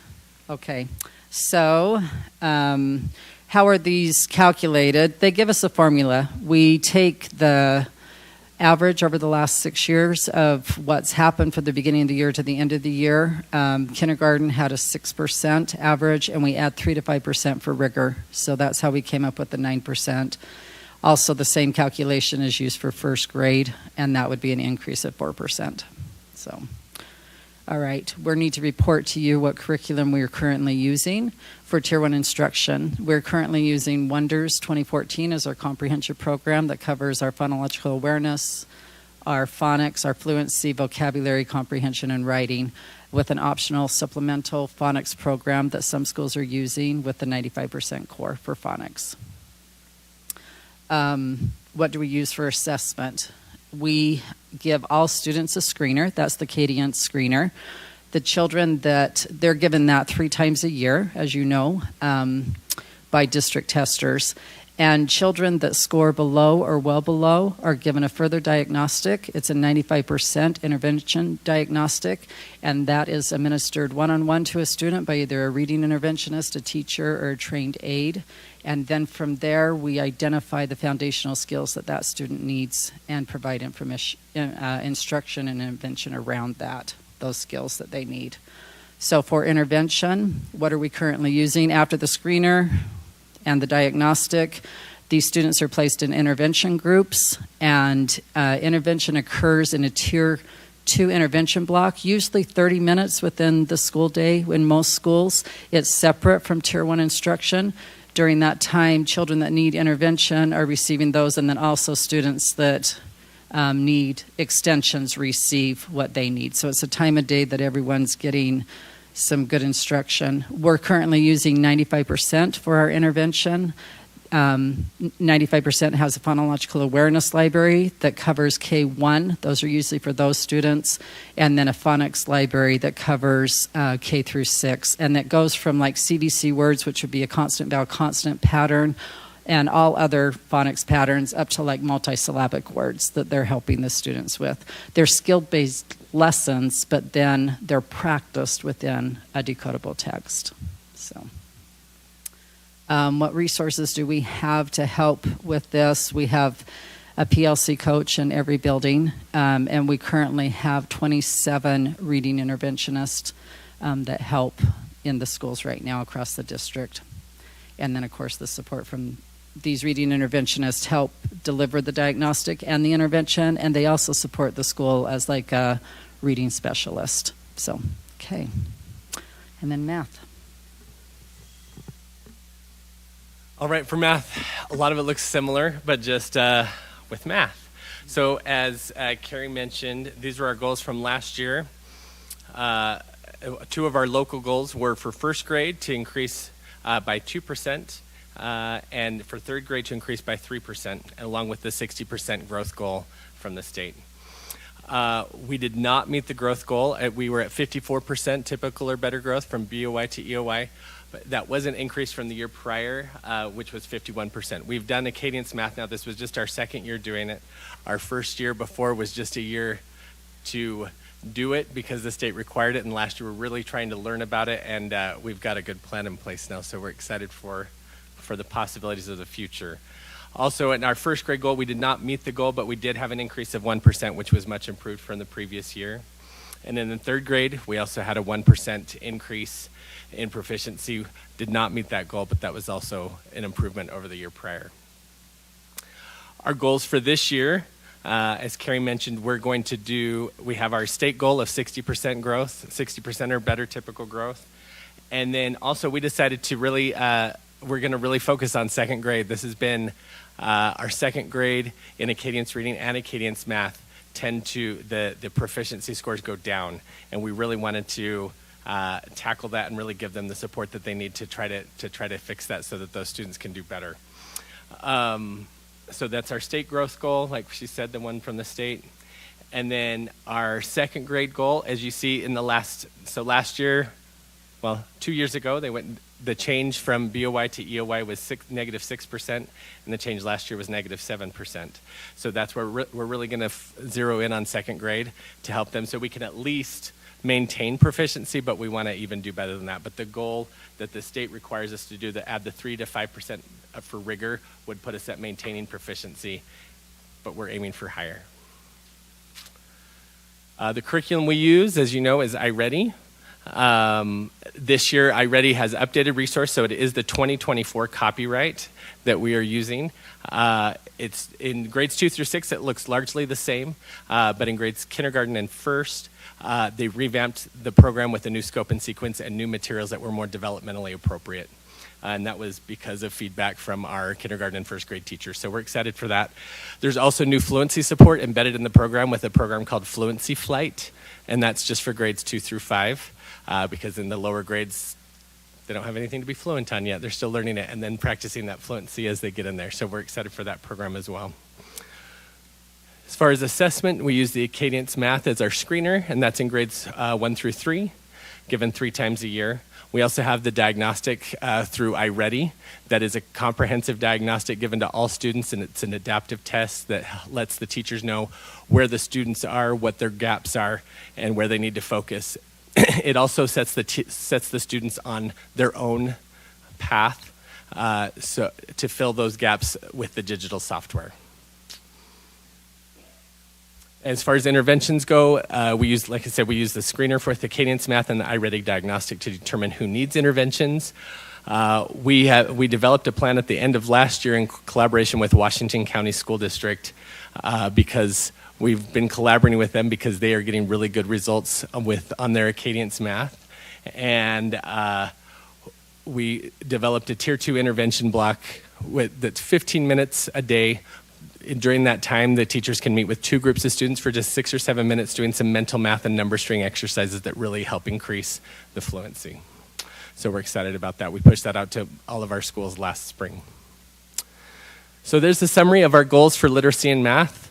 Our state growth goals for literacy and math are 60%, typical or better. And then our local goals, we have the 2 for literacy, with our kindergarten proficiency increasing by 9% from BOY to EOY, first grade proficiency increasing by 4%, and then for math, for second grade to maintain proficiency at least from beginning of year to end of year. Okay, thank you very much. I need a motion by someone on the board to approve this plan. I move that we approve the early learning plan. Do I have a second? Second.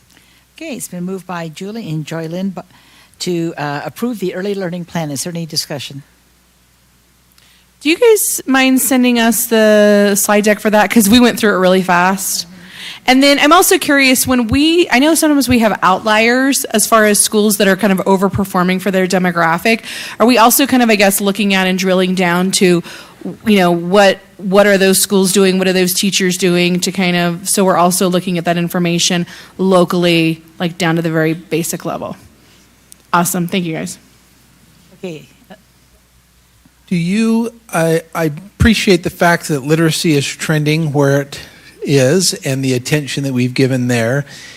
Are you confident with that same level of attention to math that we'll start to see that same trajectory in math? What do you attribute the lack of movement in math and the movement in literacy?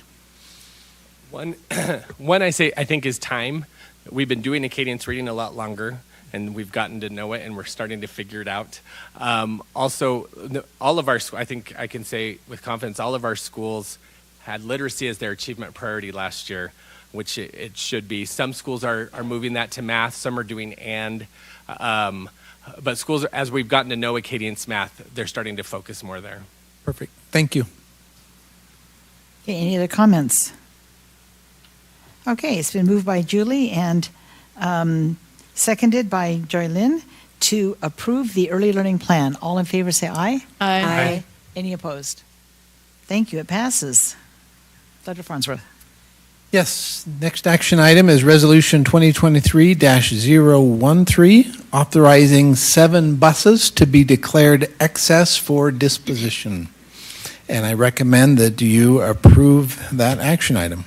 Okay, do I have a motion? I move that we combine action items number 2, 3, and 4 and pass as one motion. Second. Okay. It's been moved by Stacy and seconded by Joy Lynn that we combine, excuse me, I thought it was Joy Lynn. Thank you. I'm sorry. Thank you. That we combine resolutions 13, 14, and 15. Is there any discussion about that? Seeing done, let's vote. All in favor of combining those, say aye. Aye. Now we need to pass them? Okay, they're combined now. Now I need a resolution to pass them. Do you want to go? Please go, Mark. I'm fine. I was just going to make another motion to combine everything on the agenda and then do it all at once. I move that we combine resolutions 13, 14, and 15. But we've already combined them. Sorry, Now we need a motion to pass them. Pass resolutions 13, 14, and 15. Sorry. I second. Okay, it's been moved by Ada and seconded by Joy Lynn that we pass resolutions 13, 14, 15. Any discussion? Seeing none, all in favor say aye. Aye. Aye. Any opposed? Thank you. Okay, action item number 5, we are recommending an addition to the board meeting schedule for this year. We need to have an additional board meeting next Tuesday at noon. We have a discussion item on the agenda this board meeting for literacy software adoption. The state requires us to have 2 board meetings where we discuss that literacy software adoption. This would be the first. Next week would be the second. Consequently, we need a board meeting to be able to do that. We're asking for that board meeting next week so that we could get that approved so our teachers could have those resources available to them when they start the year. Okay, do I hear a motion? I move that we approve an additional board meeting next Tuesday, August 15th at noon. Okay, do I hear a second? Second. Okay, it's been moved by Stacy and seconded by Joy Lynn. Any comments? Discussion? All in favor say aye. Aye. Any opposed? Okay, it passes. We'll see you all Tuesday at noon. Next action item is Policy 6080, skiing and hiking activities in secondary schools. The policy committee has met and they recommend retiring that policy. We'll invite our Executive Director of Legal Services, Craig Brinkerhoff, to answer any questions. Thank you, Superintendent. We met as a policy committee team, and one of the things that we've been tasked to do and that we're working towards is cleaning up policy that's old, that is no longer relevant. We have more to come, and we won't take up too much of your time today, but we have 2 for tonight. Those are the 6084 and the 6080. So if there's any questions on that, I'm happy to answer those. Otherwise, these are for skiing and hiking, activities that we don't have classes for anymore that we used to. And so that's why we're recommending them to be retired. I move that we retire policy 6080, the skiing and hiking activities in secondary schools. Okay, do I have a second? Second the motion. Okay, it's been moved by Sarah and seconded by Mark. Is there any discussion? Back in the day in the 80s, at least at Orem High School, there was Unified Studies. And Unified Studies was a class that often. One day they would go skiing, the next day they would go snowshoeing, and then hiking, and then cross-country skiing. And it was kind of an outdoor class. And when they would get there, they would work on papers or journaling and things like that. And that was mainly why this policy was created, was for that time period. There's no longer a unified studies. So, well, we didn't think it was prudent to have a policy specifically for hiking and skiing, and so we're retiring that. But there's, field trip protocol anyway at schools, so. So this does not preclude a student group or a class engaging in these activities. They would typically send home a permission slip outlining the activity. Per another policy, okay. Okay, any other discussion? Okay, it's been moved by Sarah and seconded by Mark that we retire policy 6080 skiing and hiking activities in secondary schools. All in favor say aye. Aye. Aye. Any opposed? Okay, it passes. I move that we retire policy 6084 hiking activities for elementary schools. And do I hear a second? I'll second it. Okay, it's been moved by Joy Lynn and seconded by Sarah. Is there any discussion about policy 6084? Well, again, this is another one. It used to be back in the day that a lot of our elementary schools would spend the day up at Timpanogos Caves or, and go hiking. That used to be kind of the thing.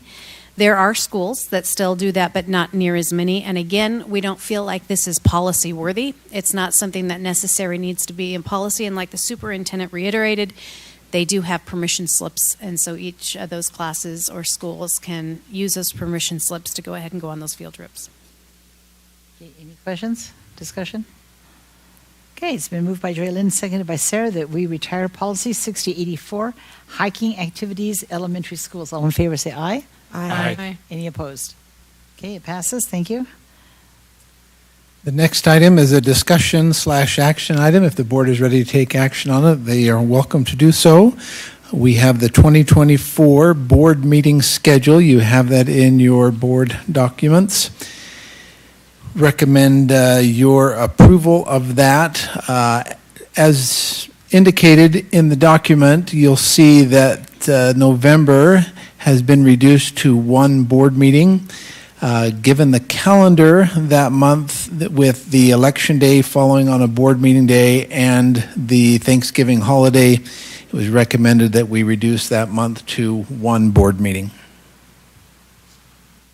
Okay, it's just a discussion item. Do we want to move it to an action item?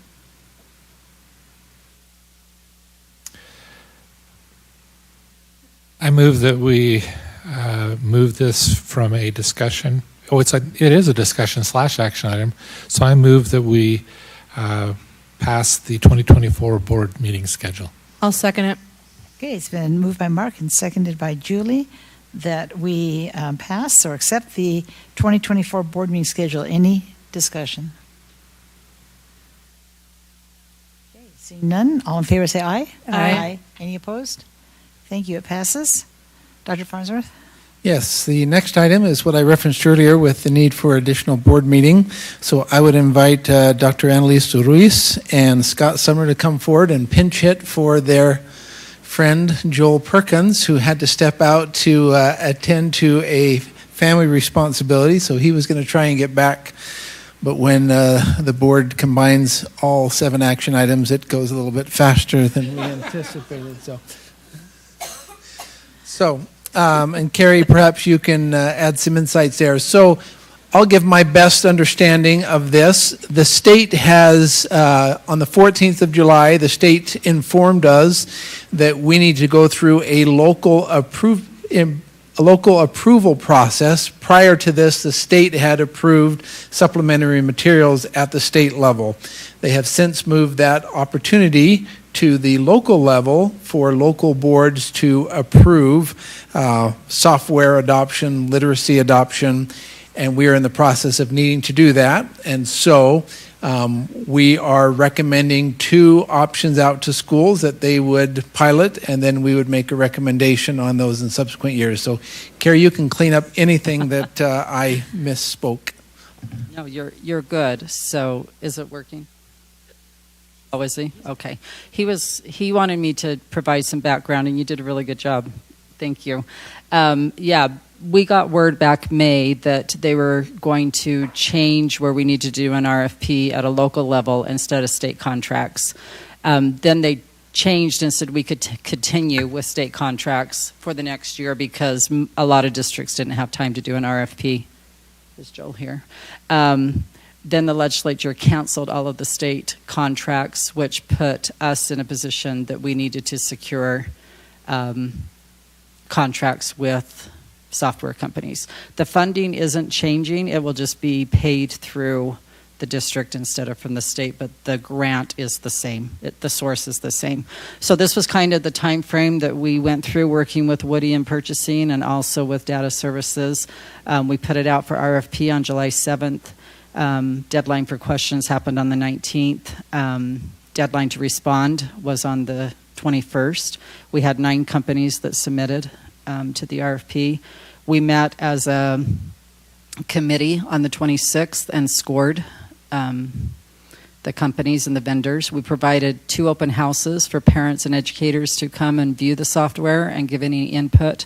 I didn't receive too many responses, but the ones that I received, there was nothing negative there. Just maybe it was harder for my child they needed a mouse, or it wasn't anything that, just preference in how the system accommodated them.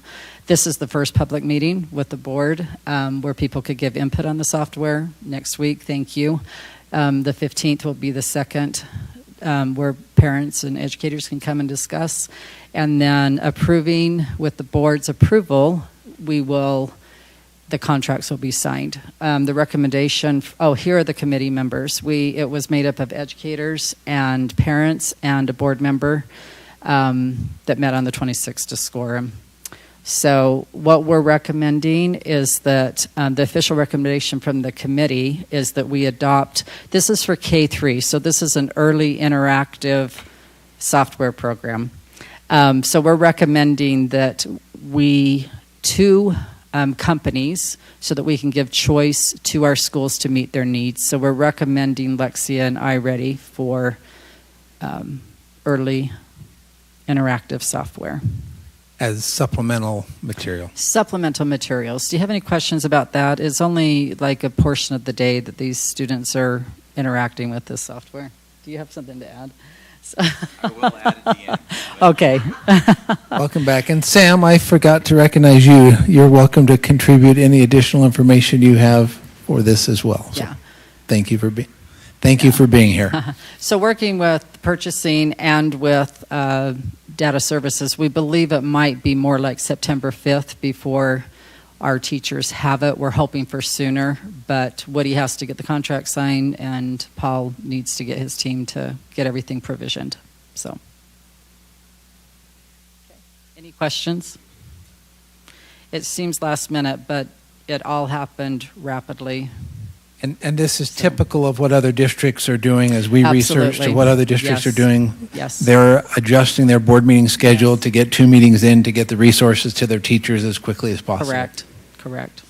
So we've been using these, right? Absolutely. We have been using Lexia. Yeah. Prior to that, maybe Imagine Learning, you've heard of that. We've given choice in the past. We've used Ready Math, but we haven't used Ready Reading. So I have these, is this like an updated version of these softwares, or is it just the same one we've always been using? I'm sure they update their products. Yeah. And it's really just coming in compliance with state board rule. Absolutely. Yeah, correct. Yep. Had they not changed that, we would have followed the same process and they would have approved it at their level. Yes. So. They changed, Senate Bill 44 made some changes around early interactive software. Okay, so it's not a change in product, it's a change in process. Correct. Right. Okay. And I think just recognizing the general movement to push that curriculum adoption more to the local level than the state level. Correct. Yeah. Okay, that was my question. The purpose of the bill is to push it away from the state approval. Yes. Is this happening to other curricula as well? The state, I'm not sure on that. I mean, We will see. We will see, yeah. Okay, well, hopefully they'll learn that this is not the way to do it in this timeline. It's been a little bit of a crunch, but we're just trying to abide by both Senate Bill 55 and Senate Bill 44. So make sure we're in line and compliance. So Thank you for your work and your committee's work on this. thank you, Stacy, for your help. Yes. All right, I will try to be brief here, but so fun fact, I went to school to be a kindergarten teacher and I had planned to be a literacy specialist, but that's not how my life went. But in the course of this very intricate, detailed process, one of the committee members jumped up and wrote a sentence on the board and started going through, as we're looking to make sure that all of the needs are being met. And I thought, I need to rewind and record this for everybody. There's a science to reading. We don't talk about that a lot, right? And so we hear everybody's thoughts on Common Core and their thoughts on math, which are great and lovely. But it was so fun in that moment to remember what I had initially planned to do with my life, and really just what experts, our teachers are, to be able to take how a child is reading or where they're struggling and immediately diagnose where they need to help. And it was just a lovely moment of thinking what wildly talented and gifted people that we have in Alpine. And thank you, people who are willing to be on curriculum, because that is not my love language.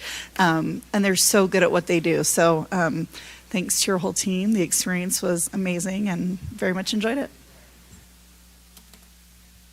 I just want to add great big thank you to Carrie, the committee, Sam, to turn this around in such a short amount of time really speaks to their professionalism in trying to provide support for our teachers in the classroom and getting this resource to them as quickly as possible. So that just needs to be stated once again. Thank you. Okay, thank you.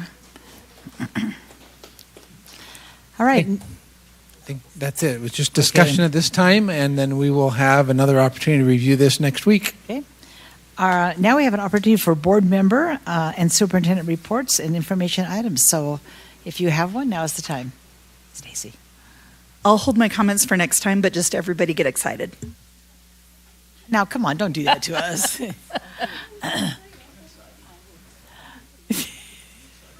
Okay, if you're sure. Okay, anybody else? I don't know if I can hold my excitement. We had some really good news. Is that in finance today? Tuesday. Are you going to share it? I was like, it was enough to get Rob Smith very excited. Go for it, Rob. I mean, I can't do it like you. You want to share? No, you. I think you should share. Well, our OPEB, which when Rob came and was hired, was a big, huge 170. Yeah, $168 million liability that was unfunded. Yes, unfunded liability for our retirees. And as of this week, we are 75% funded, which is pretty much arrived where we want to be, in that we'll have to watch it and make sure, Rob's words were attend to it, to make sure that it's well balanced, but basically it will take care of itself at this point. Yeah, Rob, what do you project? How long will it take us to hit the 80% mark that was our target? Next year. Next year. And at that point, then the resources we've been putting there can be put in other places? Our target that the resources set aside in the trust will cover the liability. It should happen. It's one of those things as I am close to exiting this role. I can't tell you what that means to employees. This board and prior boards received a change in accounting that created an unfunded liability of $168 million to put a plan in place that keeps commitments to your employees and to achieve that 75% funded threshold in a matter of 16 years is remarkable. And every employee who's eligible for that benefit should thank you and prior boards for that commitment to them. I just, over the moon was my description when I received that report this week. So anyway, just thrilled for our employees. And it's one of the reasons people want to come to Alpine. Our teachers want to be here because of your commitment to them. And for the sake of those who might be listening in, can you tell them how many other school districts have a fully funded or almost fully funded OPEB fund? I'm not aware of any school district that has an irrevocable trust set aside for this purpose to guarantee commitments to employees in the nation. I'm not aware of one.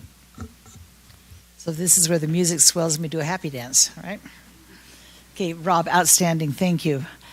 We do have need for a closed session. Do I hear a motion for a closed session?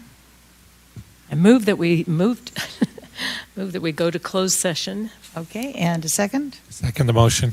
Okay, it's been moved by Ada and seconded by Mark, and we need to have a roll call vote on this. Board Member Wilson, yes. Traylon Lincoln, yes. Board Member Clement, yes. Board Member King, aye. Board Member Hacken, aye. Board Member Beeson, aye. Board Member Bateman, aye. It passes. We now stand adjourned, and we will move into closed session. And thank all of you who stayed with us to the bitter end.